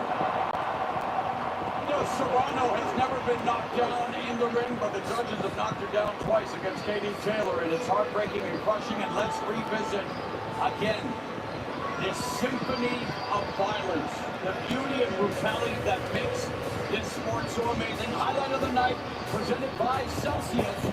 Live fit. Roy, take it away. Well, right now, Amanda hurt Katie very bad that first round, the overhand left. And Katie started throwing the combination. The thing to me was Katie was throwing a few more punches, but most of Amanda's punches had more devastation on them. That was the head punch that caused the cut. That was the biggest turning point of the fight as far as that goes, because without that cut, I think Amanda would have got even more done. There was another head punch, modified punch, and they right, she was beating her head some, probably too much, but like I said, anytime the left-handed fighter and the right-handed fighter come together, they usually happen. So it's not just this fight, it's not just getting you, and I don't think it's intentional. I just think this is the way it fight. I think people are going to be arguing about this decision for a very long time. And it's sad that it will take away from again. We're talking another fight of the year here, kid. Yes, you gotta respect Katie Taylor. I do not like the hate that's going on. All right. You still gotta respect her. Netflix making this in November to remember by screaming a main event unlike any we have seen. It's a fight that no one saw coming, but the world will be watching. And to set the table for Jake Paul versus Mike Tyson, let's go back to Jake Scott. Thank you so much, Merrill. What a night here in Texas, and it is only going to get better. Iron Mike looking to roll it back in his first professional fight in 19 years. Yesterday, he slapped Jake Paul. Tonight, he will look to knock him out. Our main event is up next, and yes, it is obvious that Jake Paul and Mike Tyson are an unlikely pair. Different backgrounds, different journeys, and different generations have led them to the exact same place, at the exact same time, with the exact same goal.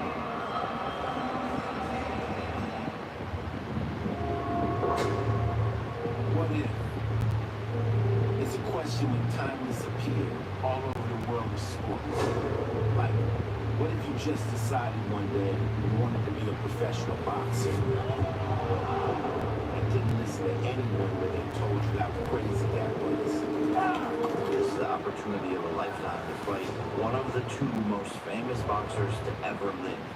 It is ambitious, but I'm a victim of ambition. I came with the game, but you know that. Get away with it, I can control that. Ice in my veins, you call it a cold stack. Take a step back and you know that, show that. Or what would happen if you were a boxer? A legendary one, in fact. And you decided you wanted back in. All reason dead. No other 50-year-old is doing this because they can. Okay? It's unstoppable. It's in my blood. Came from the bottom. I was living in the mud. I've been walking so hard. You can live in that pain. You can drink that will make me stop. Pretty improbable stories, right? But what if they collided? And what if we all had a chance to find out what happened next? For Jake Paul, just remember, this feels like a culmination of everything he's been working towards. He still sees it as just the start. I'm gonna become a world champion way faster than people are expecting. How do you take over a sport? You topple one of its biggest names and force everyone to reckon with what you've built. In fact, I'm a natural killer. They once called Mike Tyson the baddest man on the planet. It was a reflection of how dangerous he seemed, how powerful he appeared. But now, what does Mike have left? What is he still capable of? How do you feel this Jake really?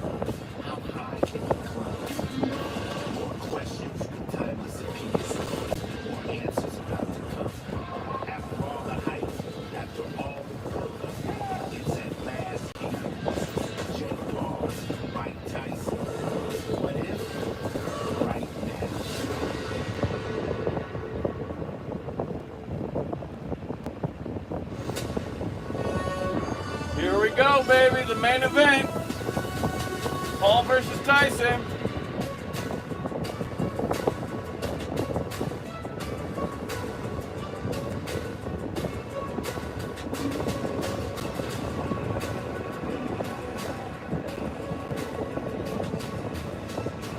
We are on the precipice of the unprecedented. Nobody knows what is going to happen once the bell rings tonight. Jake Paul only has 11 pro fights. Can he beat an all-time great? Mike Tyson is a killer, yes, but he is 58 years old, everybody. Has he got one more knockout left in him? We're going to find out about 30 minutes from now. A worldwide audience from more than 190 countries watching live on Netflix. And with that very warm welcome inside AT&T Stadium once again, I'm Kate Scott, and I'm Jake Paul, Cedric the Entertainer, a worldwide audience with you here around Netflix, around the globe. It is good to be with you here this evening. Let me talk about Mike Tyson. You've been to a Mike Tyson fight before? Yeah, of course. You have? Which one? Several. I was at the lights. I was in the air. It was in the building. Yeah, I've been over here, you know. This will be my first Mike Tyson ring walk. I'm hyped for that. No robe, no socks up. Yes. He's strong like a rock. He's ready. We're ready for this fight. Tonight's been crazy. Is he ready for this fight? It's 8 rounds, 2 minutes, 16 minutes in total. Has he still got that? I want to beat somebody up. I want to get in the boxing and beat some shit up, bro. I want to beat somebody up. One thing I'm encouraged about with Mike is that he's been training for 6-7 months, and you know when I interviewed him, I said, "Brother, how you doing? How's training, man, brother? I'm training every day." And the look he had in his eyes and the tone of his voice, he's taking it serious. Now, there's an age discrepancy, as we know. That's the big question. Can Mike hold? Yes. Jake Paul could be, Mike Tyson could be Jake Paul's father in real life. So that's the question. Yeah, Mike Tyson might get fucked up. We'll see. Is the power. No, I like that. I mean, he's definitely got that power. He's solid. Because I can take my father out. I think Mike Tyson might get fucked up. I think as well, like we talked Because about Jake does have that age 19 years. advantage. Last time a professional fight, but we also did see him against Roy Jones Jr. in 2020, right? So you kind of get a taste of what he may still be. In that fight, he tried to be intimidating, he was coming forward, he was putting the pressure on. We'll see the same kind of night tonight. I mean, you hope so. I think that's what everybody's here for. Mike's the sentimental favorite. They showed Mike in the big screen coming to the arena. The crowd erupted. Yeah. Everybody, most people are here for Mike. The younger generation, I think they're here for Jake Paul. But nobody wants to see Mike Tyson falter tonight. They want to see a glimpse of Mike Tyson, enough of Mike Tyson to get the job done. Are you here for Mike? I agree with that. Yeah, I agree with that. Definitely, I think Mike just got the old school, he's a real boxer, real old school about it. He loves the game. Yeah, I'm here for Mike Tyson mainly. See him beat Mike Tyson. I feel like when you said you got the sentimental favorite, there's that part of you that's concerned for his well-being. What you don't want to see is him get hurt. I love Mike Tyson. I'm excited because it's Mike and it's like, I love Mike Tyson. I think he's a god incarnate, just like I think everybody is. And I think he's a really enlightened individual. And he's taken a lot of hallucinogens and taken a lot of knowledge from it. And he sounds like a really enlightened individual from his past interviews I've heard from him. I really respect him as a man. I think he's really cool. And yeah. He's improving. He's not being matched against other fighters like that. He's fought a couple of real fighters, but the matchmaking is very, very strategic. And if he has nothing else, he has power. I do respect that he's got a real team, a real boxing team, and I see the improvement. Where does he rate against another fighter, a real boxer that's been boxing his life? It's hard to say because the matchmaking is very strategic. Yeah, that's true. Of course, there's a bunch of celebrities in the house for this one. Everybody's been turning out. Whilst we continue to count down to the main event, Sidney Skulls is with superstar in the building, Shaquille O'Neal.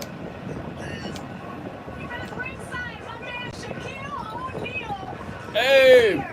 You got a smirk on your face. How are we feeling today? Because you're one of my favorite people, and this cameraman, I've been loving this camera about 2 years. I love this cameraman. I'm kind of good. I'm ready for Mike Tyson with some ass. Wait, repeat that? Mike Tyson with some ass, you heard me? Did you just get in today, or have you been here all week? I actually live in Dallas, so I've been here a couple of days. What do you want to see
Like, I'm the only one that get to say my son works. Like, I'm trying to meet you with that. You know how to do that. It's all right. Is there a good outcome for Jake Paul in this fight? Because I feel like if you beat Mike, man, we all love Mike, right? And you just beat a 58-year-old man. If you lose to Mike, you lost to an old man. It's lose-lose for Jake Paul tonight, sure. Yeah, man, I wonder what's gonna happen. We'll see. Okay. Win or lose is you beat Mike, and everybody says it's a 58-year-old man, so that's the losing part. The lose-lose is if Mike somehow turns back the clock just long enough to land that shot to stop Jake Paul or somehow win the decision. It's a tough spot for him, but that's not Jake's mentality. His nickname is the problem child. He comes to these arenas and he built his name on controversy and daredevil stuff on YouTube. He don't care about the bad press. Just talk about it. So he doesn't care about the bad press. He just wants to say, I was one of, I think, 3 There's no bad press. Knock out Mike Tyson. He don't care if he's 80 years old. That's his mentality. It's all good press. Feeds off this kind of environment. I mean, like throughout the day. This is a fucking millennial fight, man. Millennium Falcon fight. Two DMT-fueled godly incarnates fighting for victory and glory. This is where he became famous. So this place, this energy like this, feels How do you think Jake Paul goes about this fight? I think the first couple rounds he's going to do it 100% of being would do in the ring with Mike Tyson, which is be smart, stay away from the power. But I think he's going to start to get closer, 3, 4, and I think you're going to see him dipping down, him trying to land the right hand. Jake Paul will throw the left hook, that's not a shot. He wants an overhand right hand or a straight right hand, that's the money shot, so look out for that. The crowd in here is going to go crazy if Mike Tyson starts landing some punches on Jake Paul. Oh, it's going to be crazy. Oh, man. That's been crazy. Just him walking in there right hand. So if he lands a shot and does something crazy to Jake Paul, But that's because he brings something special with him. Like, he has a different aura. There have been many great heavyweights, but Mike is just always built different. I think it's because the world has seen the highs of Mike, but also the lows. Right. People see themselves in Mike's story in one way or another. Mike, I guess his whole life, really, not just since he got older, Mike has always been honest, transparent, open about his flaws. He doesn't hide that kind of stuff, and that endears him to people, especially as he's getting older. So he is the sentimental favorite, and everybody, most people want to see Mike Tyson come out on here. I mean, I guess that honesty is so bad that at times you've seen Mike Tyson, like after his fight against Kevin McCarthy, just said, I don't have the fighting spirit no more. I don't got it in me. Do you think he can get that back for one fight? He got it back. You can see that he does. This was something different. It's kind of what I said about Jake came in as an entertainer. He's made the biggest spectacle he did. He's taking boxing. And Mike used to do as a serious athlete. And he's turned it into entertainment. And now his fight is real. He's too big. I'm not nobody else from the old school boxing. So, Mike was the youngest heavyweight champion. He's still the oldest history of boxing, 20 years old. He's been in the limelight. He's been under pressure. He's thrived over this for most of his life. So, though he's older, he's still going to thrive over this next year. Absolutely, our main event is just moments away. We can't wait for this one to get started.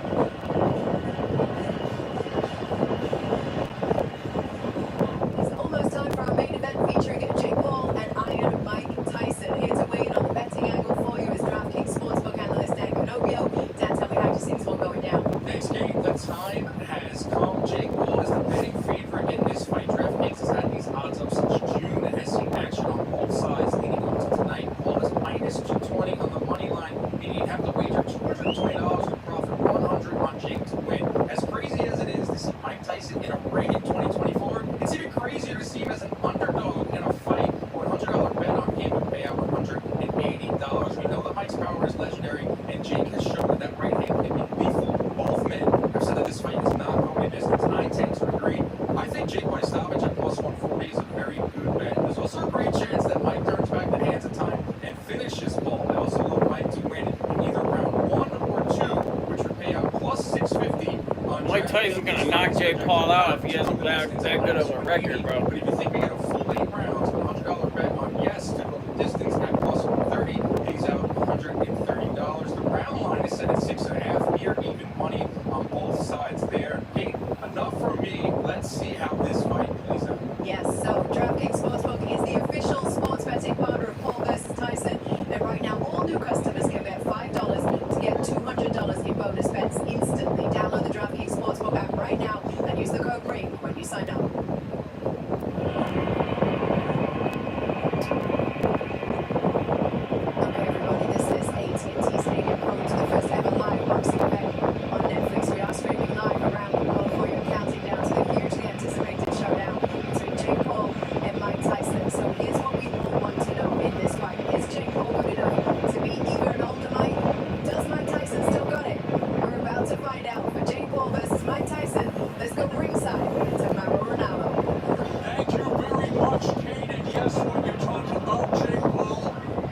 Tubbs look like a fat ass, bro.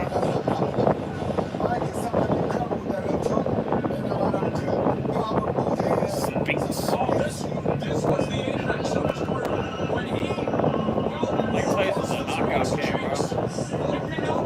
44 knockouts. He's like knocking out everybody. He's gonna knock out fucking Jake Paul, bro. What if he still has it in him? I hope they knock each other out multiple times. The fight has not started yet. The fight is coming up real soon, so the audio will be here.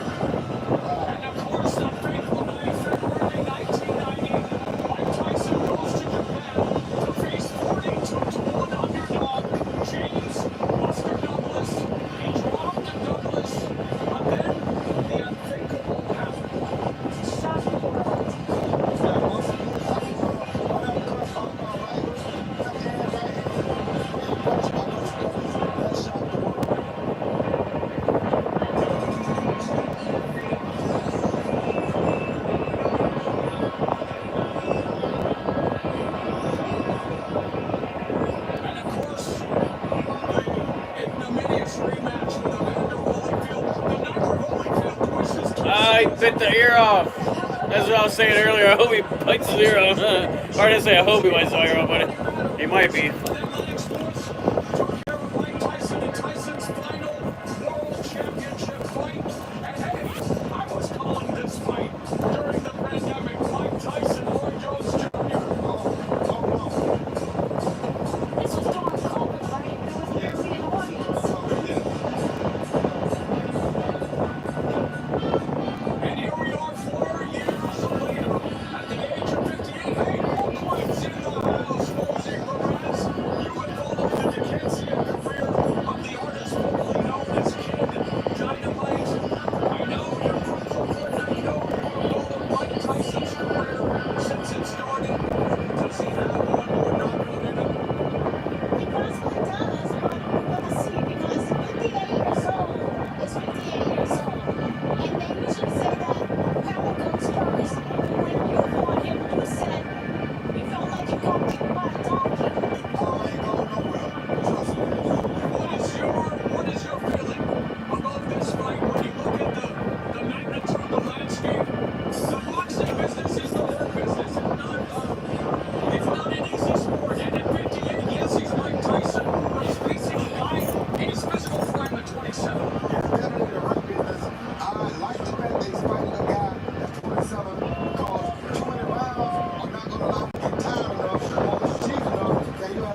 broad strokes and bright stars through the perilous fight, o'er the ramparts we watched were so gallantly streaming, and the rockets red glare, the bombs were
and now he wants to change other people's lives through his promotion and through his efforts as a fighter.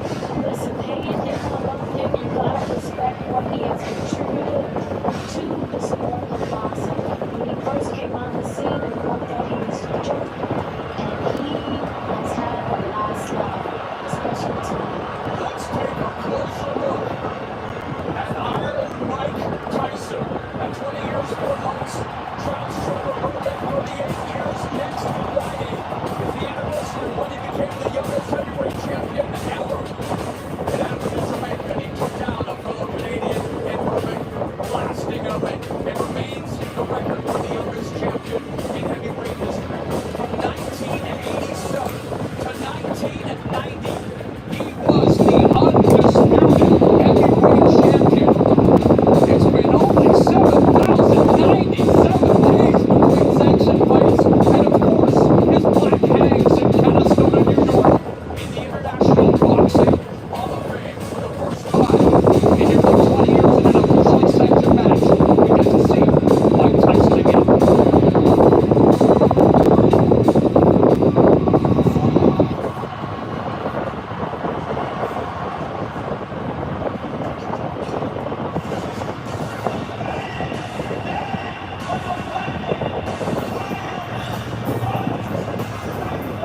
touch your lips, touch your My hand raises, like shots up my check ball, open a good shot, and then on the chair. Let's go! Veteran MMA striking coach, and I've known for over 20 years, dating back to our days in Japan with five fighting championships. Nero, the chief second Tyson, and he told us that it was going to be technical, not a massacre, and that Paul will feel Tyson's heavy punches. Paul will good job to stay away from my And now unofficial score, Sean Whitlock gave the opening round to the returning legend. Nice body shot by Paul with the right hand. The first round he's won in more than 2 decades. And he wore that knee wrapped during training. There were health issues, and it was a lot of consternation, a lot of concern for a lot of people about 58-year-old Mike Tyson returning, and yet Mike Tyson is a good man. He makes his own decisions. He knows how consequences are in this sport. And he said that would reawaken. And we saw that he's fighting his coverage, and we did see that throughout his career that somebody was supposed to fix that man. Hey, beats by the ears, right, Roy?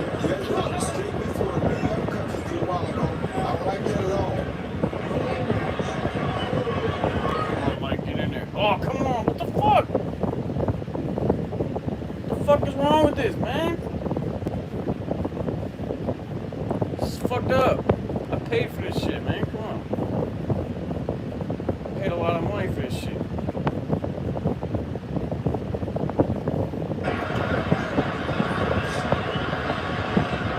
This full-throated throng screaming Tyson.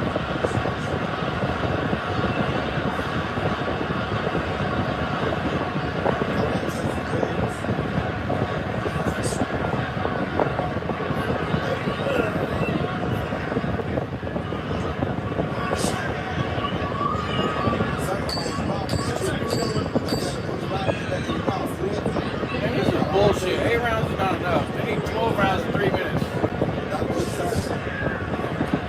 They're not even punching. They're just like sitting around, man. This is bullshit. Women's round was like way harder than this, man. Come on, man. I want to see them busting our faces and shit. Man, this is some pussy shit. This is pussy shit, man.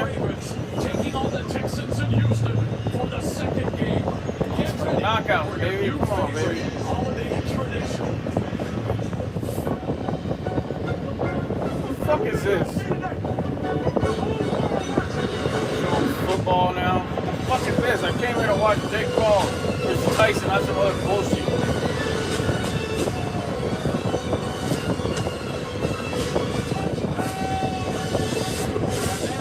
Nobody gives a fuck about NFL.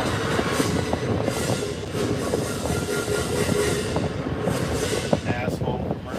The NFL is coming to Netflix from Gridiron Gladiators to In-Ring Gladiators. Shit about NFL. Shut the fuck up. First 2 rounds, Jake Paul from the 53-23 behind. Tyson just blocked aggressively. Tyson 7 of 34 at 18%. So Tyson is averaging more punches than he did in that fight when he ran it in the exhibition against Roy Jones, where he averaged 24 punches around.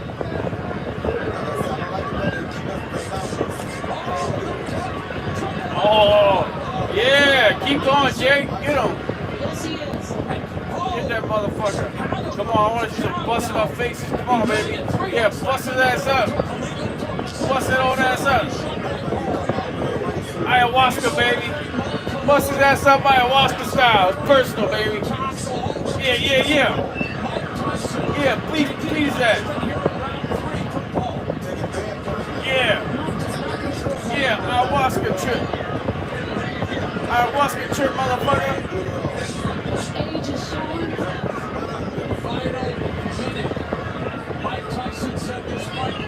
Yeah, go. Attack. Come on, man. Go, Jake. Get him, Jake. Get him. Yeah. Oh, come on, man. Don't be pausing this shit now? Come on.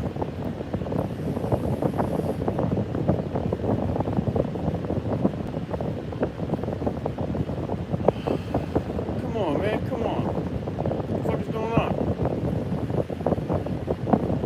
Physical peak, training regularly, and Mike Tyson in trouble here with rounds for Get him, Jake.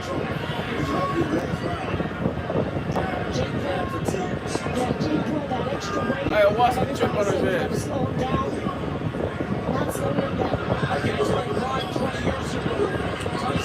Ooh, that was good. Mike Tyson got a good hit on Jake right there.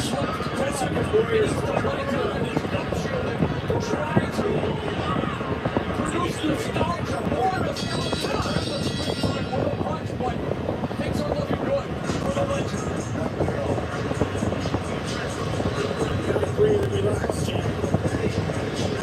I'm tired already, man.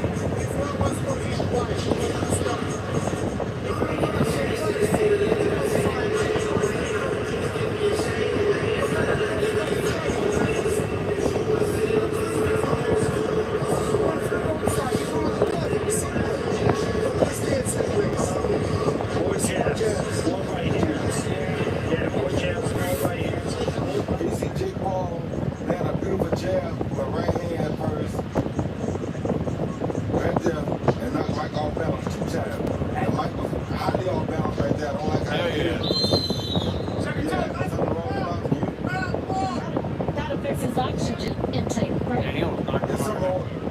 Now he's fighting. I've seen it throughout his career. It's interesting, but he does fight, does work, even in preparing for this fight, going back through his career.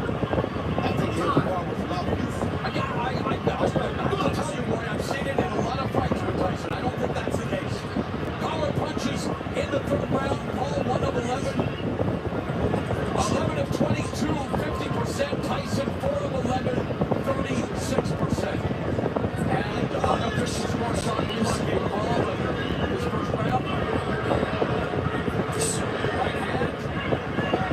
And Rocky Brooks has Paul more than doubling Tyson in total punches landed. So you fought Mike Tyson at 54. What do you think he needs to do? It's not the same as he was before. His legs are not really as good as they were before. His legs look like they brought down the back. See that right there? You know, it's better to see into that. So, he's going to take more of his leg with this new job. Can't get there. Jake's not telling me. Jake looks very, very confident. Tyson throws some punches, man. Even in the last fight, More bullshit. Tyson's being on offensive shit. we didn't see Perry, Paul take deep breaths, but looking, again, we talked about fight management earlier. The energy, the passion. I mean, the main eventing, the first boxing event on Netflix against a living legend, and Jake Paul settling into the room here in round 4. And watching training camp footage of Tyson, you can see it through punches, where that he would put himself on balance. The balance has been an issue. He's a head, but I thought of in 2020, I got to see him lose rounds like he's doing tonight.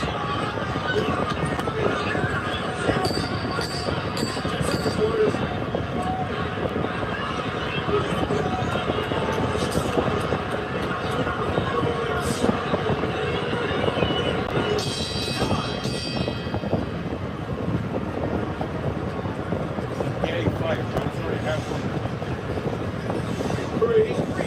And kick your feet out. Kick your feet out, bro. There you go. Feel good now. Give it. Remember, feeling good. Remember, Ricky.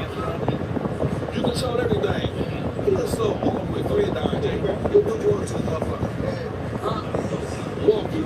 Stand. Stand still.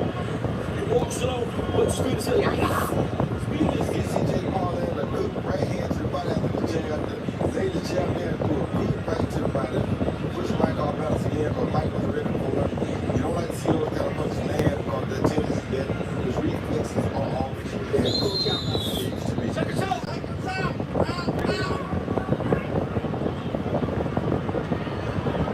And just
lower might have hit the fight, but I was just trying to like hurt Mike a little bit. And then you see the left hook right there that was blocked by Mike's shoulder, but then Mike landed on the left hook on the neck.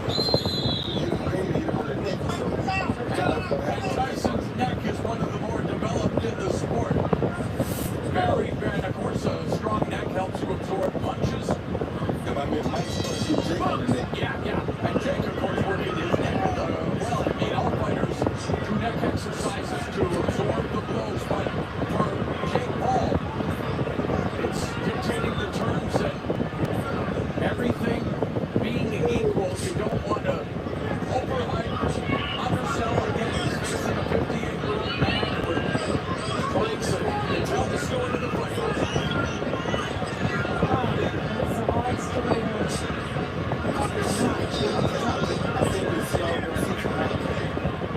far as dangerous shots. Jake Smart, he just had a outside like he was like that. All right, let's go. Check in with Aaron on what Jake Paul's doing. How do you think Jake's doing? Boxing well, comfortable, in control. Is the finish there, you think? I mean, we just said that we boxing. Let me hear what that happens. Logan said use the jab. Do you want to see him? Come on, somebody knock each other out, man. Come on. Slow, sitting there, stagnant, eat that jab, break him down. Thanks, come on. Using the jab to break down Tyson. 40 seconds left in the sixth.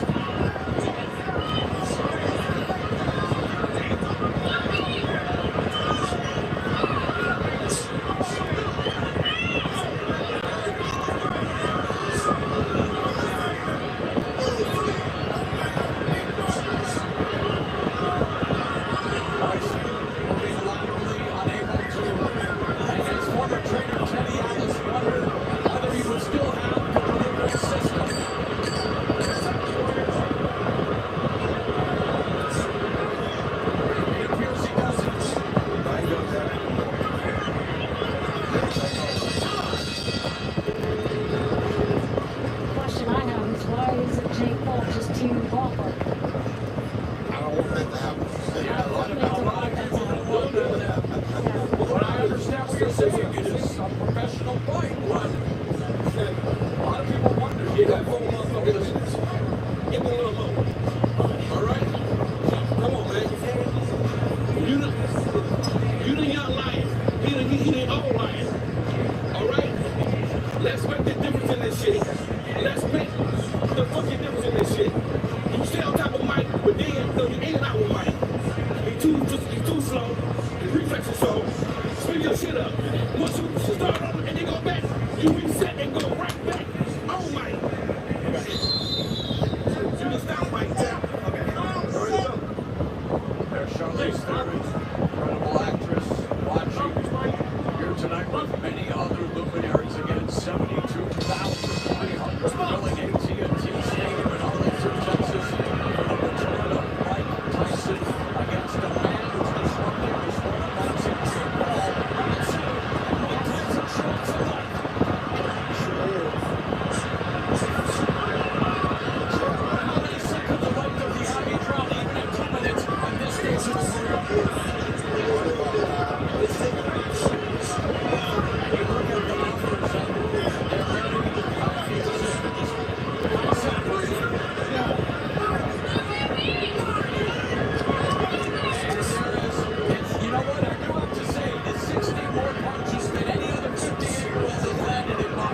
it was only 7-1.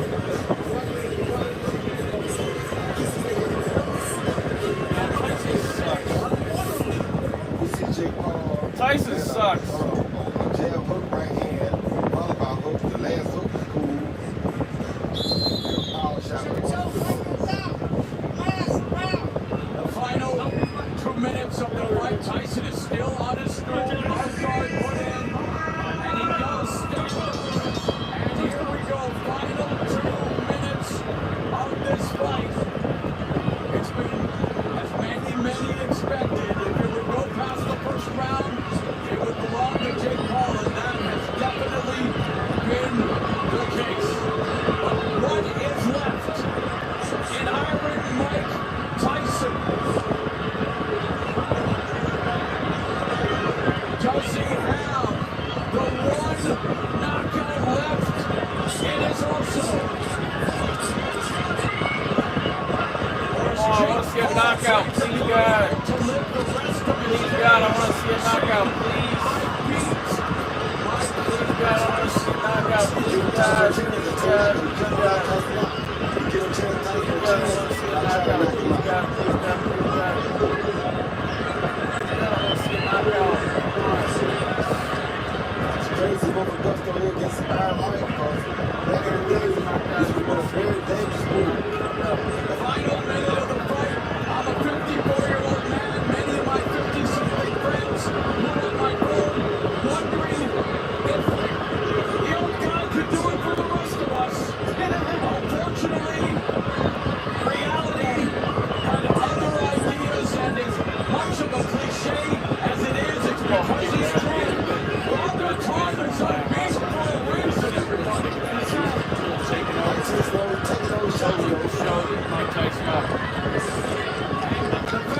Jake Paul's kicking Mike Tyson's ass. He has like 10 more times punches on him. Jake Paul's kicking ass.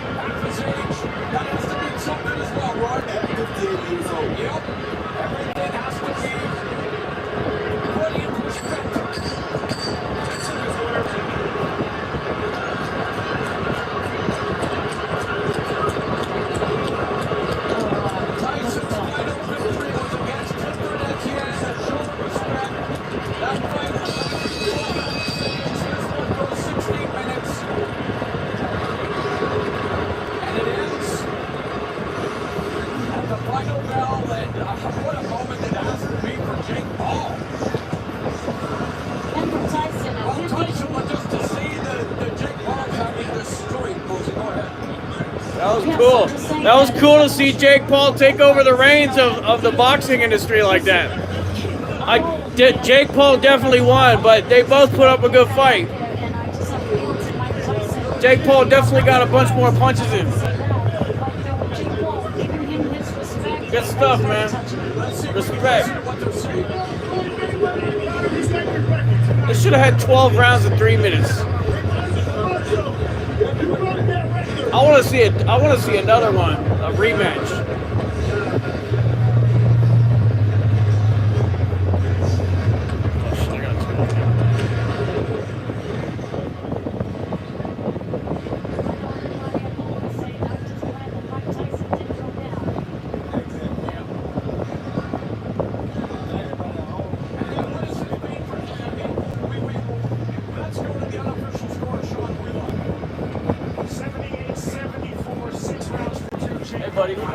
Tyson round 1 and 2.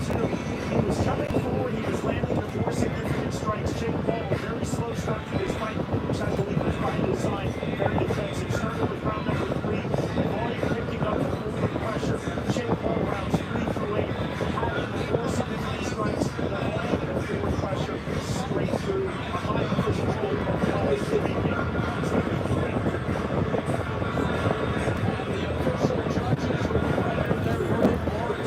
Texas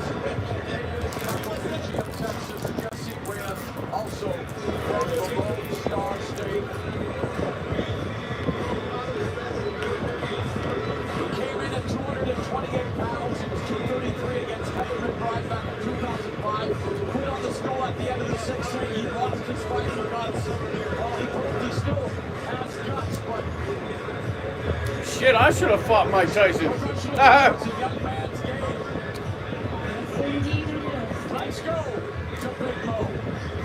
I could have fought Mike Tyson and kicked his ass. Ladies and gentlemen, can we please clear the ring, ladies and gentlemen?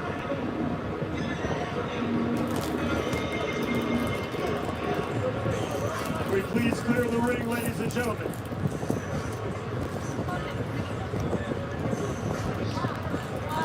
That's Utah Lear Dumpty, well-friendly Dutch speed skater. There's Logan Paul, his brother. Ladies and gentlemen, please clear the ring for the official decision.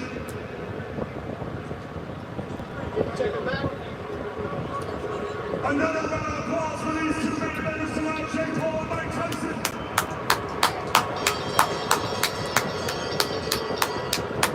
After 84 rounds, we go to the judges' scorecards for the official decision.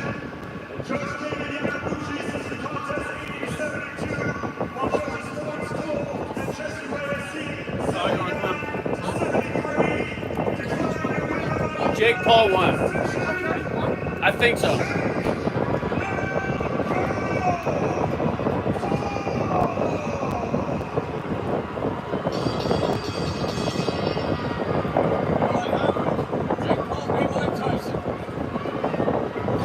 Wow. And he saw it on a trip from ayahuasca, the mother ayahuasca. Mother ayahuasca, baby. That's how powerful it is, man. Get the visions, get the trip. It's totally multi-dimensional hyperspace. And anything, it lets you know that we're all God and anything is possible. And that shows you, man, you put your mind to anything, you can accomplish it and you can achieve it. Anything you come up with, you can achieve it and you can put it into reality.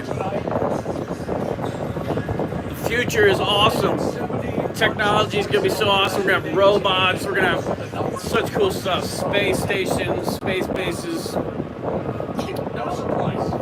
Awesome transportation. We're going to have electrogravito-magnetic kinetic God force flight vehicles.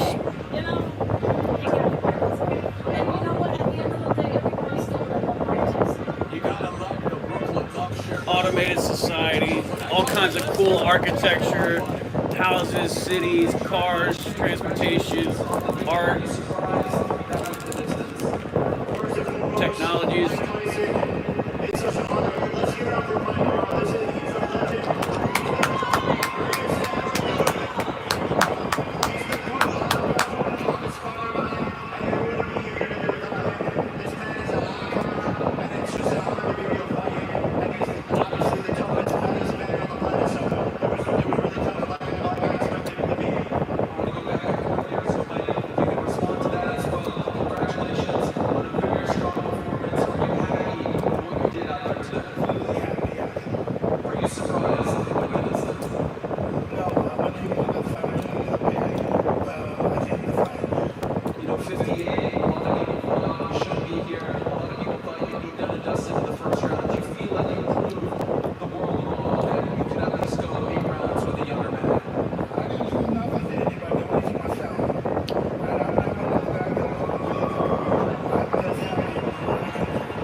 Jake Paul won. He got like 10 times more hits on him.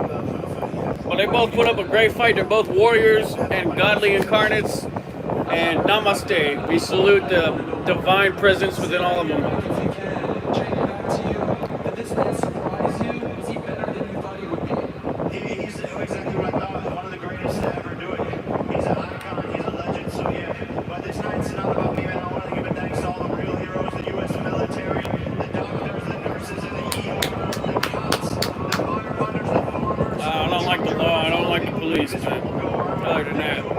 It's the era of truth. It's the era of good. There's a shift in the world, and good is rising. The truth is rising. I'm just honored to be a part of America, and it feels like we're back, baby. To you, now that you've actually gone 8 rounds with Jake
Exactly. Anything you put your mind to, you can achieve. The world is ours, baby. We're godly incarnates. We're divine, and anything we can do anything. And I highly recommend people to use hallucinogens and DMT to try to figure themselves out, especially vaporizing DMT since it doesn't have the negative effects of the harmaline alkaloids.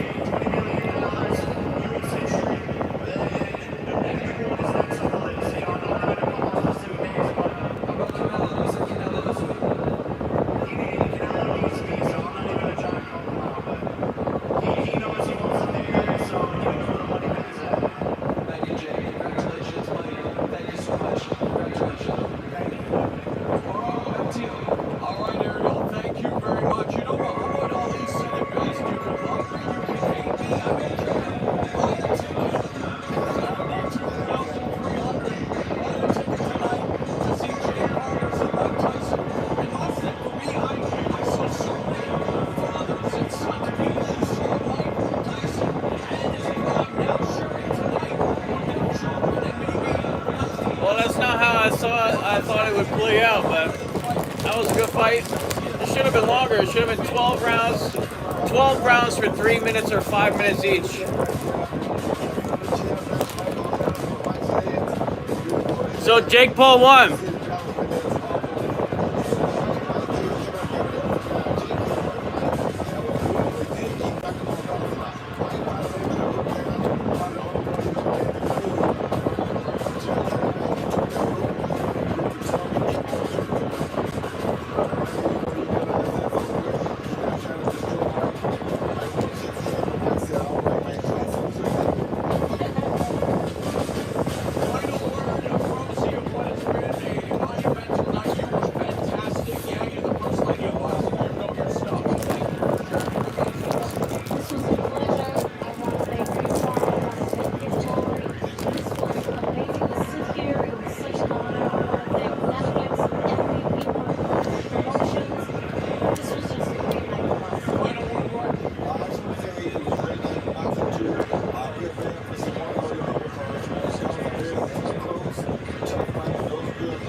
Still got a good chin, Mike Tyson. You got to say that. I was a little surprised though by the fact that he's saying he might do this again. I would have thought he would say, yeah, okay, that was enough. I mean, I'm more relieved than anything because I didn't want to see Mike take a bad fall tonight, get a good shot, and something bad happens. I hope. I mean, it doesn't seem like everybody who they were getting themselves into because Mike himself fights so good. He still got that look in his eye. I told you this when I interviewed him. I walked away like, hey, I'm fired up with this one. Right. He has that ability, and sometimes I can let people down because he actually doesn't want to talk. But this is just what it is. It's an event. It's a 58-year-old legend saying, I'm going to test this YouTube crowd and see what I got. So I appreciate Mike getting in shape. Hopefully Big Ron 2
of Jake exiting the ring here. You know, the fact that Tell us about what the LBL is, what I'm trying to happened. figure out, like, where does he go next? He said he's not calling out Canelo, but that's because Canelo needs him, he says. I'm not sure how this furthers his career. I don't think Mike, I don't see that Mike, but I don't think Canelo prefers to do that. He's not ready to chase him out of I think it sounds like really what Jake is after. He's got the money, he's got the followers, he's got all that stuff. He knows he can pull it. I think it's time for Jake to call somebody out. He's a lot younger than Mike Tyson. LBL standing for Land Between the Legs. Right? Or with and somebody that the boxing public is saying, oh, we respect you. Now, if I'm correct, a family was murdered there, believed to be by a group of dog. Correct? All right. Yes. I appreciate it. Being with you tonight. Thank you very much. What do you know Thank you from all of us here at Netflix. Thank you so much for watching. We hope you enjoyed this well. Have a great night, everybody. I have friends that go up there and do research and stuff. I know a little bit I do. There's been reports of people actually seeing dog men like this wolf guy coming in with a dog. He was being parallel on shore by dog men. The dog man was running beside the boat on the land.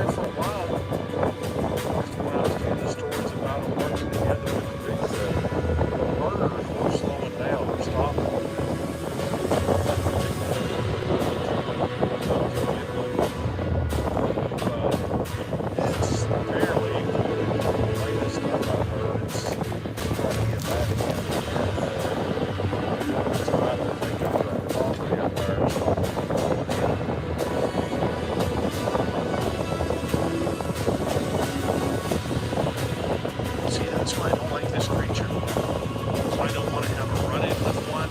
That's why I don't want to be around one. You know, because they're just so unpredictable.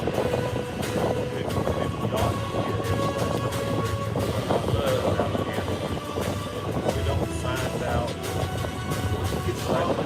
It's just because it just played music. I'm sorry. We do end up having to face off with it. We're not going to have enough information to be able to stop it or correct the problems.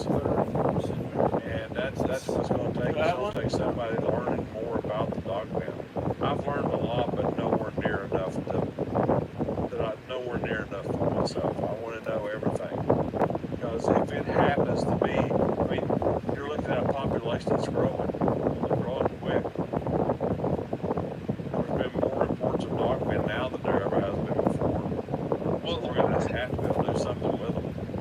Well, the one thing that I've noticed about this creature is, I mean, if you think back to the first reports of the Beast of Bray Road by Linda Godfrey, God bless her soul, you know, that's when it came out in Wisconsin. Dogman was originally just in Wisconsin, or thought to be just in Wisconsin and Michigan. And now we're seeing these creatures being seen in almost every state of the lower 48, every province in Canada, down into Mexico. I mean, this creature, it's either breeding like rabbits, or it is being dropped off by aliens, or just really deciding to expand its own personal territories. I think it's looking at expands territories, plus they're breeding unchecked. And if I'm right about the werewolves, them being a hybrid, a lot of times they can be werewolves can be mistaken as dogmen. And I'm getting my whole thought about the werewolf. Those creatures are even worse than the dogmen. Okay, so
are, like many people believe, maybe a supernatural hybrid type of creature that maybe dropped off with a connection to aliens or some other fantastical beginning. It's possible. I personally don't think that. I mean, we don't know. That's the whole thing is until somebody like me or my guys or other groups go out there and we start investigating these creatures and start getting information about them, nobody's going to know. That's one reason I'm so wound up about this because I don't want just my group. I don't want anybody to stay safe, but I don't want just my group out there. All the groups investigate everything because if we don't investigate this stuff, and it gets to the point where we have to fight it, we don't want to fight, we're in trouble because we're talking about creatures that are extremely fast, extremely aggressive. I've seen So Jake Paul won. climb trees. He got like 5 or 6 or 7 times more hits in on Tyson than Tyson got on Paul. Across the red tree is deeper. And they're just, and if they're breathing that fast, they're genetically being modified, and we got some trouble coming to us. What would that trouble be? That trouble would be a large army-like number of creatures deciding to take back over the land that they feel was theirs. Is it theirs? So if they just Alright, I'm gonna end the stream now. to Actually, I'm gonna keep the stream up, but take over. start streaming more often. We can't stop them, and we don't know enough about them, then there's, you know,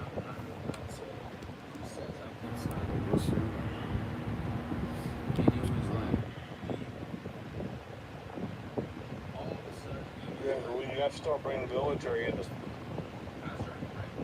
people's strength. So many people, George, over the years claim to have shot at this creature and hit it with very, strong bullets, whether it's from an AR-15 or whether it's from slugs from a 12-gauge shotgun. And this creature doesn't even seem to flinch. What creature on this planet does not flinch to a high-powered rifle or even a carry rifle or a semi-automatic machine gun or a shotgun? Well, I'd have to see that to believe it.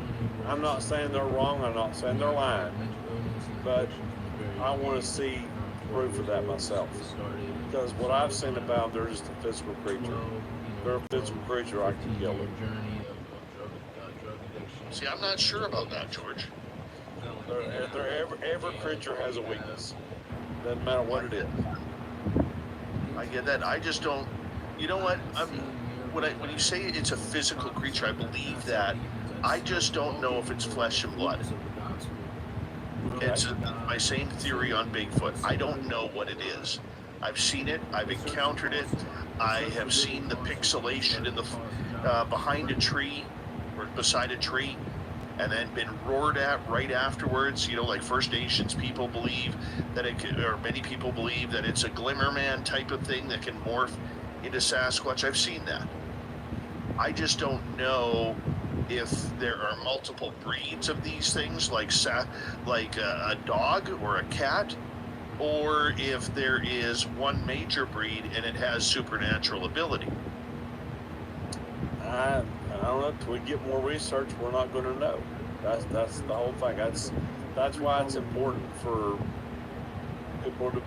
people who are researching to get their facts together when they go out there and try to ignore what you've heard, and document what you find.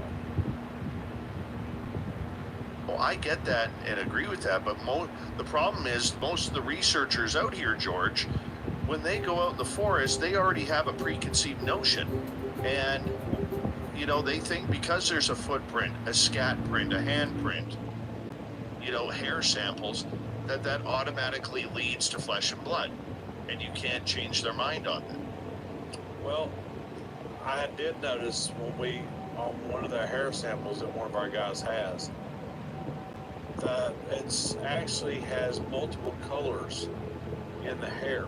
Like you'll have like a brown section, then you'll have a translucent section, and then maybe another like a gray section. And I think that's where you're getting a lot of what you're saying, the sparkly stuff. That could be when you're getting like the pixelation stuff, when they're able to shift the hair around and deflect the sun, makes it look like a camouflage technique they can do.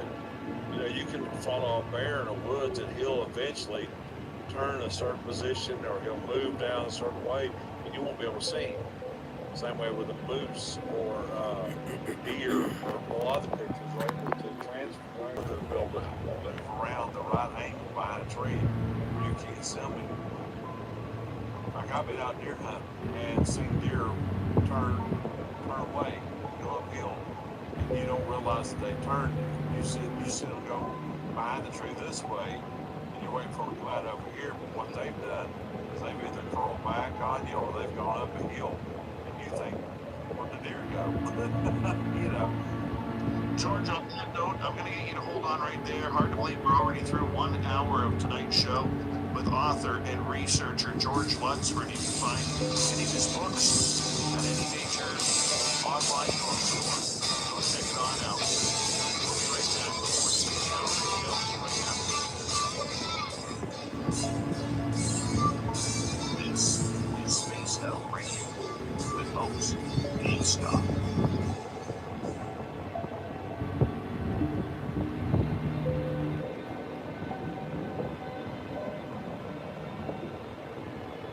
George, we're going to turn things over to Dirty Filth here. And he's doing well. I'll be right back, guys.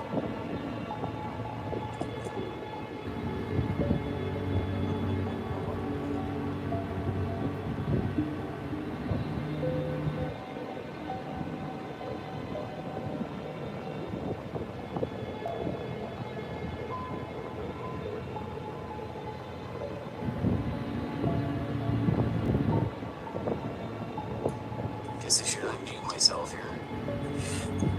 I like that raw, that's good. Also seeing Dave's letting the dog man out for pee right now. Usually on Fridays I'm doing life drawing classes. But today.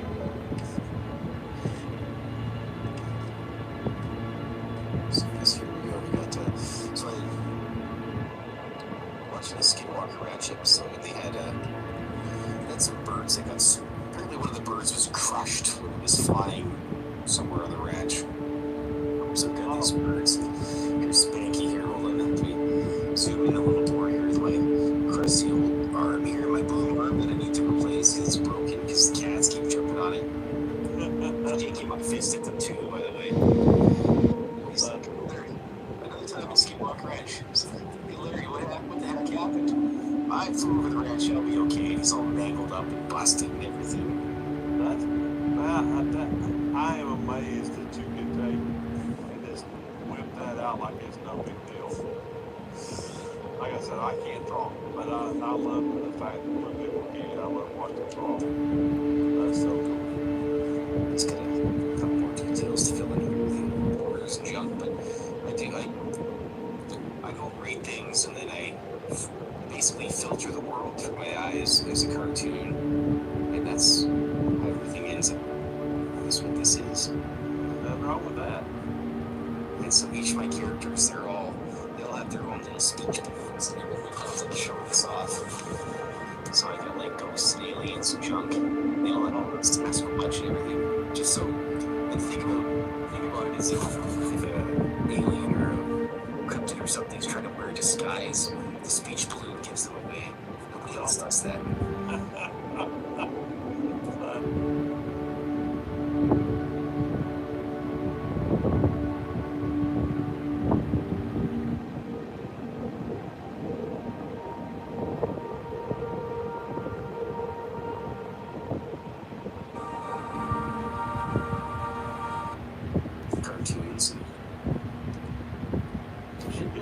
moment for you. Early on, over the years, I'm always open for collaborations here. What's the date today? 15th, I believe. Yes, because 16th is tomorrow. We're rolling dice with all the nerds tomorrow. Oh, okay, that's cool. For the D&D. It's based off D&D. It's a heavily homebrewed thing at this point in time. Oh, that's cool. I've got the same group for about 14 years, so I'm pretty lucky on that. Yeah, ain't nothing wrong with that. That's good to have friends along. Yeah, the missus plays with us, my pal from work, and two of my oldest buddies ever. Watson, if you're listening, yeah, punish your character tomorrow. Anyways, we got a group chat going. He's being rowdy right now, so he's probably watching the show as well.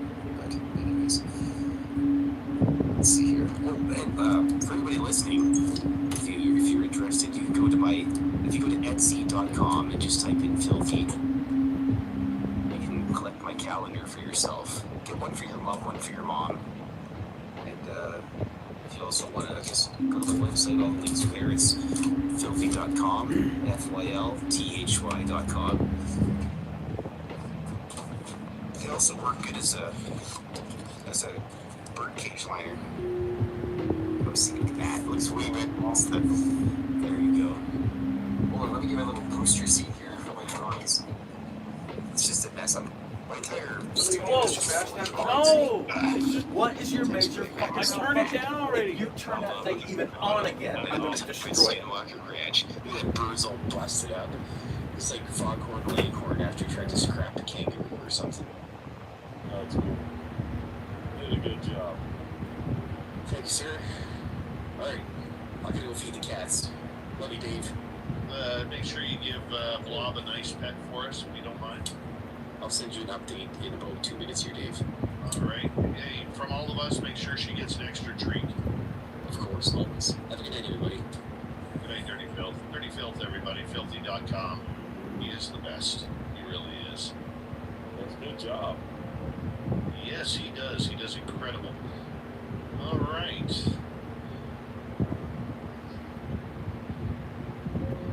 High Necessary Dialogue, how you doing? And thank you to Richard with a hat trick of super chats. Search and Destroy as well. Thank you for the love. It's a great way to support what we do on this show on a nightly basis. You know, there is still people out there who, every now and again, I get a comment from somebody who actually bitches and complains about Dirty Filth's drawings. Saying, what the hell is that guy doing here? What does that have to do with the show? Just enjoy, man. Just enjoy. He's excited and he's quitting. Here we go.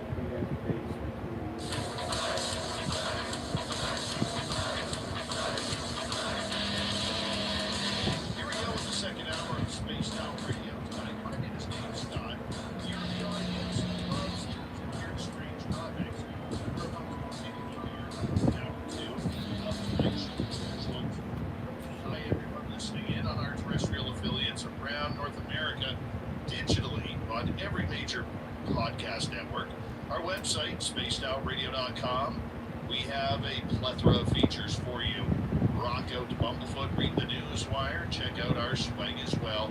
Follow us on X at Spaced Out Radio, Instagram at Spaced Out Radio Show, and on Patreon in the Space Travelers Club. The Desert Clam has set the password for tonight in the SOR Space Travelers Club. Dogman. Dogman is your password. Use it wisely, Space Travelers, as the Clam sets the password each and every night, right here on Spaced Out Radio. Actually, the password, the real password, is Dacnomania. Dacnomania. Use that one. It'll get you in. The other one won't. So make sure you check it out. George Lunsford is here. This guy chases Bigfoot. He chases Dogman, Mothman, Chupacabras, UFOs, aliens, ghosts. He's an author. You can find all of his books on Amazon, Barnes & Noble, anything online. You can find it there. George, thank you for being here with us. You got a brand new book coming out here very soon. Yes, sir, I do. It comes out, I think the pre-sale is going to be in December 1st. It's called Legends, Myths, Monsters, and Ghosts, the North American edition. I actually have stories from Canada, America, Mexico, Central America, Caribbean islands, and Greenland. Wow. Wow. How do you get these stories? How do you get these collections? And usually, I do all my research online usually because I can't afford to go everywhere like I like to. But I had a couple of friends up in Canada, and they sent me a couple of ideas for some stories. And then I just started looking things up and went from there with it. And now I don't do a lot of changing to the stories unless there's variations. If I find a story like Wendigo, I won't change the story itself. I'll tell the story like what I find out about it. And if there's any variations, I'll usually include the variations of the story into what I put on paper. How do you know these stories that you're collecting are real? How do you know that somebody's telling you the truth? Well, usually when you read it, you can tell if it's a bunch of bull, it's fake, or if it's actually a story that has been passed down. When I was growing up, the reason I did these books is because when I was growing up, the older people would pass down stories to us. And we'd either, we'd listen to the stories, or we'd either go do something about it, like go investigate it, or we would just, enjoy the story one way or another. And that's what I want to pass on to everybody else. I want people to read the books. Say you're in Canada, and you read a couple of stories in Canada, I want you to go, that sounds interesting. I think I'm going to go check that out. You can go check it out. And see if it's real. See if it's something that has been passed down, or see if it's just a bunch of a fun story to listen to. But I want to pass these out to everyone around that I can, so that they can do the same things I did as a kid. We got told a story here in Nashville about Helen's Bridge. Okay, Helen was a woman. Her husband got killed during the war, so her and her daughter was living on the property of this big mansion up on the mountain. And the big mansion was on this side, and you go across the bridge, there was her little house, her daughter, on the other side. And one day, apparently she was off from work, and she was at home, and her daughter was in the house playing. It was a little two-story shack, nothing fancy, nothing big. She worked for the people in the mansion, and she was down there working, and she put some stuff on the stove. Her daughter was upstairs playing. She put some stuff on the stove. She walked outside, and she was hanging the laundry up. Well, while she was hanging the laundry up, something on the stove boiled over and caught the house on fire. So she tried to get back in to get to her daughter, but the fire was so bad she couldn't get in. The men run down from the mansion across the bridge down there to help her trying to get in there. And finally, the fire department showed up, and the last thing that Helen seen was her daughter's hand on the window, as bloody as it slid down the window. It was the last thing she seen of her daughter. But she was distraught. She couldn't be consoled. She was very, very upset. Her house was gone. Everything she owned was gone. Her daughter had been killed, all because she had made a mistake and left something on the stove that kicked over and burned the house down. So I was trying to get her to calm down. They took her back up to the mansion, and they were trying to console her, trying to calm her down, and everything else. And she went to sleep, they thought. So everybody else, went to sleep. Well, she got up. She walked back down to the house. She was looking around the house, and she seen a rope laying there. She looked at the bridge, and she took the rope. She tied it on one side of the bridge, tied the other side around her neck, and jumped off the bridge and hung herself. Well, because of it being such a traumatic thing that happened, her spirit can't rest. Her daughter's spirit can't rest. So when you go up there, at night, you call for Helen, doctor's orb shows up, and you can even get a full body operation of color. What you don't want to get is the fireball from her daughter. And I know this because we made Helen mad when we was up there. And when I was younger, we was up on a Volkswagen Bug my buddy had, and we was aggravating and playing with our luck with Helen. And she got to us pretty good. We jumped the car, took off, and this fireball about the size of a basketball come behind the Volkswagen. We was trying to get down the mountain away from it. And all of a sudden it went boom in the back of the car. When we made it down there, it skidded almost right. We got down to the bottom of the hill, and we got down there. And now this is the truth. We walked back to the back of the Volkswagen. There was a handprint burnt, small handprint burned into the paint of the car in the back.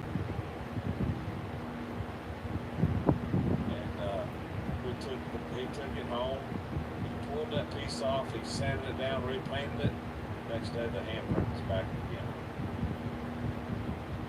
That's no joke, I see it myself. That would be absolutely terrifying. Terrifying. Oh, goodness. I don't know if we can handle that. I don't know if I can handle that. I can tell you something even more terrifying than that. There was a young couple got married. Now this happened to me. The first part didn't, but the second part did. The first part was this young couple supposedly got married over here, and they were going off to a honeymoon. They took a dirt road that we all used to take all the time, going from one county to the next. Well, it was raining. They were off the road, and both the man and woman got killed. Their car was destroyed. Well, we were crossing that road one night, and as we came down through there, there's 4 guys in the vehicle, the truck, and there was a boy. We come around the corner, and we seen a woman standing there in a wedding dress. And she's all upset. And we thought this was all, the real deal. So we stopped, and she was pointing, and she was crying. So we all took off down the hill to find out what was going on. We thought maybe her car went down there. We get down there, and there was nothing there. We come back, and she was gone. But when we got back into the car, there was a piece of wedding dress this big laying on the seat. That's just creepy. That still gives me chills. Yeah, I can see why. This stuff's been happening to me all my life, so.